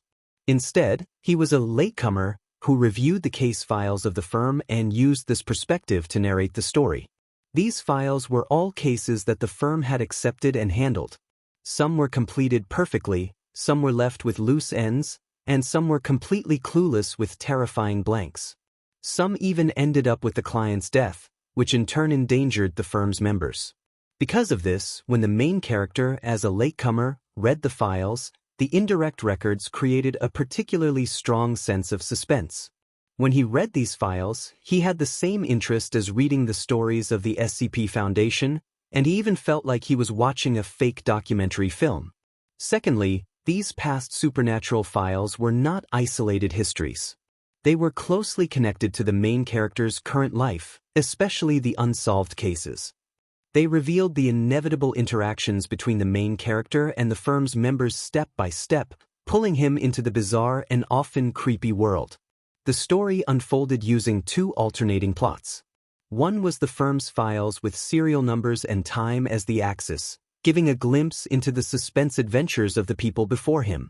The other was the current main character, first-person narration, which was common in supernatural horror novels and could increase the sense of immersion. Following the clues and instructions given by the firm, he slowly solved the various scary problems that were getting closer and closer to his life. The two lines often intertwined to depict the truth behind the suspense. The plot was very captivating. Every ghost story was an exquisite microcosm of reality. Writing about ghosts is actually writing about people. Every ghost story did not have a perfect ending, and every ghost story had its own sense of helplessness and horror. In terms of writing, the narrative was absolutely smooth. As for the characters' personalities, they were limited by the unique narrative method, so the characters of the main character's team were not very prominent. However, as the story progressed, they would become more and more prominent. As for the book's toxicity, I haven't found any toxicity that would make me give up on the book. Last night, I caught up to the latest chapter, but I had no choice but to put it down. Then I nervously started writing. As I wrote, I looked back to see if there was anyone behind me, in the mirror, in the computer screen, outside the window, at my feet, on the ceiling.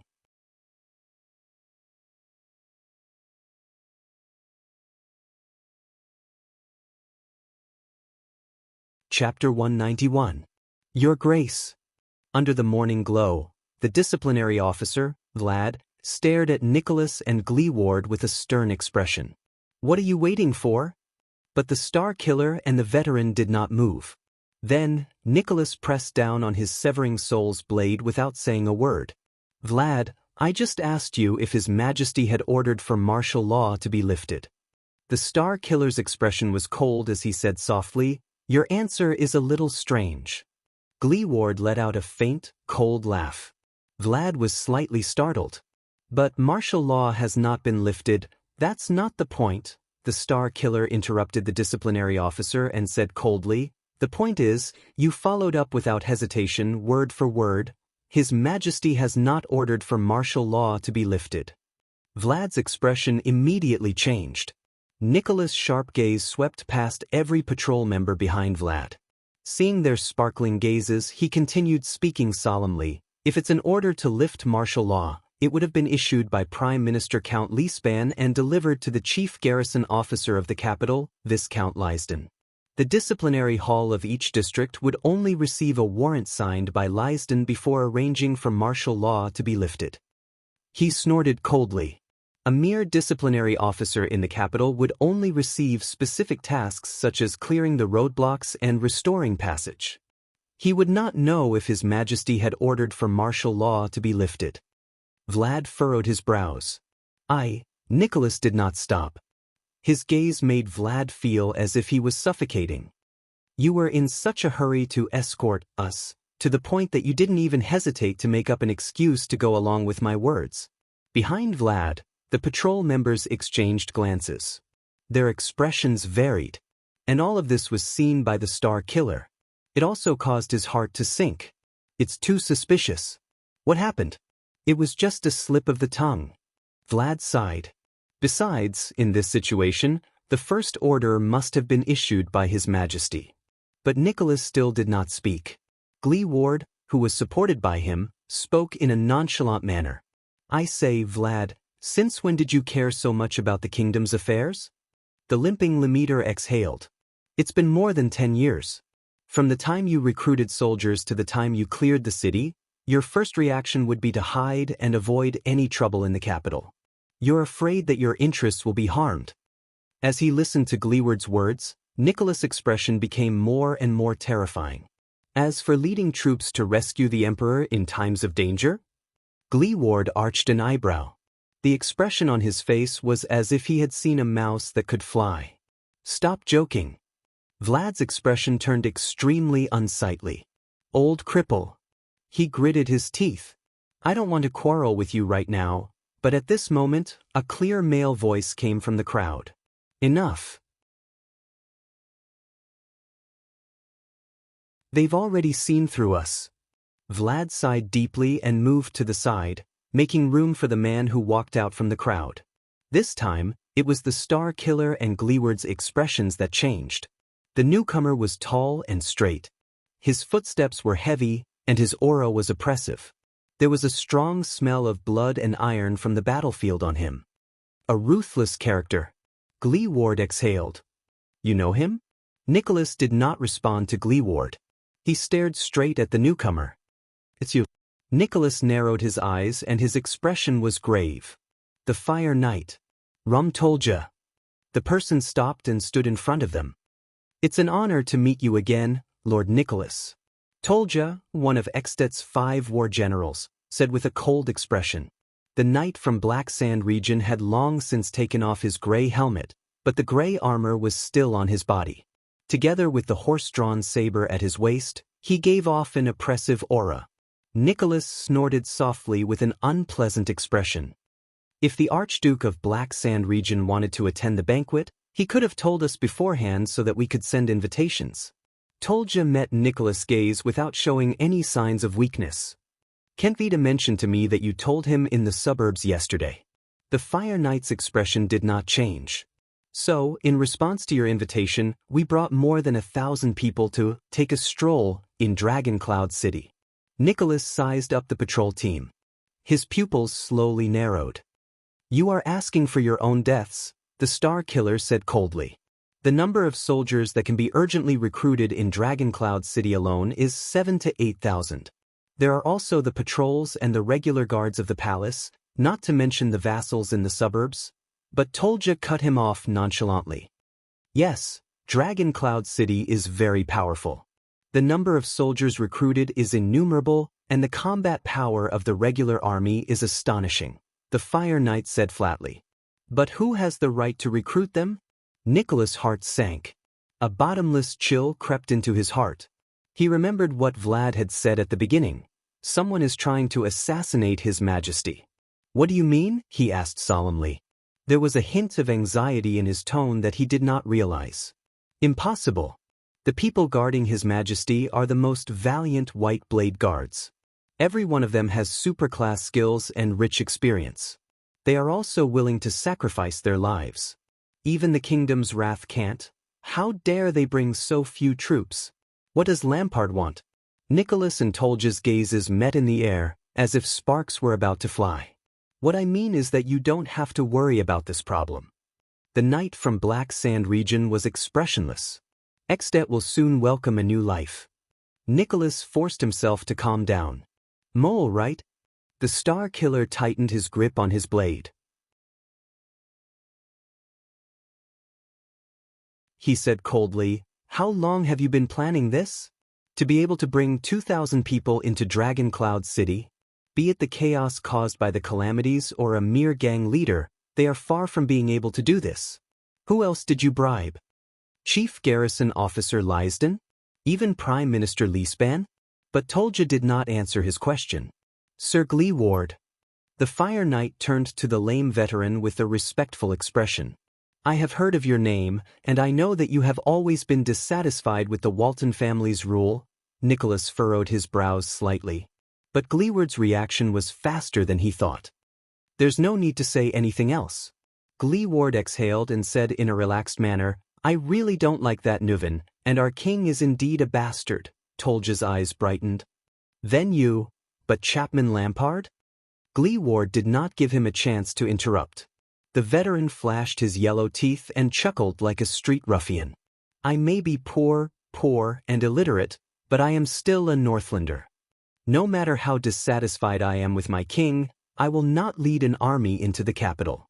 Gleeward's tone grew colder. "I will also not sell my loyalty at a cheap price to a beast who kills his own family and betrays the king." The Fire Knight revealed a regretful expression. He lowered his head and sighed. Very few people can understand His Grace's painstaking efforts and persistence. Tolja raised his head and said sternly, as if he did not hear Gleeward's sarcasm. "But please believe me, his efforts and sacrifices, and even everything he does that the world does not understand, are all for the future of Extet and the Northlanders." Gleeward spat on the ground with a look of disgust. For the position of Archduke, he killed his own brother, and when the calamities went on a killing spree and the blood of the commoners flowed like rivers, he seized the opportunity to fight for power and profit? The veteran said fiercely, "What kind of future can this kind of ruler bring to the Northlanders?" Tolja did not speak. Vlad swung his braids, his expression was sinister. "Perhaps we should not waste any more time." The boss of Sword District's bazaar whistled.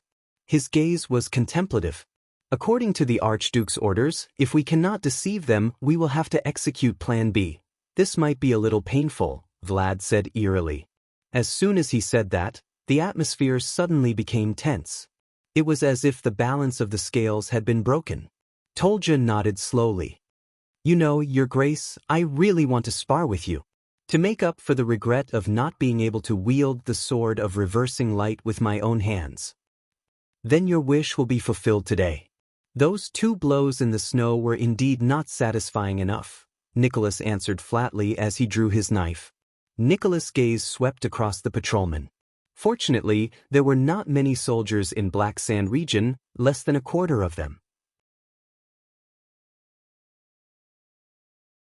Most of them were just the motley crew under Vlad. Perhaps I can deal with them by relying on the terrain of the ruins. However, the uneven quality of this batch of patrolmen did not make Nicholas' mood better. Where are the main forces of Black Sand region now? Or, do they have a more important mission? Tolja did not have any intention of attacking. He only watched Vlad and waved his hand gently.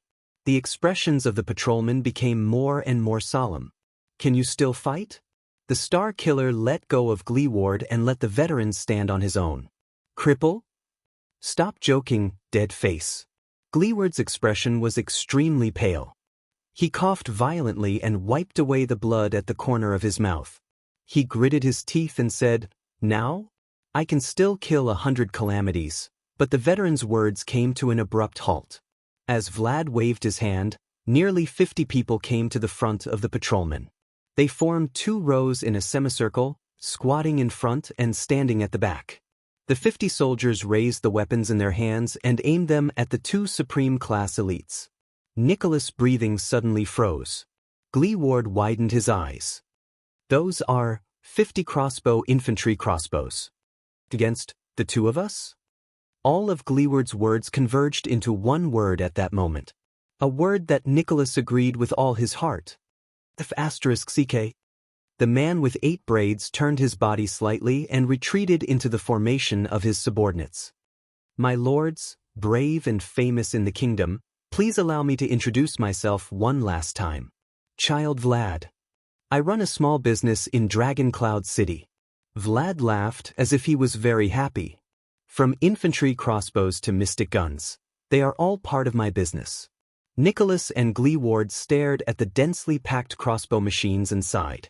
Vlad opened his eyes, which had narrowed into slits due to his smile. His gaze was cold. We have enough in stock. Tolja turned his head around. There was a hint of displeasure on his face.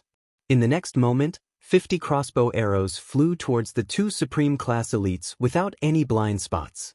The black arrow rain whistled in the air. It brought with it countless streaks of red. Archduke Lampard lowered his sword. A dozen crossbows extended from the shoulders of the frontmost Black Sand region soldiers. Arrows. The roars of the White Blade Guards rang in Thales's ears. Thales and Little Rascal were pinned to the ground, shielding everyone behind them. However, the Prince of Constellation was currently in a state of confusion. He knew that he could not help in a battle like this. Just like the last time under the fortress. The only thing I can do is... Thales looked at Archduke Lampard in the crowd. His thoughts drifted away. No, everything is wrong. This is too abnormal. As he pondered, the dozen White Blade Guards faced the crossbows and quickly formed a defensive formation that resembled a tortoise shell.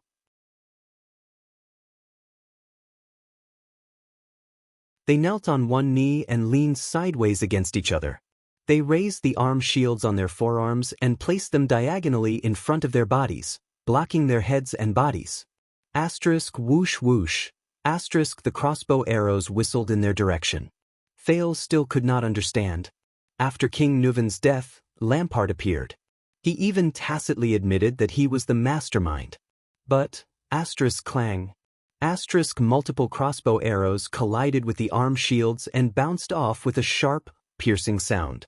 There were also 2 or 3 crossbow arrows that unfortunately pierced into people's bodies, producing the distinctive muffled sound of flesh being pierced.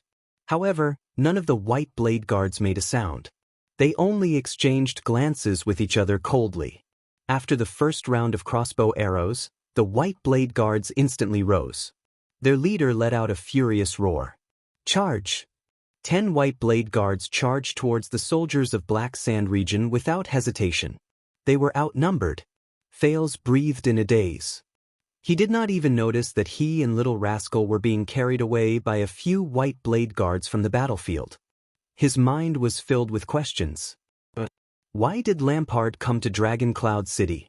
If it was to resolve the threat from Dragon Cloud City and seek revenge, then Archduke Lampard had already succeeded.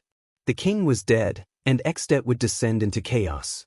The Waltons and Dragon Cloud City would no longer have the chance to unite the archdukes and seek revenge on Black Sand region. Black Sand region was safe. Lampard. Even if he was the real murderer, why did he appear on such a suspicious occasion? To silence them? No, Lampard did not need to appear at all. He only needed to stay in his territory and wait for the news of the king's death. The king's assassination would become another headless murder case. Only the Charltons would once again bear the crime of regicide and live up to their reputation as the assassin's flower and the regicide family. Everything was perfect. Lampard could effortlessly get rid of his greatest and most terrifying enemy on this night when calamities were wreaking havoc. Deafening battle cries rang out. White blade in hand, die in Northland. Charge right. The 10 charging White Blade Guards had ferocious expressions on their faces. They shouted their commands fiercely as they charged into the enemy's formation. The momentum that Black Sand region had built up by relying on numbers and a semi-encirclement was instantly destroyed. Archduke Lampard frowned hard. The dragon's Imperial Guards. What a pity! One of the guards held his shield horizontally and parried an attack from the enemy on his left. At the same time, he stabbed forward with his long sword and cooperated with his comrade on the right to tear open an enemy's abdomen. The enemy fell to the ground in pain, moaning and screaming as he held his intestines that flowed out.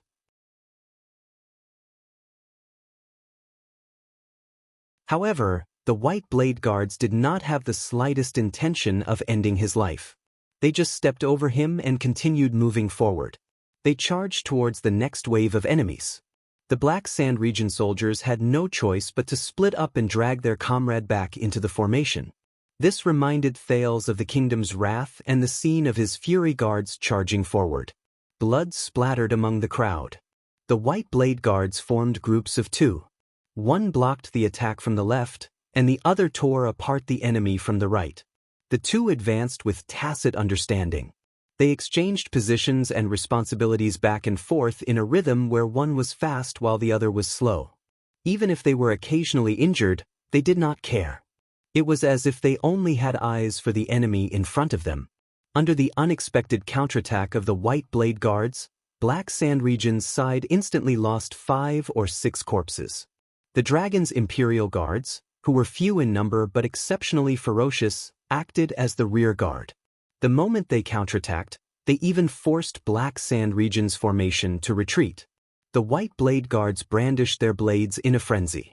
With their rich experience and valiant combat power, coupled with their exquisite teamwork, they stubbornly held on to and even counterattacked the enemy. They brought up the rear for their retreating comrades. Thales was held under a warrior's armpit. He panted unconsciously. He pulled his attention away from the battle and thought hard about Lampard's abnormality. Lampard brought his army into the city without hiding it. Entering a dangerous place would only arouse suspicion. He even wanted to kill me.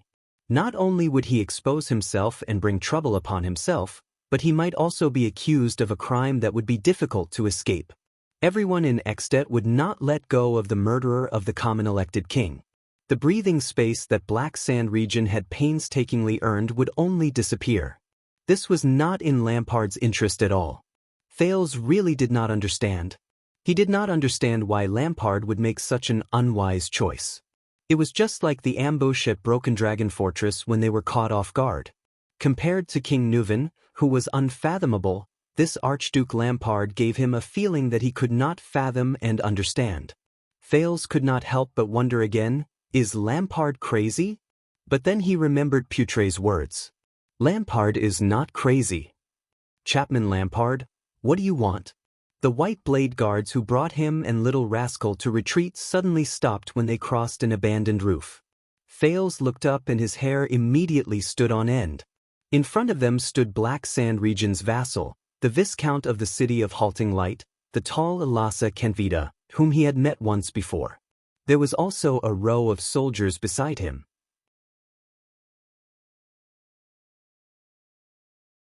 They raised the crossbows in their hands at Thales, Little Rascal, and the 4 White Blade Guards present.